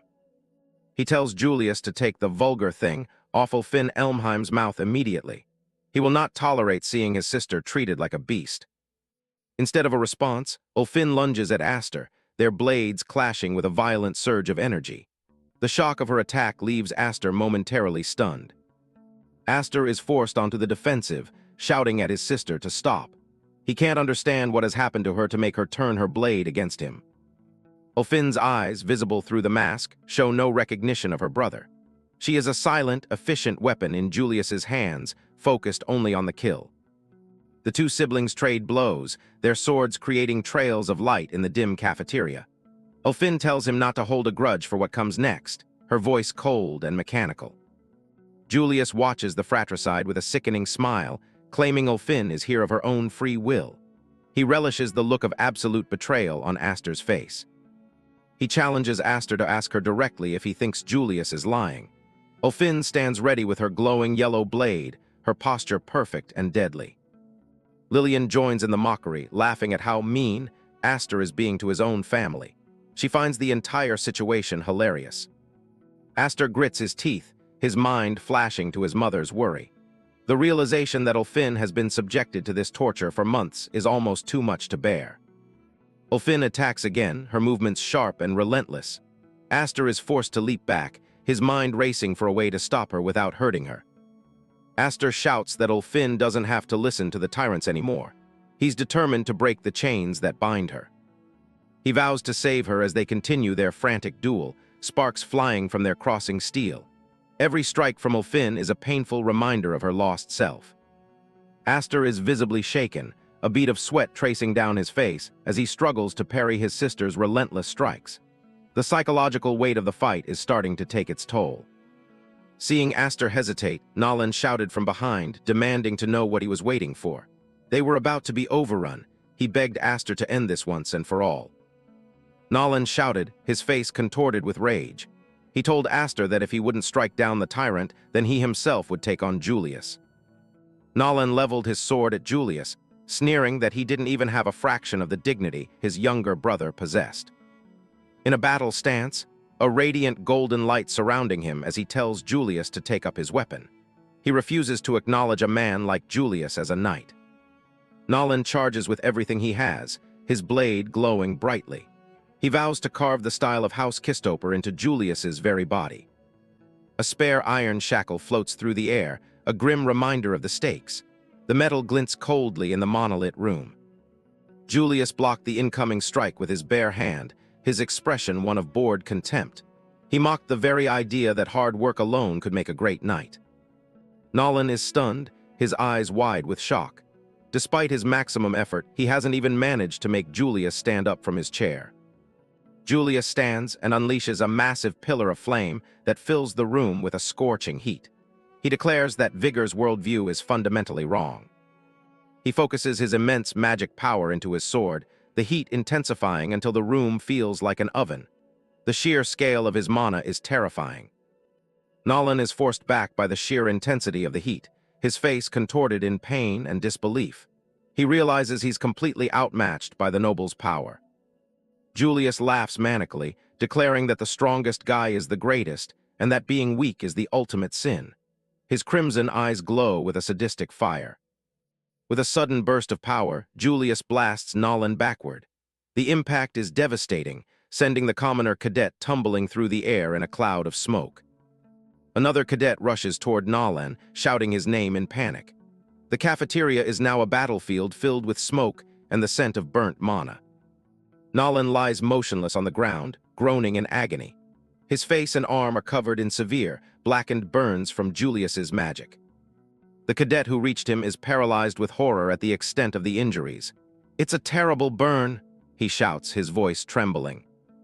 Lillian stands over the fallen pair, a metal shackle in her hand and a sadistic glint in her eyes. She mocks Nolan for putting on noble airs. She laughs, stating that she loves trampling over the pride of people like him. She decides to make an exception and keep Nolaner as a pet. Julius A. Elmheim sits back with an arrogant smirk, leaning into his Darwinian philosophy. Beside him, Lillian stands with her arms crossed, her cold eyes matching her brother's cruel demeanor as he declares that being weak is a sin. Aster A. Elmheim stands in the foreground, his eyes hidden in shadow as he listens to Julius's taunts. In the background, the cafeteria is in chaos as shackled students are forcibly masked by their captors. Two students struggle desperately as the iron masks are forced onto their faces. Their muffled cries for help are ignored by the academy's self-appointed tyrants. The scene is a blur of violence as another student is pinned down, the cold metal of the shackle pressing against their skin. Julius continues his lecture, stating that the weak are inevitably swallowed by the strong. Julius stands up, his entire body wreathed in a fierce, crackling fire. He spreads his arms wide, posing a mockingly philosophical question to Aster about the nature of his future. Close up on Aster's face, his golden eyes burning with a sudden, intense light. Lillian's voice rings out from the side, gleefully encouraging her brother to finish the job. With a roar of "Julius!" Aster lunges forward, his body enveloped in a crimson aura of mana. He moves with a speed and ferocity that catches the observers off guard. The impact creates a massive explosion of red and orange energy that illuminates the entire cafeteria. The sheer force of the collision sends shockwaves through the air. Julius maintains his arrogant grin, blocking Aster's desperate strike with a hand wreathed in flame. He seems completely unbothered by the intensity of the attack. Aster grunts in pain as the backlash of the magic hits him. He struggles to maintain his footing as Julius's superior magic power begins to overwhelm him. Aster looks up in shock as Julius's hand moves with blinding speed. The air around them vibrates with the hum of concentrated mana. Julius clamps his hand firmly around Aster's throat, lifting him into the air as flames lick around them. Aster gasps for breath, his eyes wide as he faces the raw power of the Elmheim main line. Vigor supported the injured Nolan from the sidelines, his face pale with horror. They shouted Aster's name, helpless to intervene in the high-level magical duel. Julius looks down at the struggling Aster with a bored, almost disappointed expression. He wonders aloud if this mediocre display is all the legendary 7 Wings power is capable of. Wreathed in fire, Julius continues to mock his cousin, calling him a disappointment. He had expected a much greater challenge from the one who dared to defy the family order. Close up on the hilt of Aster's sword as he begins to channel a new, spiraling energy. Julius remains overconfident, dismissing Aster's previous successful parry as a mere fluke. Aster's eyes sharpen as he prepares his counter-technique. Despite the hand on his throat, he shows no sign of fear, only a cold, calculated focus. Aster initiates a powerful spinning maneuver, his body and blade becoming the center of a red energy vortex. The sudden change in the flow of mana creates a massive, swirling column of fire. Julius's eyes widen in genuine shock as he recognizes the technique. He realizes instantly that the flow of the battle has suddenly shifted. The red energy spirals outward, catching Julius's flames and pulling them into the vortex. The sheer complexity of the mana manipulation leaves Julius momentarily speechless. Julius looks stunned as the fire is reeled in. He realizes with horror that Aster isn't just blocking his magic, he is absorbing and redirecting it. The panel is dominated by a massive explosion of spiraling red energy as Aster's rotation technique reaches its peak. Julius is caught in the center of the storm, his previous arrogance replaced by the struggle to stay upright. Aster drops into a low stance, his focus already shifting back to the fight. He casually admits he wasn't really paying attention to any of the trash talk from before. He stands over the wreckage, looking down at the smoking remains of his cousin's pride. All that blabbering didn't mean a thing once the magic started flying. Julius lies sprawled among the broken tables, completely humiliated by his own power. Aster walks over and coldly dares him to repeat those insults one more time. Julius can only stare up in stunned silence, his face a mask of shock. Aster shuts him down for good, reminding the small fry exactly who's in charge now. Aster's golden eyes glow with a terrifying intensity as he looms over his cousin. He touches his neck, looking down with a gaze that promises things are only going to get worse. Vigor Smate stands frozen, carrying the wounded Christopher Nolan while he stares in disbelief. He couldn't believe Aster had actually triumphed in a head-on confrontation. Julius is sprawled on the ground, his arrogance taking a heavy blow along with his body. Lillian watches from above, her expression unreadable as the dining hall falls silent. Aster doesn't look satisfied, though. His golden eyes are cold, fixed on the enemy with the intensity that says this is far from over. Julius grunts as he pushes himself up, steam still rising from the impact crater. He admits the hit was flashy, but his voice is still dripping with venom. He bursts into a mocking laugh, pointing to the glowing red wing emblem on his chest. He asks Aster what he'll do if that precious mark even gets a scratch. Smates' face pales as he realizes Julius is still full of energy. The counterattack is coming, and it feels like the air itself is starting to boil. Lillian can't help but giggle at the sight of her brother on the defensive. She finds the whole situation hilarious. She calls him lame, mocking him for provoking someone only to get beaten back like a commoner. Julius tells her to shut it, but his focus is entirely on the boy in front of him. His grip tightens on his dagger, the metal creaking under the pressure of his mana. He claims even his feelings get hurt when a small fry talks down to him. Suddenly, Julius erupts in a pillar of fire, his eyes glowing with murderous intent. He screams Aster's name, ready to burn everything in sight. Aster doesn't flinch as the flames swirl around him. He just stands there, watching his cousin throw a tantrum with a mountain of fire. Julius lunges forward, his weapon leaving a trail of scorched air behind it. He tells Aster to prepare to die for his insolence. Aster draws his sword, red mana sparking off the blade. He tells Julius to stop beating around the bush and just bring it. The two mana signatures clash in the center of the hall, creating a vortex of heat and pressure that threatens to tear the room apart.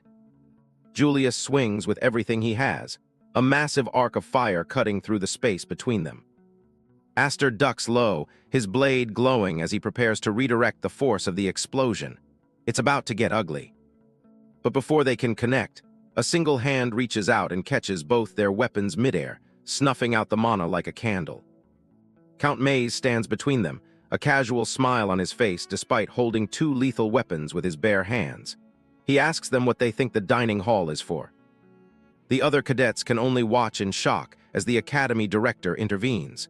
He tells them that running wild like this isn't part of the curriculum. Julius isn't happy about the interruption. He glares at Maze and tells him to back off, calling him nothing more than a lackey for the main house. Maze just laughs it off, staying perfectly relaxed. He tells the young master not to be so harsh. He points out that it doesn't look good for a top-grade cadet to use his full power against an inferior opponent in front of everyone. Maze firmly suggests they sheathe their swords for now. Aster pulls back, sensing the overwhelming gap in power between them and the Count. Julius's blade is still vibrating in Maze's grip, the fire slowly dying down as the Count exerts his will. He finally relents, huffing in annoyance. He complains that Maze just killed the mood. Julius puts his sword away, claiming he has no choice but to be persuaded this time. The fire mana finally dissipates from the room. He calls for his group to withdraw, declaring the welcome party over. He starts walking away without a second look. Aster tries to go after him, shouting that they aren't done talking yet. He's not about to let his sister just walk away. Maze catches him by the shoulder, his grip like iron. He tells Aster that he needs to save his face here. He tells the boy to calm down, smiling as if they were old friends. But Aster's attention is already elsewhere. His eyes widen as he sees the group of masked cadets following Julius. One of them has long, familiar hair. He shouts for his sister. Ulfin stops in her tracks, her body going stiff at the sound of his voice. She turns her head slightly, her face completely hidden behind the cold metal of the iron shackle. There's no recognition in her posture. She gives him one last look before turning back around. The despair in her eyes is visible even through the slit in the mask. She walks away with the rest of Julius's pets, leaving behind nothing but the sound of clicking shackles. A discarded mask lies on the floor. Aster stands alone in the silent dining hall, staring at the spot where his sister just stood. The name O'Finn is the only thing on his mind. Later, the scene shifts to a much quieter room. Maze is sitting behind his desk, watching Aster with interest. Christopher Nolan is shown in the infirmary, his body covered in bandages after taking Julius's attack to protect Aster. He's completely unconscious. Aster remembers Lillian's cruel laughter as several other cadets were taken away, forced into the same masks as his sister. Smates asks Aster what their next move is. He looks worried, but he's waiting for his boss to make a call. Aster is already holding one of the masks. Aster tells Maze that if he hadn't stepped in, things would have ended very differently. He's studying the shackle in his hands. An assistant yells at him for his lack of respect, but Maze just waves her off. He's more interested in what Aster plans to do with that prototype. Count Maze looks Aster dead in the eye, his smile never quite reaching his gaze. He's laying out the reality of how things work between them. Aster stares back, his expression unreadable. He's taking in every word, but his focus remains on the bigger picture. He recalls being summoned to the main house 4 years ago. Amidst the sea of hostile knight nobility, Maze was the only one who seemed to take his side. Even so, Aster admits he still can't read the man. He was saved back then, but he has no idea if the Count is truly a friend or just another foe in disguise. Vigor Smates, standing behind Aster, finally breaks his silence. He demands to know if a director should really be letting this kind of noble tyranny slide. Smates looks agitated, his voice rising as he questions why an executive like Maze isn't doing more to stop Julius. Maze just lets out a hearty laugh. He reminds them that he's an Elmheim executive too, and he doesn't make a habit of complaining about the head of the house. Aster's eyes narrow as he holds up the metal mask. He asks if turning people into puppets for control isn't a serious problem in his book. Maze leans back, explaining that the academy is built on merit. As long as a method produces results, he sees no reason to oppose it. He gestures to the visual proof. The cadets under Julius are rising in grade at an unprecedented rate. Even the principal has given this system the green light. Aster looks away, the realization sinking in. They're on their own. There's no authority in this school they can actually rely on. Maze warns him against doing anything reckless, like trying to take his friends back by force. He tells Aster he'd better not even think about it. The Count's gaze turns ice cold. He reminds Aster that every single move he makes is being watched by the main house. If he causes a scene and fails, they won't hesitate to expel him. Aster imagines himself small and alone, standing before the looming shadow of the Elmheim family's power. Aster looks down at the mask, his expression tightening. He tells Maze it's not about some noble sense of justice. He's seen what those iron shackles do. They don't just control a person, they rot the heart from the inside out. The victims are robbed of their words and their freedom, their eyes going dull as they lose themselves to the mask. They lose their dignity, and eventually, even the will to rebel against their owner is stripped away completely. Turning people into convenient, obedient tools, that's the true horror of the system Julius is running. Maze looks at him curiously. He asks if Aster speaks like this because he's seen that rot firsthand. Aster just gives a knowing smirk. He says he simply understands the fate of people who have already become a lost cause. He's determined not to let his friends end up that way. Smates watches, clearly moved by Aster's resolve. Maze watches him closely, trying to figure out what's going on in the boy's head. He knows this isn't just empty talk. The Count leans in, his interest fully piqued. He wants to know exactly what Aster is thinking. Aster says that since even he doesn't want to get expelled, it's best to settle this peacefully. Maze asks if he actually has a plan for that. The room is silent for a moment. Maze looks at Aster's profile, wondering if he's truly serious. Aster tightens his grip on the mask, a sharp look in his eyes. He tells Maze it's about time. He saw his own way of fighting. 3 days pass, and the academy grounds are filled with cadets pushing through their morning training. The pace is grueling for everyone. The cadets are running in tight formations, their breath misting in the air as they struggle to keep up. Smates runs alongside Christopher Nolan, asking if he's really fine to be out here with his injuries. Nolan looks exhausted but determined. Nolan, bandages still visible on his face, says the fourth-grade curriculum is starting soon. They have zero time to be resting if they want to survive. Smates notes that Nolan really hates losing. Both of them are pushing themselves to the absolute limit. Nolan looks ahead, his eyes fixed on Aster. He says the one they should really be worried about is him. Aster is far ahead of the pack, his body moving with mechanical precision. He's already wearing the metal mask as he runs, testing his own limits. Flashback to 3 days ago. Aster barges into Julius's private lounge. Julius is lounging with Lillian, and he's not pleased to see Aster's face again. Julius looks at him with absolute contempt. He says he hasn't forgiven Aster for what happened in the dining hall. He's drinking from a bottle, mocking Aster for just showing up unannounced. He asks if Aster really thinks he's in a position to make a deal. Julius's eyes glow with red mana as he glares at his cousin. He demands to know who the hell Aster thinks he is to bargain with him. Aster doesn't back down. He states clearly that he came to get his sister and his peers back from Julius's control. He gestures to the iron shackle in his hand, his resolve unwavering despite the blades at his back. Aster offers his only condition. In exchange for the freedom of the other cadets, Julius can put the iron shackles on him instead. Ulfin, watching from the corner, is visibly horrified. She can't believe her brother would volunteer for such a nightmare just to save her. Aster stares at Julius, pointing out that his reputation as a rebel has clearly reached his cousin's ears.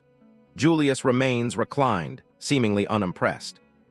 Lillian laughs mockingly, leaning forward as she asks Aster if he's some kind of masochist for wanting to be kept as a pet. Julius takes a long drink from his bottle, noting that to the Elmheim family, Aster is nothing but a thorn in their side. Turning a rebel into a loyal hound would be a win for everyone. Leaning closer, Julius's eyes glow with a menacing red light. He knows Aster isn't the type to just obey, and he suspects a hidden scheme. Aster doesn't flinch, even with the threat of blades held at his throat. He calmly insists he has no ulterior motives. Julius watches him with narrow, suspicious eyes, trying to find a crack in his cousin's resolve. Aster points to the metal mask, reminding Julius that it's magically locked and can only be removed by his captors. His life would be entirely in their hands. He taunts Julius with a smirk, questioning if he simply lacks the confidence to tame someone like him. The provocation works, and a surge of fiery mana erupts around Julius. He decides to accept the challenge. Julius agrees to the deal, but decides the stakes need to be much higher for a rebel like Aster. He slams his bottle down, declaring that a simple trade is too easy. He raises the duration of the trial from 7 days to 10. The terms are set, 10 days wearing the iron shackle without a single drop of water or a crumb of food. If Aster survives, the others go free. Julius laughs as he makes the declaration, reaching out as if to grasp the victory he's already certain of. Ulfin, watching through her own mask, is struck with terror. She tries to scream a warning, knowing this trial is a death sentence. She imagines her brother succumbing to the mask's torture, blood spilling from behind the metal grill as his life fades away. Aster remains stoic as he officially accepts the terms. He knows the cruel reality of the Elmheim family all too well. He understands that in their family, everyone is merely a tool to be used and discarded. He reflects on this as he looks at his sister. Ulfin stands trembling, the once strong girl now reduced to a silent, masked prisoner. Aster remembers their childhood, when Ulfin would always pat his head and act like the brave protector despite her own fears. She was always the strong sister, who would never let anyone see her cry, no matter how much she was hurting. But now she's helpless, forced to look at him through a cage of iron. It's a sight Aster cannot bear. As Lillian mockingly drapes herself over him, Aster makes a silent vow to Ulfin. He will break these chains, no matter the cost. The scene shifts back to the present training grounds. The great examiner barks orders at a student who has collapsed on the track. The masked cadet gasps for air in the dirt, the physical strain of the exercises becoming too much to handle. Watching from the sidelines, Bigger Smates notes that the instructor shows absolutely no mercy, even to those suffering under the shackles. Grian, hidden behind a mask, clenches his jaw as he tries to endure the grueling pace. Smates watches with a mix of pity and grim realization. Christopher Nolan stood nearby, his gaze fixed on the field. He remarked that for some of these cadets, this suffering was simply their karmic retribution. Smates is stunned by Astor's endurance. Several days have passed, and yet Astor is still out there running, seemingly unfazed by the lack of sustenance. Astor continues his solitary run across the desolate track, his movements steady and rhythmic despite the metal mask.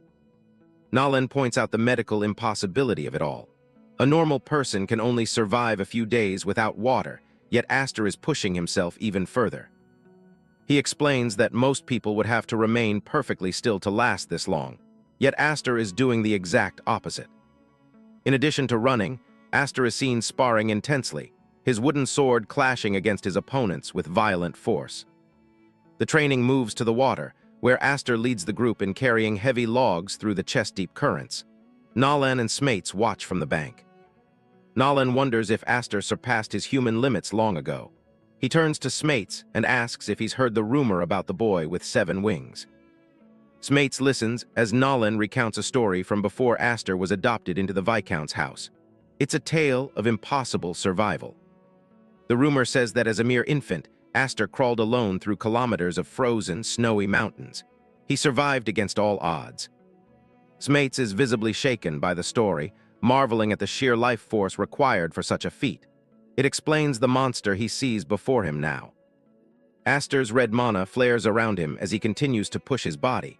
Smates still wonders if it's all just a colossal bluff or true power. The scene shifts to the dark, oppressive hallway of the cadet cells. Lillian's boots click against the stone floor. Lillian arrives with her masked guards to bring the sewer rats their meager rations. She smiles with cruel delight at their suffering. She uses her magic to release the locks on the captives' masks, her purple mana shimmering as the mechanisms click open.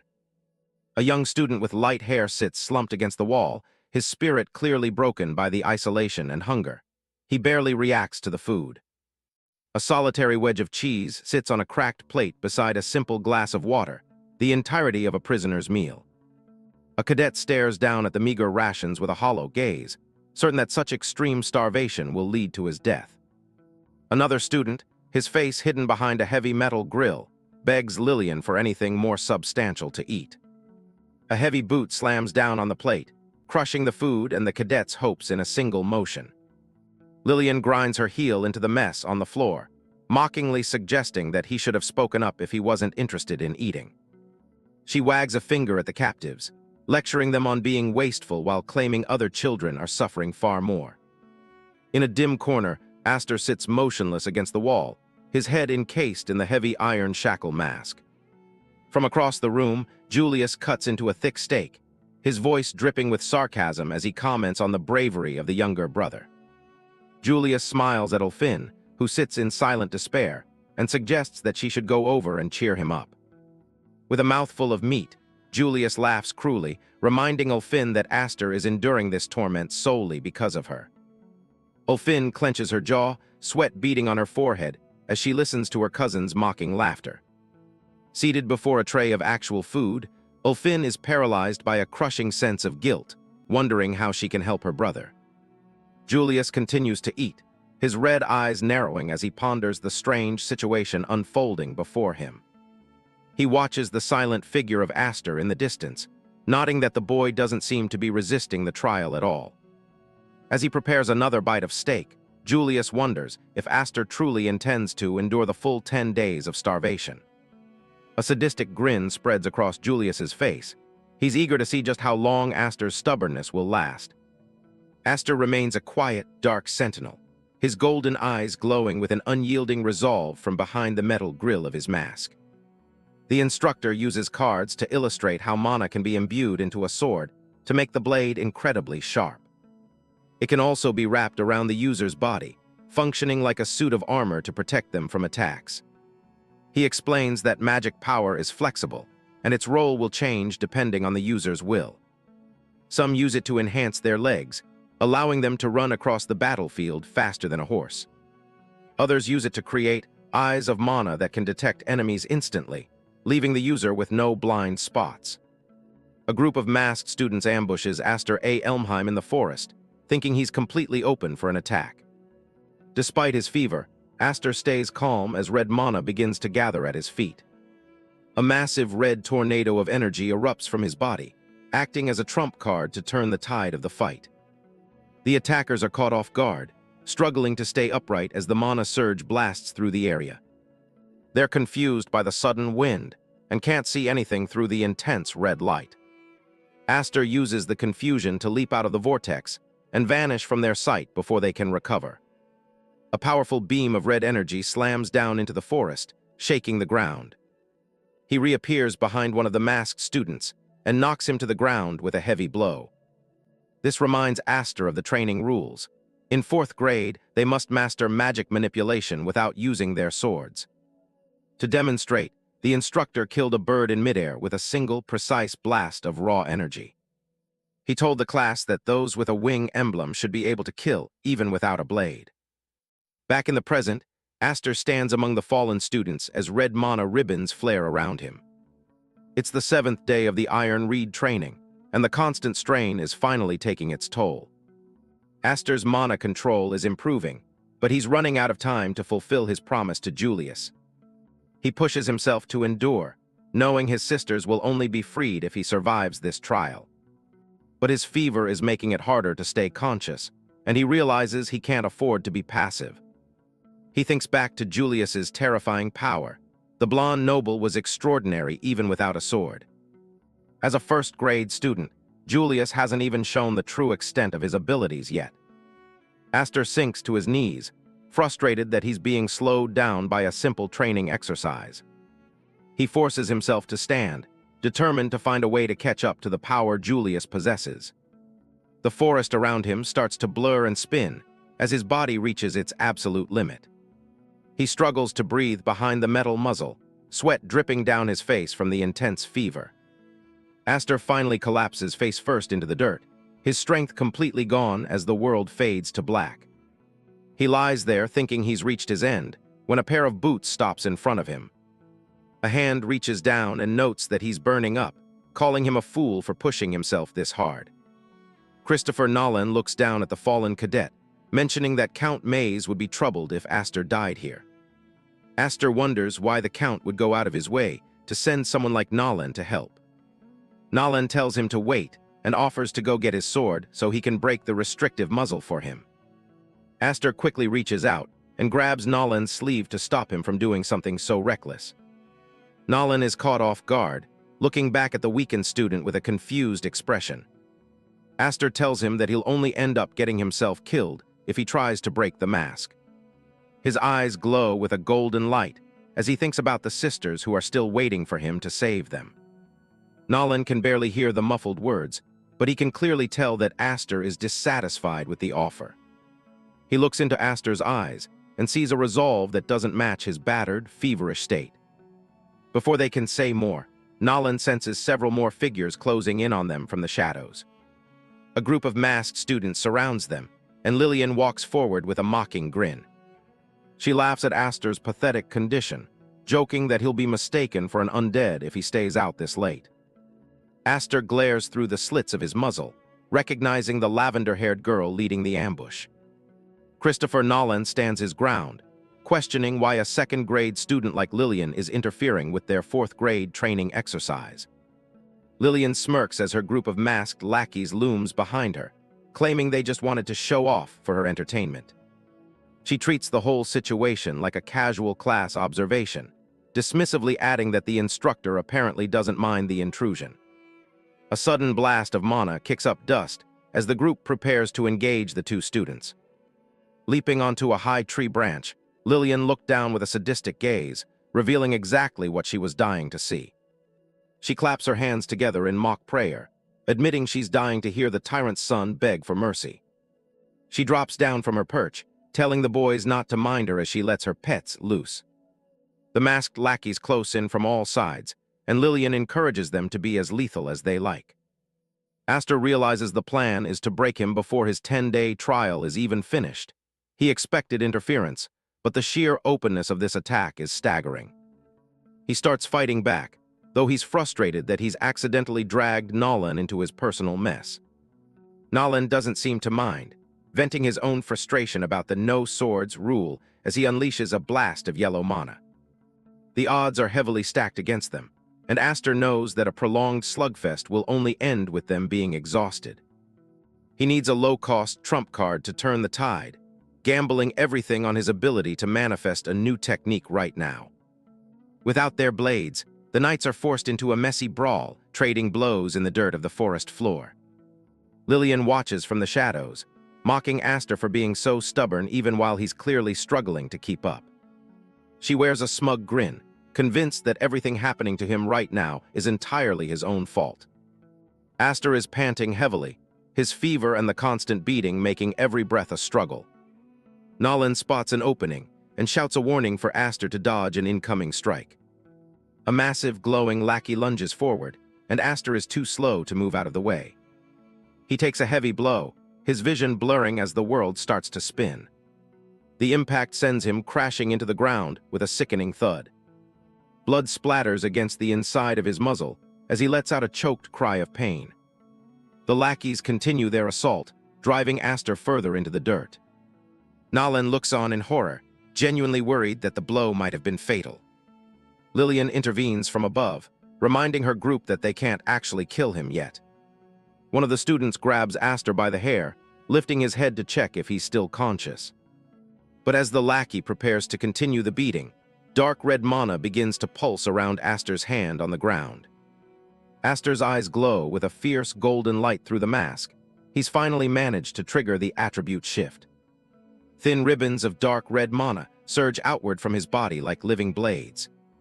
Lillian's smug expression falters for the first time as she realizes something has changed. The air hums with the intensity of the severing attribute manifesting around the fallen student. Aster glares up, his gaze sharpened by the sudden rush of power. A lackey reaching for him suddenly recoils as a mana ribbon slices through his arm. The masked student stumbles back in shock, unable to believe he was actually cut by someone in Aster's condition. Aster stands up slowly, the red mana ribbons swirling around him like a protective cocoon.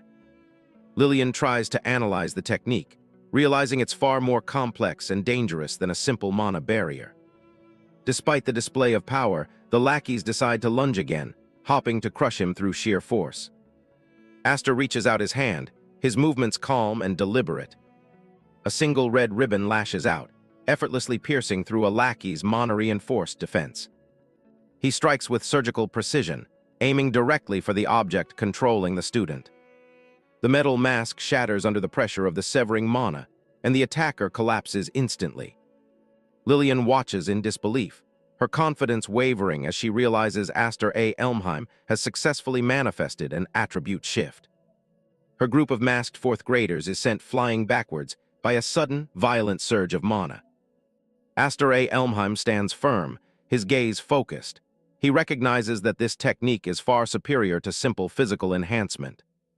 A massive, circular wake of red mana erupts around him, shredding everything in its path with terrifying precision. He considers the nature of his power, comparing it to the fire attribute mana used by his brother.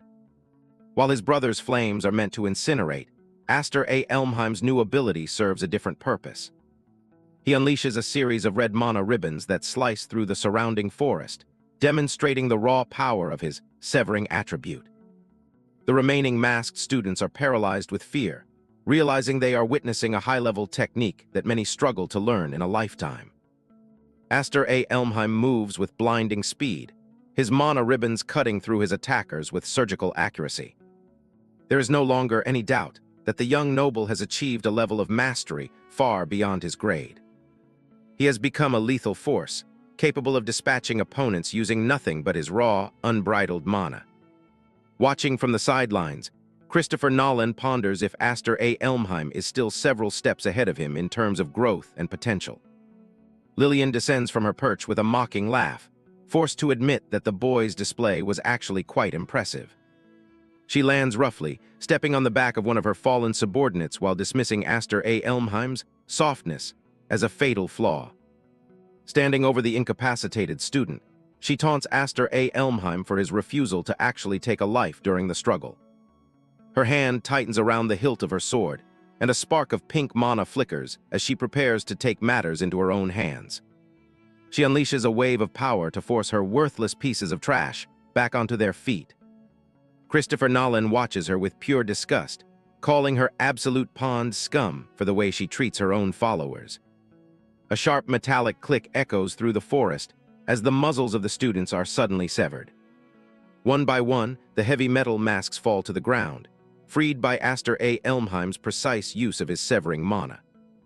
Lillian freezes in place, her eyes widening in genuine confusion at Aster A. Elmheim's unexpected move. One of the students stares at his open palms, trembling as he realizes the suffocating mask is finally gone. He gasps for air, a look of pure relief washing over his face as he enjoys his first full breath in ages. Christopher Nolan glances over at Aster A. Elmheim, who remains stoic behind his own muzzle and hurls a playful insult at his friend's reckless heroics.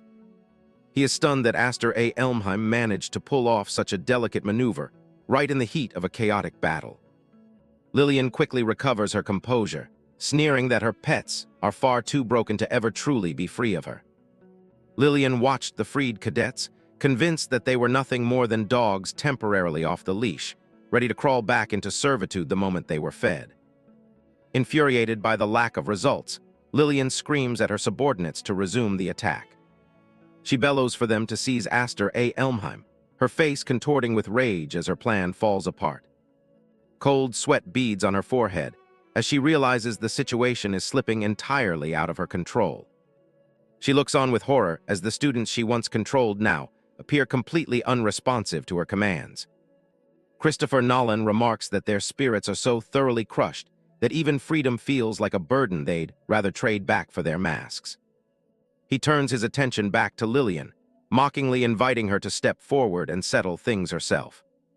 Lillian bared her teeth in a snarl, her pride wounded by the blonde boy's blatant provocation. Aster A. Elmheim remains silent, his expression unreadable behind the metal slits of his own muzzle.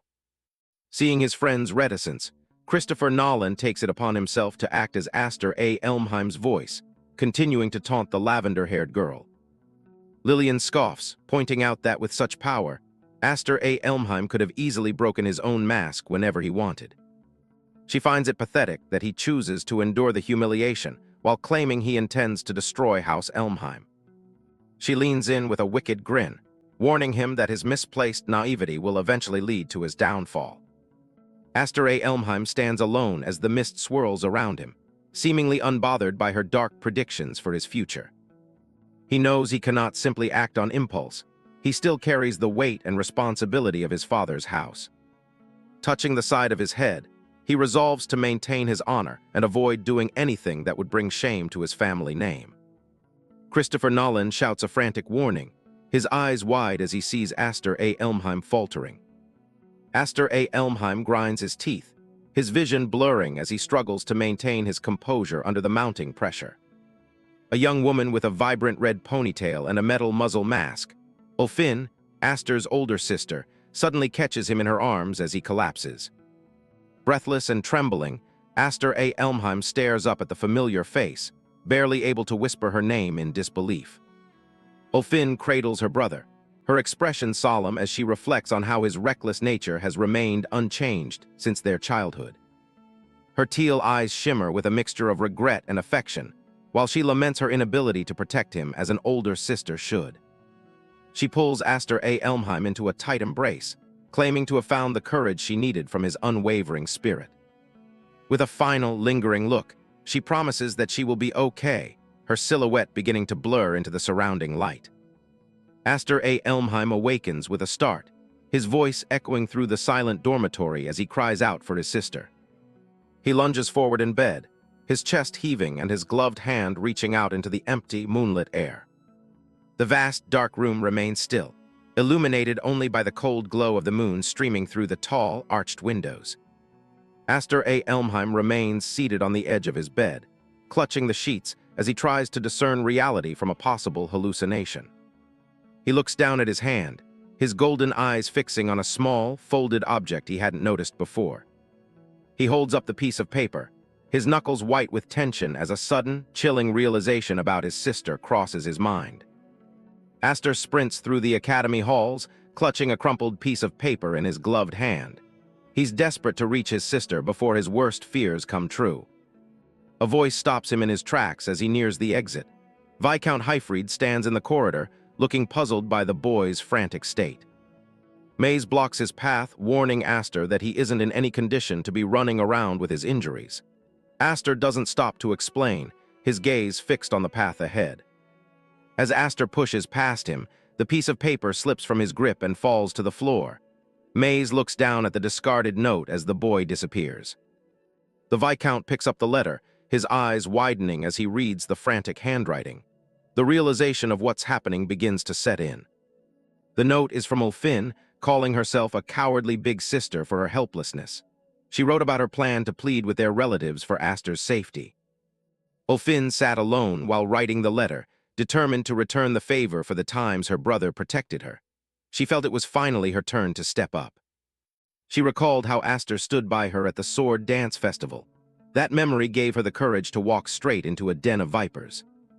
Aster bursts through the next set of doors, his breath hitching in his chest. He curses himself for being too slow to stop her. He reaches the final set of massive double doors and throws them open with a violent shove. The light from the hall spills into the dark room. His amber eyes scan the area, narrowing as they land on a figure lying on the floor. His teeth grit behind his metal mask. He sees his sister. Ulfin is sprawled on the cold stone, her red hair fanned out across the ground and her white dress covered in dirt. Lillian stands over her, casually yawning into her hand. She looks down at the broken girl as if she's nothing more than a mild inconvenience. Aster ignores the crowd of relatives as he rushes to his sister's side. Lillian mocks them both, asking if neither of the siblings has any manners. He drops to his knees and pulls Ulfin into his arms, checking for a pulse. Her face is pale and bruised, her eyes tightly shut. Lillian laughs, explaining that Ulfin came there to beg for Aster's life. She mimics her voice with a cruel, high-pitched whine. The purple-haired girl recounts how Ulfin had suddenly become bold after years of being terrified of them. She sits on a table, swinging her legs while she describes the scene. She leans in close with a sadistic grin, admitting that Ulfin's plea just pissed her off.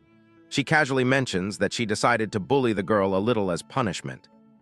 Aster's eyes start to glow with a dangerous golden light. He stares at the girl, his presence becoming heavy and suffocating. Lillian stretches and sighs, claiming she feels much better after letting out her frustration. She looks forward to having good dreams tonight. Aster looks down at his unconscious sister, his heart sinking. He realizes he was far too naive to think he could negotiate with monsters. Julius A. Elmheim watches from the background with a smug smirk, clearly enjoying the display of cruelty. Lillian continues to laugh at Aster's silence. Aster tells himself he should have forced his way in from the very beginning. If he hadn't tried to make a deal, Ulfin wouldn't be in this state. His mind drifts back to a lesson from his father, Hyfried A. Elmheim. The stern man told them that a knight must endure any amount of unreasonableness. A vision of knights marching under the family banner appears. Hyfried insisted that status and the success of a mission required immense patience. Young Aster and Ulfin sat before their father as he explained that not fighting back is often the best path. He prioritized reputation over everything else. Hyfried adjusted his sleeve, telling them they must never strike back out of mere emotion. He expected them to endure being spit upon or slashed without a word. Young Aster had questioned his father, asking if it was truly okay to just let people walk all over them. Ulfin watched her brother, looking uncertain. Hyfried closed his eyes, simply telling his son not to lose sight of his objective and timing. He didn't care about the personal cost of their silence. He stared at the young boy, asking what purpose he even had for taking up a sword. He demanded that Aster always have an answer for why he fights. Hyfried insisted that having that answer ready was the only way to draw a sword without hesitation when the time truly came. Aster stared back with glowing eyes. Back in the present, Aster holds his sister as a violent golden aura begins to swirl around them. The floor beneath him starts to crack from the pressure. Lillian stumbles back, her eyes wide with confusion. She realizes the wingless boy is releasing mana that shouldn't be possible. A sword on the ground is caught in the whirlwind, spinning into the air. Aster reaches out, moving with blinding speed. His gloved hand snaps shut around the hilt of the flying blade. The metal groans under his grip as he prepares to unleash his fury. He slams the sword point first into the stone floor, acting as a lightning rod for his erupting energy. The ground shatters instantly. A massive pillar of golden mana explodes from his body, filling the hall with a blinding light. The sheer force of the 7 wings awakening shakes the entire building. Lillian is thrown back by the shockwave, shielding her face as she screams in shock. The golden light burns away the shadows in the room. Julius raises an arm to block the blinding glare, his smug expression replaced by genuine alarm. The aura is so powerful it feels like a physical weight. Aster stands at the center of the golden storm, his sister cradled securely in one arm. He holds the sword firmly, looking like a vengeful god. His eyes burn with a terrifying golden fire as he stares down his relatives. He vows to eradicate every last drop of the Elmheim bloodline that allowed this to happen. Aster's eyes burn with an intense golden light behind his metal mask. A single, dark thought consumes his mind. He's going to kill every last one of them. Ulfin lies on the floor, reaching out with a trembling hand as she barely regains consciousness. She whispers his name, trying to stop the violence she senses coming. Aster's vision blurs as the golden mana begins to consume his sight. He feels a sense of dark familiarity, as if this power has been waiting to be unleashed once again. Across the estate, Helen Elmheim pauses at her window. She senses the sudden, overwhelming surge of magic power erupting from the training tower. Her expression turns cold and sharp as she realizes what's happening. The power she feels shouldn't be possible for someone like Aster. Principal Mimir stands nearby, observing the disturbance with a silent, calculating gaze. He knows the balance of the academy is about to be shattered. Viscount Mays watches the explosion from the corridor, sweat dripping down his face. He fears that Aster's power has finally gone out of control. He looks up at the tower, where light is pouring from the windows like holy fire. He cries out Aster's name, knowing the boy is at the center of the storm. Inside the room, Aster stands tall, his sword planted firmly in the floor next to his unconscious sister. The golden aura swirls around him like a protective barrier. With a sudden burst of speed, Aster lunges at Julius A. Elmheim, his movements leaving a trail of golden light behind. Lillian cowers as the shockwave of his movement passes her. She looks on in terror, unable to reconcile this monster with the boy she used to bully. Aster's eye glows with a piercing light, tracking his target with lethal precision. He has become a predator, and his relatives are the prey. He swings his blade with everything he has, but Julius A. Elmheim manages to intercept the strike.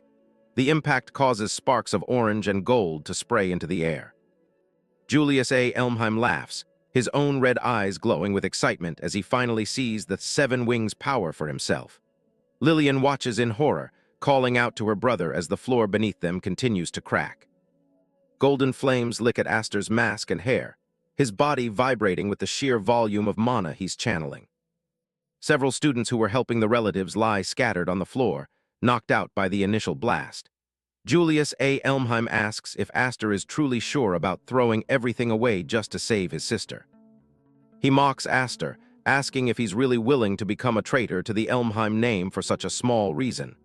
Aster doesn't answer, instead shifting his stance for another attack. Aster lands from a leap, his boots slamming into the stone as his aura flares out in a wide arc. A massive magical sigil appears above Aster as Julius A. Elmheim unleashes a counterattack. The name, Elmheim, echoes through the hall as the family's traditional magic is summoned. Julius A. Elmheim smirks, nodding that Aster hasn't said a single word since the power awakened. He asks if the boy has forgotten how to speak in his blind rage. A huge explosion of orange flames engulfs Aster as Julius A. Elmheim lands a direct hit. The force of the blast tears through the room, sending debris flying in every direction. Through the smoke, Julius A. Elmheim grins like a madman, inviting Aster to reignite their unfinished duel. He's thrilled to finally have a challenge worthy of his status. From within the smoke, Aster's eyes snap open, glowing brighter than ever. His mask is scorched, but the golden mana begins to spiral into an even more lethal combat form.